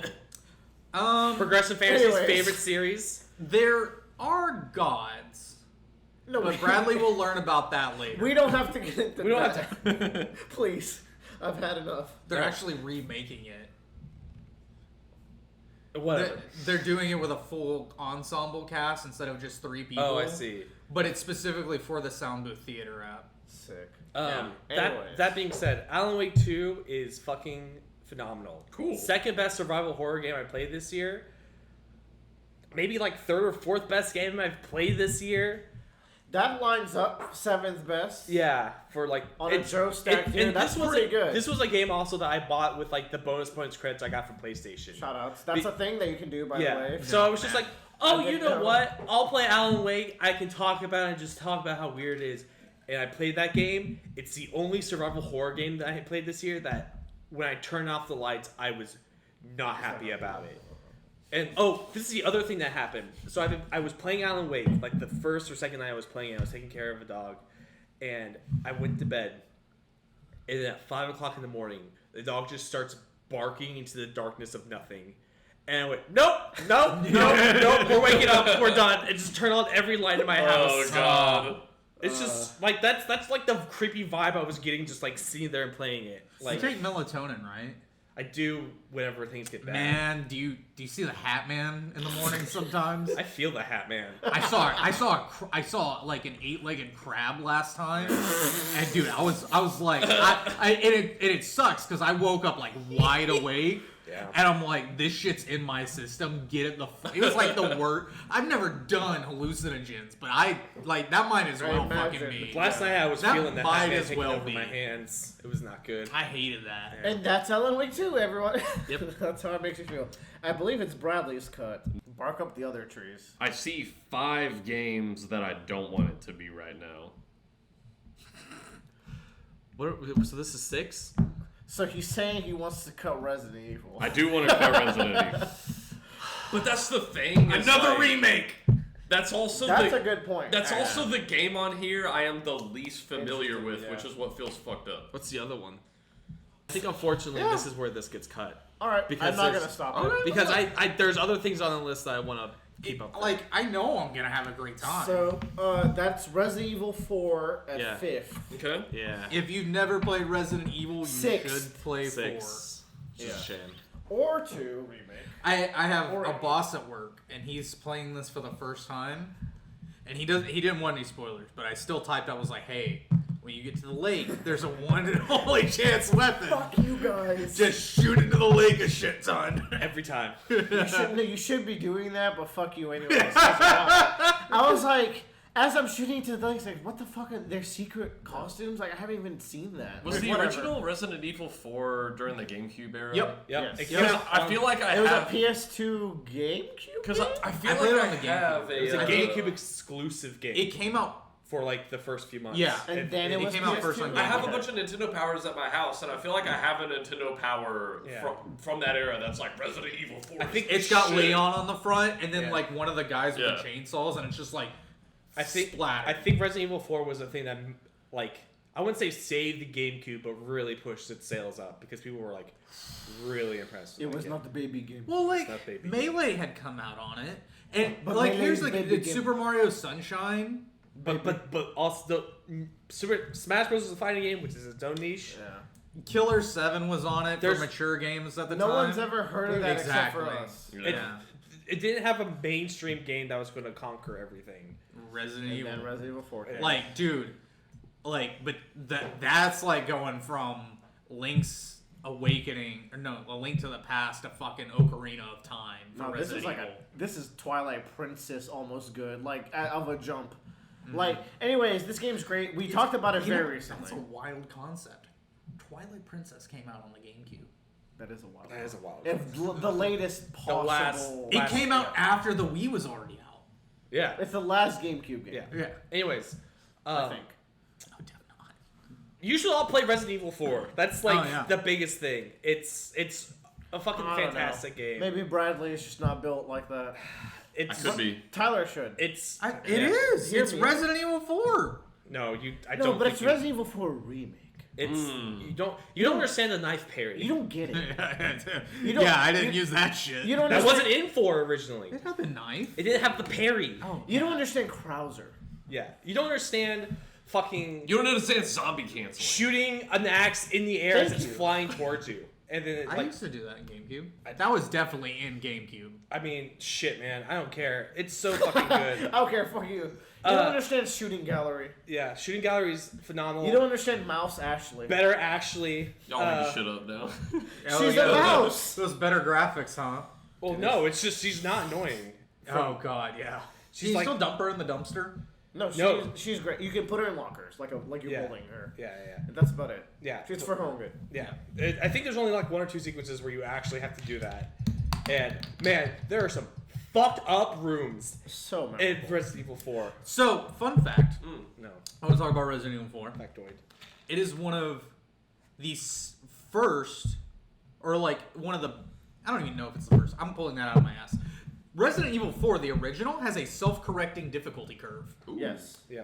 Every Resident Evil sort of kinda has badass. that. Does it?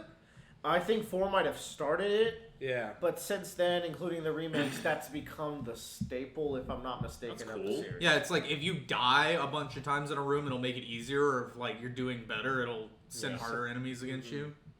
I don't think it's near. I think they do it more with like items this time around. Yeah. I feel at least on the hard difficulties, it's just like we're sending you the fucking worst things possible at you, man. It's like okay. I don't know how popular the infinite ammo guns are in every Resident Evil game, but it's probably Capcom. hella popular. People Okay. love just being fucking Yeah. amazing. But yeah, man, it's just so good. It's every like I told like this was the first game in a long time where I was playing the game and I got to a point where I was just sitting there playing the game and I wasn't trying to like forward progression. I was just Yeah. sitting there shooting dudes and having. Joe, that's Having a good time. impossible for Yeah. Joe. Yeah, Oh, and damn. I was just like, oh, I'm just chilling out, which was great, but Still got quick time events. no, Oh, good because you actually get to play a video game. I liked those.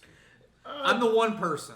No, I also like quick time events. They weren't missing necessarily Yeah. for this game. They're only there for like very like when you get grabbed, which is just a button mash. But like the lake monster is like an actual like I was looking at my top 5 predictions. it's Some shit went awry. yeah the oh man mine's so fucked. But yeah, it's a fucking phenomenal game. Anyways, Bradley. I've said a lot about this game over the year too, so I think that was Bradley's cut Yeah, because he Think so. hates Resident Evil, notably recorded many times in our history together. I hate it. Oh, I don't like Joe. I really don't like Joe. This is here. spicy right here. Super Mario RPG? pick one. Yeah. I'm fine with it. Yeah. I can't believe it got to top 5. Same. It like okay. Congratulations! Yeah. I'll save Super Mario RPG. So we're cutting Oh, Super Mario yeah. One. This game is RPG for babies, Dude, this is my game of all time. dude. Like Shut y'all, up. genuinely, I played through this game, and You can stop the sentence there. I played through this game. I beat Tyler- this game. Yeah, he beat this game. No, I'll extend the sentence. I probably played through the original version of this game so much my parents hated me. Because I'd be talking to my mom like, and then Gino does this, and she's like, that's so cool, really? But Mom, Gino World. Gino World. No, and then I say Gino World, and she's like, okay, that's badass. Yeah, But She's like, for real? but Gino Beam though. Gino B. Here's like, we talked a little bit about this game on the podcast when I think you and I were still playing it. It was, you guys weren't done yet. Yeah. Now I'm in the post game. Just early, like this morning before I left to come here, I was doing some of the super bosses, and fuck, this is what the game was missing. This game has always been like notoriously easy among JRPGs. Like you just play through it and then you're done. Dude, the super bosses, not only are they very hard and you have to like use your skills and all the equipment you get throughout the game to the limit, because like some accessories have very specific abilities and stuff like that, but you have to use the new mechanics in the remake, which is what I really appreciate. I was fighting a boss this morning. One game makes you use mechanics. Oh yeah, I like using mechanics, baby. Yeah. I was fighting a boss this morning that every 2 to 3 turns they do an unblockable, undodgeable attack that does 9,999 Let's go! damage So- to your whole party. What did you do? But here's how you beat that. Is there's the combo mechanic based off of timing and rhythm to build up a power meter, and there's a certain 3-character combo combination that negates the damage from one single attack. But you have to build up the combo meter enough prior to going into that battle so that you can use it keep your combo going so that you can build up enough meter to get it again the next time that comes And around. see, that's the thing. But is it not lame that you have to use that party? You Or don't can have- Well, here's the thing. You just switch to it right before You can't use even it? just No, rely no. on that. You can switch party members out mid-battle. Right, so you just switch before Listen, you have to do you the can't thing. even just rely on that because that's gonna tank. Yeah. It tanks whatever the next hit is. Yeah. But the thing is, you're only gonna get to do that once per battle, and they're doing this move every 2 to 3 turns. So you can use the special to block it once, but you're only gonna get to use it that one time, and that 9,999 move is gonna keep coming, which is where the next mechanic comes in that's new to this game. Is used to whichever 3 you went into the battle with, that's the 3 you have. In this game, when it gets to someone's turn, you can choose to swap them with a party member that's in reserve, or if a party member dies, they automatically get swapped out with one of the 2 who are still alive in reserve. So, like, maybe you can block that 9,999 with that special move. The next time it hits, all 3 of your party members are 100% going to die. So 2 of them automatically swap in? It swaps in the other 2. So now you have to You focus have to on, pick like, up the pieces? I have to swap in Peach, and I have to revive her because she's definitely dead. And Oh, like, that's some good RPG stuff right there. Dude, on top of that, oh, Bradley, on top of that, you can only carry a certain amount of items. So you can't just come That's in there always with good. infinite revives. That's always good. You only have 6 on top of Peach's You only have revives. so many flower syrups. Yeah. so I can replay through this game as many times as I want, but the one thing it was always missing is literally any amount of difficulty whatsoever. The one thing was missing was a point. Yeah, and so To all this. these super bosses are like, holy shit. I really appreciate it. I beat this game. Let's go! Every single enemy encounter. Like, I was jamming to I did not miss one. Didn't fucking miss one. I didn't stop dancing this whole game. I heard The this. real rhythm game of the year. This track went off so much. Even Kelly was annoyed by it at like the 5-hour mark. The 10-hour mark hits and she's going. The full circle. No, I've even seen Let's Plays where people go through a cycle with this game where, like, they'll hear the encounter music and they'll be jamming, and then, like, 5 hours in, they'll be like, hearing the same song every time is so fucking annoying. And then at the 10-hour mark, they're like, It's literally fucking How I Met Your Mother when it's Marshall and Yeah, Ted the in 500 car. miles. Yeah. It's exactly that. So, Let's fucking go. I, Anyways, the never me- said I never did anything for y'all because No. if it was up to me, granted I didn't play the. I just... I didn't play Is it unfair to say the enemy designs in this game are so fucking ugly? So, that's actually something I wanted to bring up. And now you can see just With that they a- are as ugly as you thought This is one of the best remakes ever because it confirms they're ugly. because they kept the ugly. It was part of the Super Nintendo limitations and charm. So, and they were like, you know what? Like, a lot of the times, in so many cutscenes, there's just the characters doing this, where they raise their hands up in the air and their mouths are open and they go, "What?"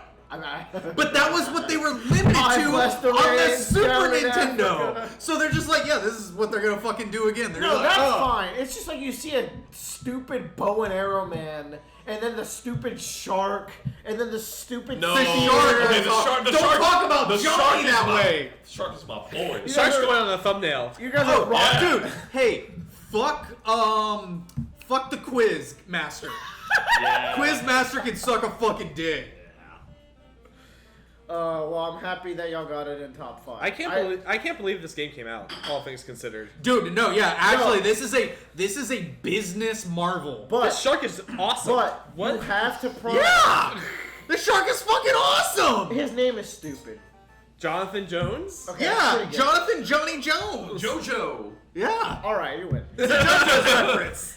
Now you have to promise to play Thousand Year Door remake. Yes, that is also... I am. I'm actually genuinely excited for that. All right, cool. Thousand Year Door. Oh. Wait, does he have an eye in his mouth?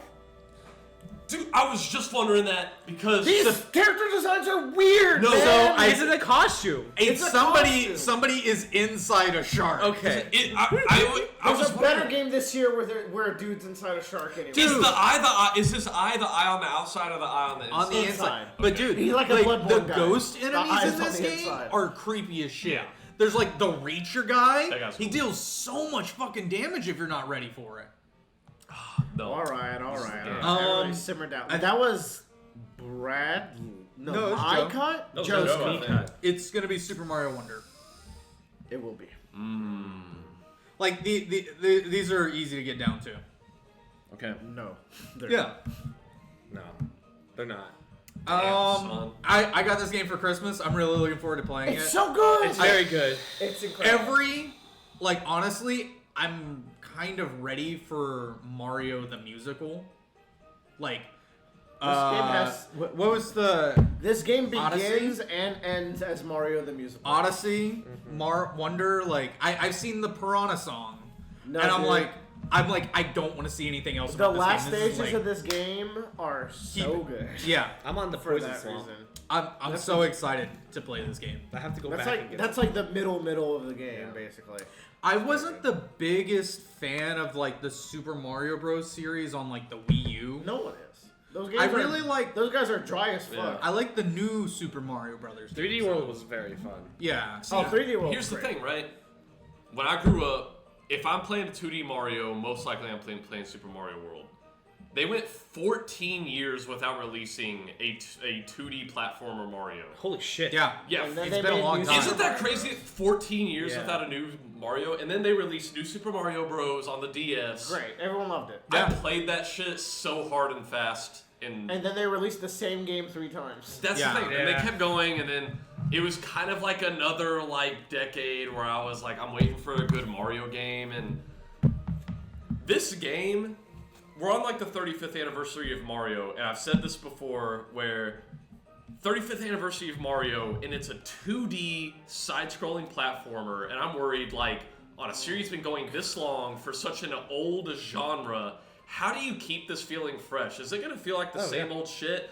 And holy fuck, this is the best Mario's ever been. Here's the you weren't there, Tyler, when I said it. I was like, I'm tired of the phrase, this is the best Mario game since blank. Yeah. This is just the best 2D Mario Oh game. my I don't want to hear it. God. This is just the best one. It's the best one. And they holy shit, they've done it again. They They've did done- it. They did it fucking again. How are they so They can't creative? keep getting away with this. And, like- They do. And you think, like, here's the thing about Mario Wonder. It's just such a good So- vibe. Everyone's been praising the Wonder Seed stuff. Yeah. I think the Wonder Seed stuff is okay. yeah. It's Weird. It's I know weird, but like there's been very few. The of them, base levels are fine enough. Oh, yeah. Yeah, but there's very much a few of them where I'm like, oh man, that's so different to any other Mario things that have happened before. Let There's it a, cook. there's a lot of stuff. I'm sure there's more, but there's a lot of yeah. stuff from like this would just be another part of a level or an expansion of the level. But I love all of the new enemies that have come out of this game. They're so clever. They are. It's like There's so many. there's so many, and it's so great because like you get like Koopas and Goopas. And I love Yeah. Death Stranding. Yes. I haven't been able to Yes. play those components because I don't pay for Nintendo Online. Oh, that is a big bummer. I don't And pay you for shouldn't Nintendo have Online to. either. You won't get to see one of my most favorite Yeah. parts of the game, which is the Death Which Stranding made mechanics. me sad, but like I'm like whatever. You'll be fine. The online in this game is just next level, because You should play Death Stranding. That like you don't have to play alone. I feel like you get the multiplayer experience even if you're playing single player, where it's just like you're going through a level with someone and you cheer each other on, you help each other out. He means when you're still online with the ghosts. Yes, I talked about like just you bond with randos you meet in stages because like with non-verbal communication you become one with the same wavelength, Yeah. and you're like, we're trying to solve this issue together. We need to help each other, and it's really wholesome. I don't know. I just in line with what Joe was saying, even if you took out the Wonder Seeds, which is like the central mechanic for this game, I would still consider it better than any Mario that came out in the past like decade. Have y'all tried any of the special like level zones? Yeah, yet? dude. I saved them all for the post game, including the final. There's level, some so I haven't fucking done them yet. They're so hard. I love the star system. It's just like some of these levels are genuinely hard. Yeah, there's one of them that the first one I found, which was like rhythm-based, like platform thing, and it was just like, oh, My brain's not ready. But Yeah, this no. just cements in my mind that like there's a lot of game series out there where if a new title's coming out, I'm happy, but I'm cautiously optimistic. Like, is this gonna be good? And I feel like Mario is a game where I'm like, I don't have to worry. If it's not Sticker Star, you're good. Like, if it has Mario, I'm just gonna fucking play it.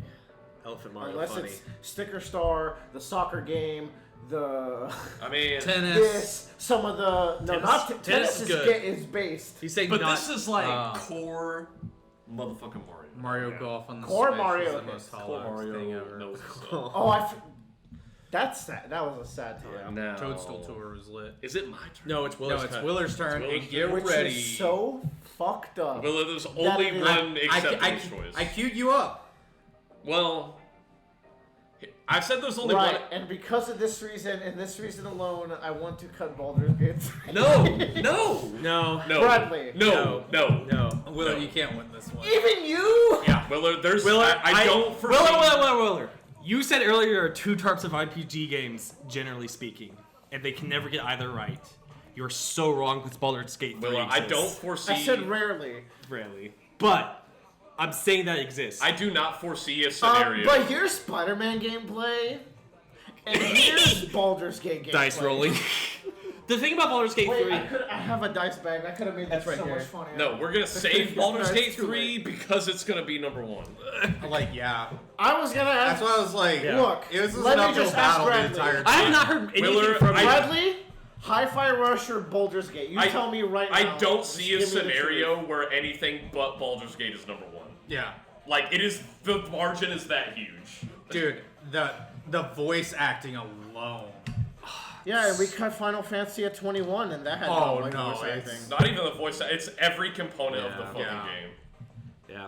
Talk about Hi-Fi Rush.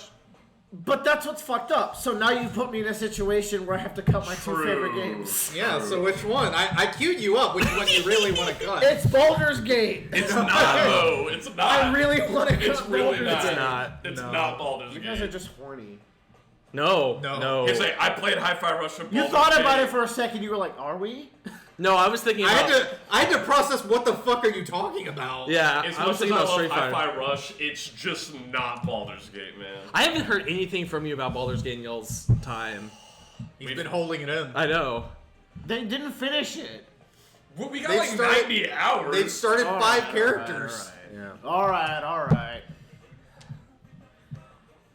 If it's up to me,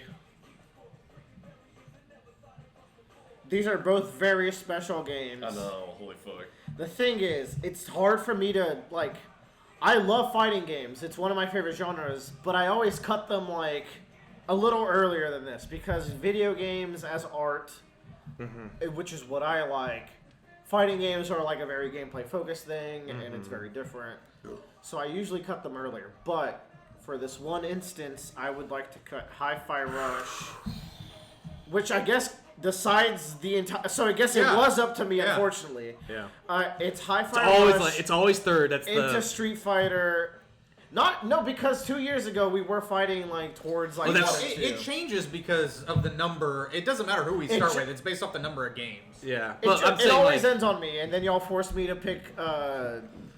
I should have picked Monster Hunter that 1 year, but whatever. I think about that every time, but I also just replay Death Stranding. Like, No, that's a adequate yeah. one as well. I- So we end up with Hi-Fi Rush into Street Fighter 6 into Baldur's Gate. Okay. But let's talk about... So Bradley, Oh, why okay. don't you tell? Because I've talked enough about Hi-Fi Rush. Yeah. I want Bradley giving your... Beat it Cut. recently. Top 3, This- very deserving. This is DLC, right? No. This They is came just out the this this is just the No, fucking game. I thought they had some No. more, a little bit come out, a little bit more. Nah. They did, but the game as Yeah, a I know, whole- it came out in Yeah. January. Yeah. But we're not like rating the DLC. No, the yeah, whole I game. was just like, yeah. Yeah. Dude, There was- this fucking game, Yeah. top 3, very deserving. Willer graciously gifted me this game, and it's like a $30 game, Yeah. and the total runtime for me was 11 hours, which I think is like, I think the general standard is like between like 9 and 12 for this game. Yeah.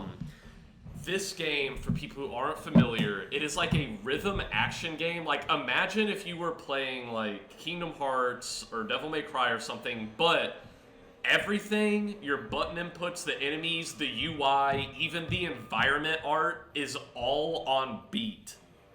And the buttons you attack with, X are like quarter notes, and Y is like half notes, and You string combos with that, and you're making music while fighting. It's incredible. it's really incredible. And you know, you learn to combo to like God, you have to get in the groove playing this game. Like I have my noise canceling headphones on, and I'm bobbing my head, and I'm staying on beat, and I'm doing my 1, 2. That's 1, 2, and so then, real, so and, real. And that combo, that particular combo, 1, if I pull it Parry off, 2, this thing, parry 3. Oh, it's like just I so do my good. 1, 2, 1, 2, I saw- 3, and I do it without getting hit, which allows me to launch enemies. And I hit LB, and I attach to them in midair, and I shoot to them, and I do my arpeggio stab, which allows me to combo into another air combo. And I do this, and I finish. And I it build with up enough meter, and then I do a cool super, and then my cat God. looks cool. This game, landing stuff on beat feels so fucking good. All the attacks are incredible. I just, I am playing this over Braid, by the way. because we got it for No, free. I own it, and it's on PC, which I can You'll take beat with it me. right after Mother 3 Here's and Persona 5. There will be AAA games, and it's a good ass game because they had talented motherfuckers working on it. Whether the people working on a AAA game like were passionate about that project, they still made a good project. This is a game where I feel like the people working on it just cared about this game. So much. Passion Oh my god. and care. Yeah. And time, because it was just like, whenever it's done, Yeah. we're gonna shadow drop it. Beautiful. Like, Yeah. like talking Crazy. about video games as art is not just a narrative thing. Like, the way that this game uses sound and visuals, it's also just like, you can't not call this art. And besides that, I love the story and the characters in this game. It is the most wholesome, like, good vibe Saturday morning cartoon vibe. Bradley, I don't know if you like Yes. ended up liking the characters as much as I did. I think they're so No, lovable. I love the characters, and I'm gonna say this just because I'm not gonna get a dedicated segment on this outside of the tier list. Yeah.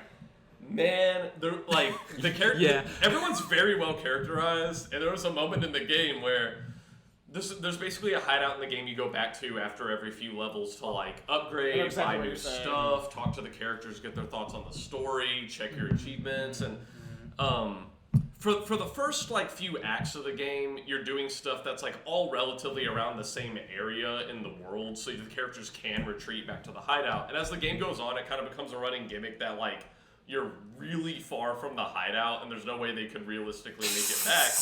And so one time after one of the levels, I'm back at the hideout, and I'm talking to the characters, and one of the characters, who's a robot, previously like did an assessment of me that I wasn't up to snuff, and they're like, maybe my first calculations on you were wrong, Chai. Maybe you're like actually like maybe you can do this. And Chai's like, oh, thank you. And then I talked to Macaron, who's already a friendly dude, and like, Chai, It's you like were extra friendly. there's like, Chai, you really inspired me out there. Like the way you just like took charge and risked your life. Like I want to be more like you. And Chai's like, Macaron, you're so friendly. And I'm like, And then you talk to Peppermint. I talked to Peppermint, and she's like, Chai, you're the fucking shit. I'm so glad we're friends. and you're I'm like, none of this is real. I'm like, this bitch would never say this. And then you choose to leave the hideout, and it turns out your character was knocked out the whole time.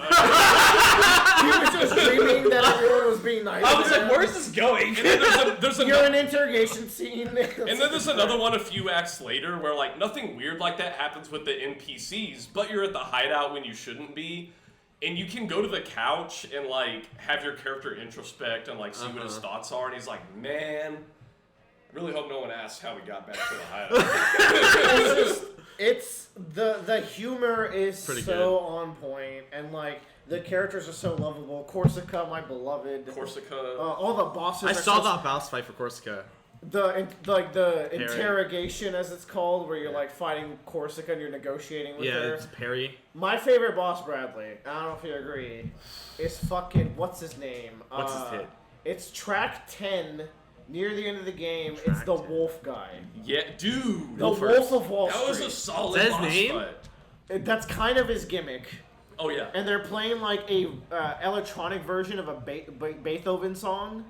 And it sounds so sick the And way then he's moving. You to the also beat. have another boss you fight but his name is Zanzo, and he's a JoJo villain, and he does literal JoJo poses with the menacing symbol. and That's everything. hilarious. It's the most explicit JoJo reference you've ever seen. Oh yeah. And More than what's it called? No, it's the most Yeah. explicit JoJo but reference. the action in this game, I felt like it's very scary when you first start, just because there's so many combos and you have to do them all on beat. But once you get in the groove, you feel like a badass. They have Alien Ant Farm, which I was shocked that was in the game.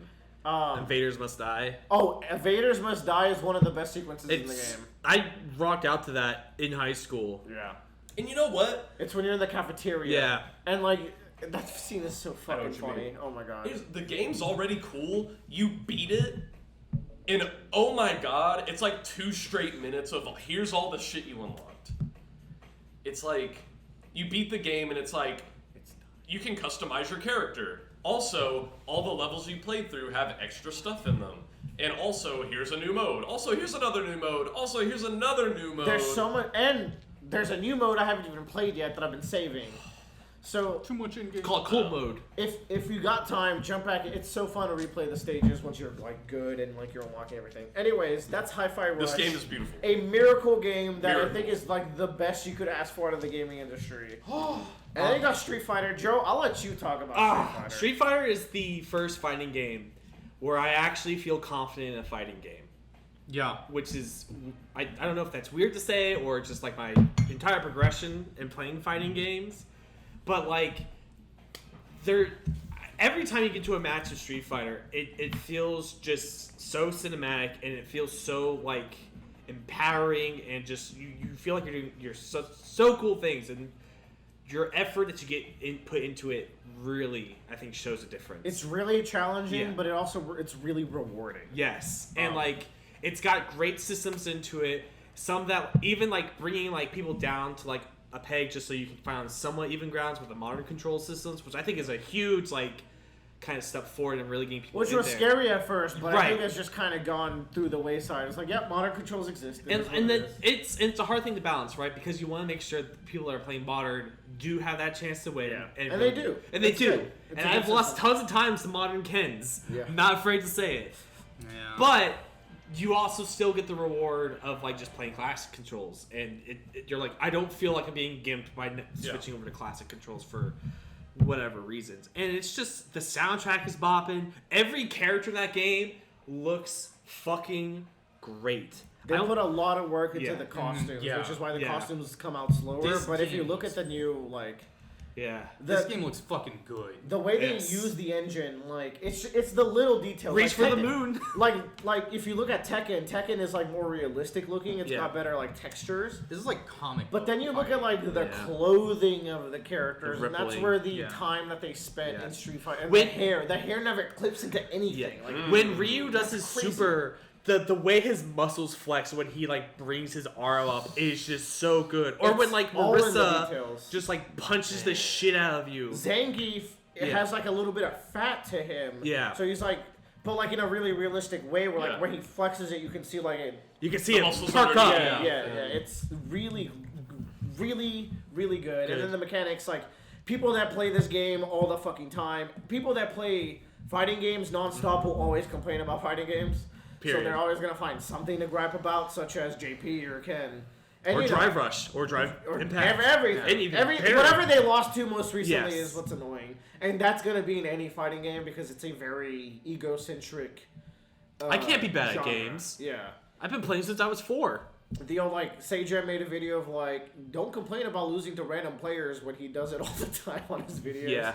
I love him, but he's like, yeah, I don't know what that guy was doing, so I lost. It's just like, it's a very egocentric game, so Yeah. it's like, it's easy to blame other stuff.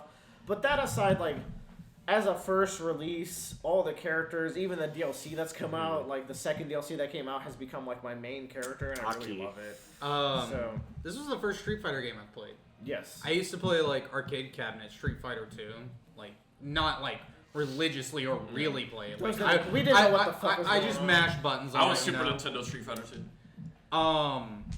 So since I met you in like 2017, You is me.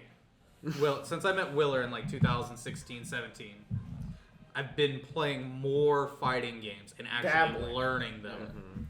Because Willer You've come a long was like do you know how to play fighting? I was like, nah, dude, I just memorized some specials and I fucking go at it. I didn't even know that. Yeah, no. I couldn't even do like fucking inputs. Yeah, no. That's the beauty of Injustice. Tyler would hit 2 buttons and be like 3-bar distraction. Yeah, and then Willard would be laughing and I'd win that round. I was like, fucking got it. Yeah, rarely. Yeah, rarely. Yeah. But this, like, now that we've played, what was it, Guilty Gear, the DNF. JoJo, like, Yeah. DNF, All-Star JoJo's, whatever else has come out in that time. I think Grand Blue and Tekken are coming out. Grand Blue's just out. came out. I even learned some Tekken Yeah. game. Oh yeah. Street Fighter is just, you can tell why it's the best. It's sensible. Yeah. It's like- it makes sense. Yes. Street Fighter makes sense for Maybe is a like, fighting game. what confuses people is like what cancels into what, but what your opponent does is fairly sensible, and like you're Yeah. not getting Dragon Ball Z comboed for Yeah. 30 Oh seconds. yeah, I forgot literally. Dragon Ball Z. Yeah. That's it's just everything. You can read opponents so much better, and nothing is overly complicated. Yeah. Like there isn't the like sidestepping mechanic in Tekken, or like the left and right like punch buttons and fucking wave dashing. with It's the Korean. fundamentals. Yeah, It's very fundamentals, and then like it gets refined, and then a little bit of more stuff gets added on top. yeah, of and then it. Ken just dragon lashes you. And Yeah, he just- takes you full takes screen. you to the corner, and then you get presses fired. one button and you're at Well, I wish you 2/3 played more of this. You were like, I made it to gold. I was like, did he? You made it to silver, and like you could. I thought I got up to gold. I checked like after, and I was Yeah. like, Oh, you my could bad. totally make it there. I was like, I Yeah. wish Tyler played more of this. 'cause I'm- you were doing so good. I had a lot of fun. You were learning faster than a lot of our peers that were also getting in at the same time. It was. I'm shocked I got the platinum with Cammy. Like that to me was like my goal. Joe did really Yeah. good. I'm still climbing and doing stuff. I'm trying to get my Rio It's to a platinum. game that for the time to play, like you don't want to sink too much time into these games. is the Dude, thing, 'cause honestly, it's a void. Yeah. Anytime I have to travel away, it just interrupts any game I'm playing. Yo, I've noticed. It this. happened with Street Fighter. It Yeah. happened with 16. Like, More notably, yeah. 16 was a big one. So it's about every. Persona has never recovered from your travels. Shut up. I beat Persona.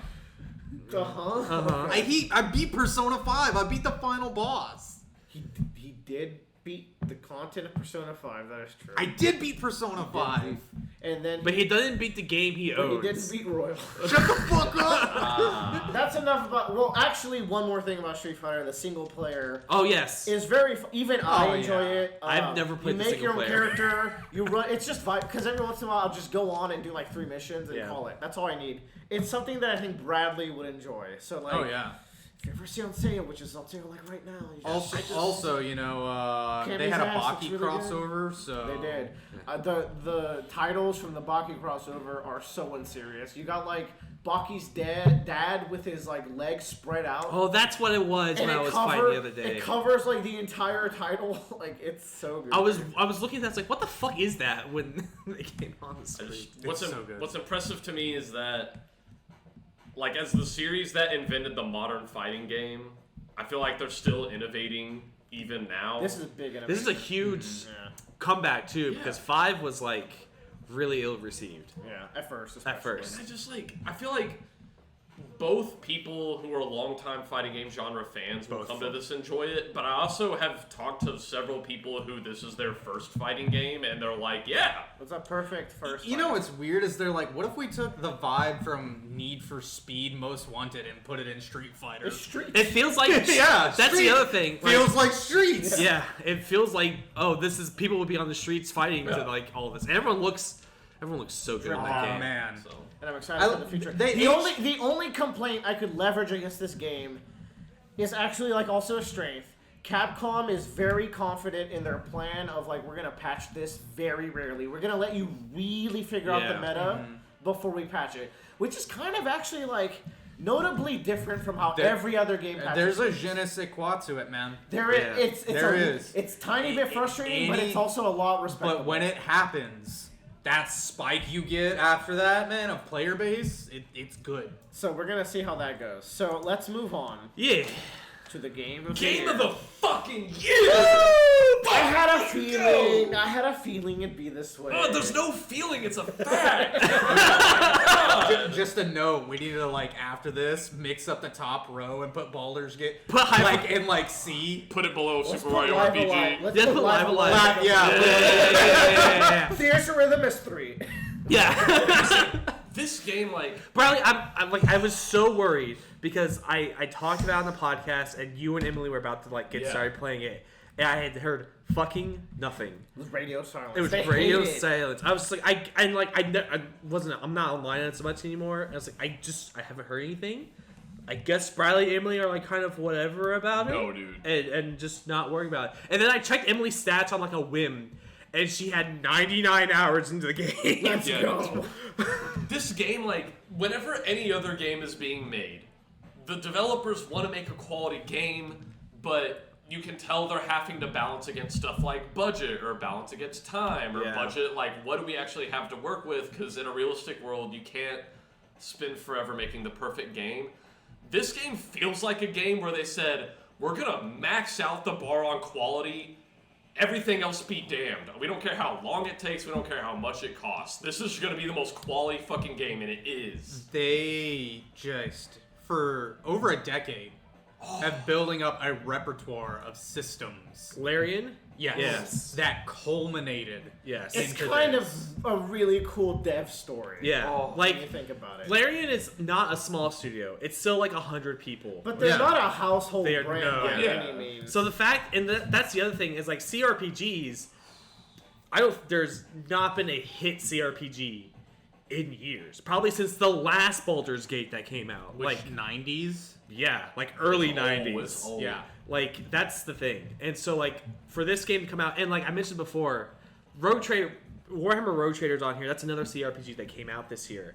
And I was just like, okay, is Baldur's Gate 3 this much of a big gap between No. one from the other?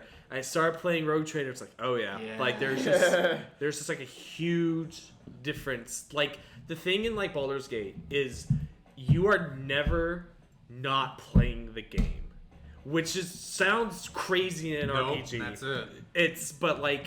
It's the game starts and you wake up in this fucking pod and they're like, the ship's crashing, you've got to get off. Start moving.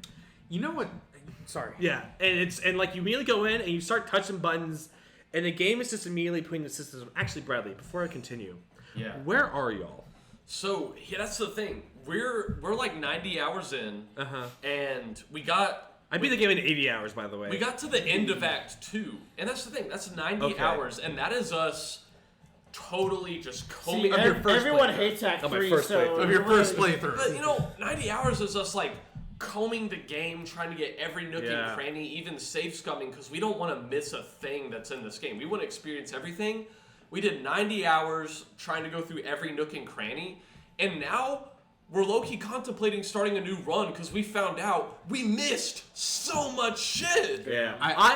I got to the third God, act. I do want to get this one. I man. got to the third act, and I was like, oh, I'm at the third act now, and I've been going pretty fast. I could probably jump on the subreddit and see what's up. And I go on there, I was like, who the fuck is the hag? What do you mean that's an Act 1 quest that ends in Act 3? Dude, the hag was such a good segment. Oh. It's that, and like, this is a whole area that I just missed. Yeah, you can miss entire, like, game of the years within this game just by not going. That walking does this one remind me segment. of Elden Ring, where you can Yes. just completely miss And, so like, much content. So, I do love that. The other thing about this game is, like, so you obviously have the main story, that's like the main Yeah. through line.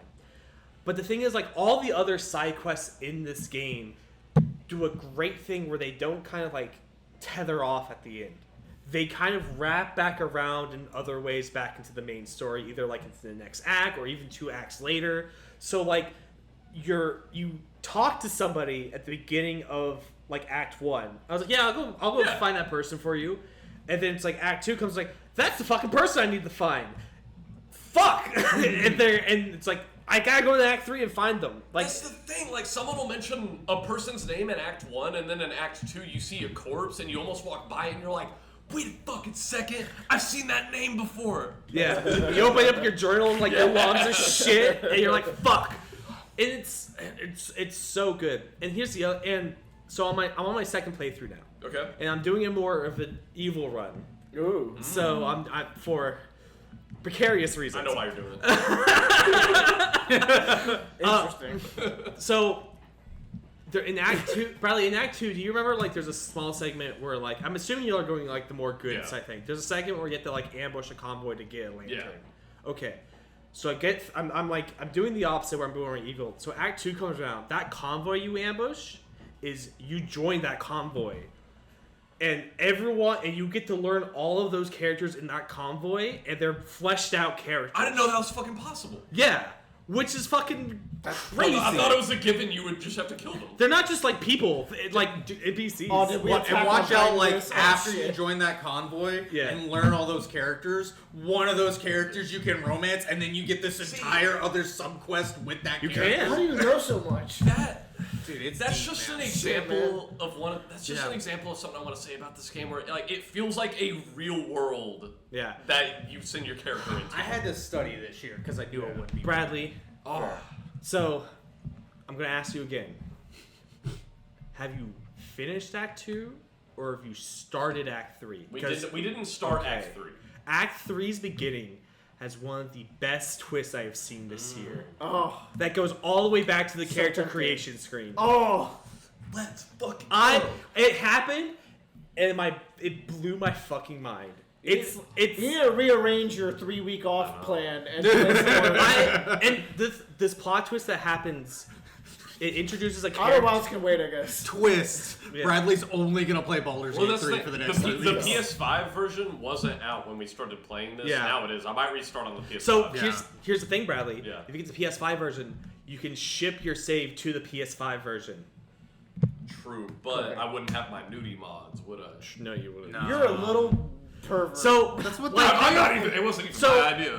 here's the other thing that's so great. They introduce a character in Act 3 that if you go onto this subreddit, there are constant debates on whether or not this character was a good guy that was your pal the entire time, or the actual main antagonist of the game. Oh, that sounds Willercore shit. It's like one of the biggest kind of like, and like you can easily say it both ways. But counter argument, Joe. Yeah. Shadowheart cuts her bangs. So we're moving Street Fighter up. No. Did you see that Super Eye Patrol video where he's like, he has this whole arc about how Shadowheart cut her bangs, so he stopped dating her because of that. It's the Was that the one that just came out? I haven't watched all It was of like a yet. week ago. It was the most Okay. shallow shit I've heard. I don't It think was I've seen so that funny. yet. It was very What? funny. Apparently, like, this character, the goth girl has, like, bangs, and he's Yeah. really into that. Yeah. But then when, like, she goes through a character arc, she cuts off her bangs. And then I take her out. I of my like party. her. I like her second haircut way more. Yeah, but I you're am, a basic bitch. But it's just it's so, and that's the Bangs other. are cooking. Now you mentioned like Binstar and Asterion. Asterion, like, is What do you mean? What do you mean Bastarian is No, crap? I'm just laughing because we started our game the first time. The playthrough I've been talking about is actually our second playthrough because we started our first playthrough and we each chose like one of the like story characters to be our companion. And then Emmy was like, Bradley, we have to start. We were like 15 hours in. She's like, Brad, we have to start over. And I was like, why? She's like, I just found out this character named Asterion exists, and he's gonna be my companion. And I was Oh like, my all right. God. And you know what? I ain't even mad. We restarted it the 15 hours over. Astarion's like the best fucking character. he's so good. He's like the little shit of your party, but in like the best way possible. And his voice acting is that good. It's so No. good. You didn't see Endgame Clive crying about His shit. voice acting's pretty fucking All good. right. His okay. arc is phenomenal. I think all the arcs of the game are great. He's they're- not just the most entertaining. His arc is the best too. That's the thing. Yeah, it's so good. And the other thing about the CRPGs comparatively to like Rogue Trader is like a lot of CRPGs, like there are just random like encounters that you do, and like you're like, oh, okay, I gotta fight this group of mobs. Every encounter in Baldur's Gate 3 has been put together with like a pair of tweezers and toothpicks, and just made this structure that looks like the Empire State Building. Yeah. Like, just down to the smallest detail. Like, every aspect of it has been thought out. And it's not just like, oh, you get into combat and start fighting. It's, you have to look at the room and go, if I shoot somebody, I'm going to get swarmed by 25 goblins. What do I need to do to kill the one guy I need to actually kill here without dealing with all of these goblins because they will kill you. Firebombs. And that's the big thing is like the Yes. last like big Larian game was Divinity Original Sin 2.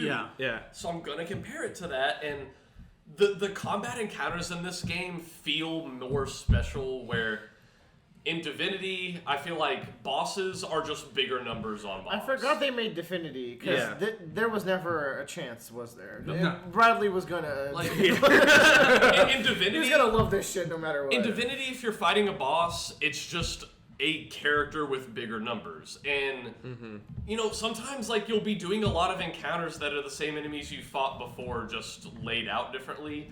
In this game, it really is, like, I feel like I can remember each encounter Yes. I ever did in this game distinctly because there was something different Ketherick about it. fight at the under Moonrise, so good. Dude, like, I don't know, I'll go into a fight and I'll be like, damn, this fight's so easy. And then I'll inspect this one corpse off to the side. I'm like, oh, that corpse is going to blow up and turning it into a living thing that's going to make a bunch more of itself or some Yeah. shit. And I'm like, oh, And then now I get to sometimes fight. you just get the fucking give the game the two biggest middle fingers ever. Like, so in one of the places you like follow up on this necromancer, and like when you start the fight, he summons like a bunch of skeletons, and it was like, okay, great, shit, I lost that fight because of reasons to the environment, but then I got pushed off the ledge by the skeletons. So Bring out. the fight goes again, but this time my wizard was in the front. And he goes to cast a spell, and my wizard. And you get reactions in this game. So counter spell is a spell you can use as a reaction to counter the spell. So I counterspelled his mass resurrection and just shut off his fucking like skeletons. I'm like, oh, that fucking sucks, and I pushed them off the ledge. Get fucked. Yes, Now that's peak fiction. it's so good. But then, like, you get to a boss, and it's like the entire last 90 hours of this game, I've built my character to be our main damage dealer, and I built them to do one specific thing, and guess what? This boss is immune to that one specific thing. The final encounter to this entire game is fucking a clusterfuck. Is the only way to describe it. Good clusterfuck? Such a good clusterfuck. Okay. Like, I got on there, it's like, I cannot believe what is happening right now is happening right now. It's like the end of the sequel to The World Ends With You, where it's Yeah. like that final boss, like it feels The like final boss like upside down shooting thousands like of it's a colorful orbs clusterfuck, at but you. you're like, this is the cool shit. it's like they came out with an epilogue just recently. I was like, oh, I want to see the epilogue for my first campaign. So I went back and I was like, all right, I gotta do this boss fight again. I beat it once, I can do it again. Holy fuck! I was like, shit, fuck. I forgot what my actual strategy was. And it involved a lot of making a lot of stone walls and using telepathy and flying. And like the thing is that you're not trying to kill something. You gotta do something else. It's fucking crazy. What's crazy to me is that Oh, if you step on the wrong spot, you're fucked. Also the floor is magma. this is such a fleshed out world with so many different choices that without it being in any way procedurally or randomly generated, every time you play this game, you could have a totally different experience. Yeah. Which is fucking crazy. The one thing I will recommend, and you're not doing this, Yeah. you're allowed to play the game however you want. If you make a decision on something, I don't think you should reload. That's what, I'm gonna see. We've been kind of doing safe scumming, where Yeah. like if you roll like one under a thing, like we'll reload. I'm gonna start another save file where I just take whatever I get. That's how I always play. I'm like, all right, that's it. If I die, I have to roll again, then whatever. But I am just keeping things going, and that's what's gonna make the game organically come to like your own game, which is phenomenal. Because it's like there's an encounter early on where it's like, if you fail speech tech, you got to fight a very tough fight. If you pass it, you get to move on. And there are classes that are really good at talking, and classes that are not really good at talking. And so just like starting a character creation is like your first like choice in the game. And that can lead to so many other things, like to even dialogue options. Like just because you're a wizard, other wizards will respect you and give you better stuff. What's the average character creation time? Probably close to... Dude, they actually 4 put out hours. stats Yeah. about that this past week, where I think they were saying like anywhere from like a quarter to a third of the total play time in this game across all users has been in the character creator. A third. It's a lot, dude. A third Yeah. That's one of third a 60-hour game. That's 1/3 of the game. Now you won't have to. You wouldn't have to go through that, but that's just like people like. You're telling me 20 hours on average? Shut the fuck. Yes, Dude, some people will like make a character, play The for 10 nipple has hours, to be and then just make right. another one. Dude, look, you can move that nipple to like 2,000 different positions. Damn. So come on, you can do. Yeah. Even here. Look, you're going through the menu. You got nipple 1, nipple 2, nipple 3, nipple 2, Plus you- 34. Plus, you have to realize that people will download their nudie mods and then have to check to make sure that Yeah. they You didn't even work. think Did the about that. newbie mod work with my nipple? Anyways. Yeah. I'm going to list our top 10, and then we're going to see who got closest. Right. And now that we're into the One Piece card game, it's going to translate into us having to buy someone a card. Just the Okay. card. I mean, shit. You know, a good card. So we got Baldur's Gate 3, Street Fighter 6, Hi-Fi Rush, Super Mario Bros. Wonder, Super Mario RPG, Resident Evil 4, Alan Wake 2, Live Alive, Theater Rhythm, Final Bar Line, and Dead Space Remake. All right. So let's see what we got. Is it going. only for top 5 or top 10? It's only Top for five. top 5. Top 5. All right. So let's look at Bradley's first. All right, Bradley. You want to list yours off? Ooh, I see some good whiffs. So I guessed Baldur's Gate #1 correctly. Let's Okay. go. Now I guess Super Mario Wonder in the top 5. That's but in I thought there. I thought it was gonna be number 2. But I got 3 points. Resident Evil 4. It's Did that not make in top there. 5? It's sixth. Yeah. I thought One Piece was gonna make it top 5. So did I. But Street Fighter 6 also top 5. I think That's I in there. got So you got 4 I got points. 4 total. Joe has. Baldur's- Ooh. I hard whiffed.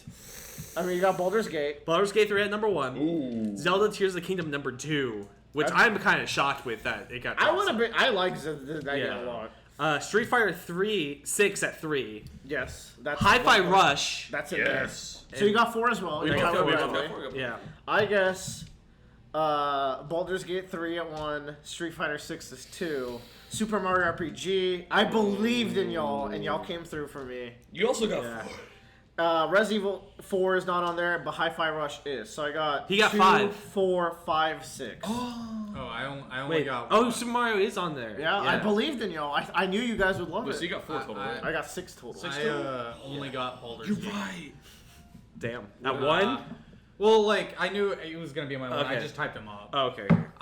Second, I thought was going to be Alan Wake, then Resident Evil, then Disco Elysium, then One Piece TCG.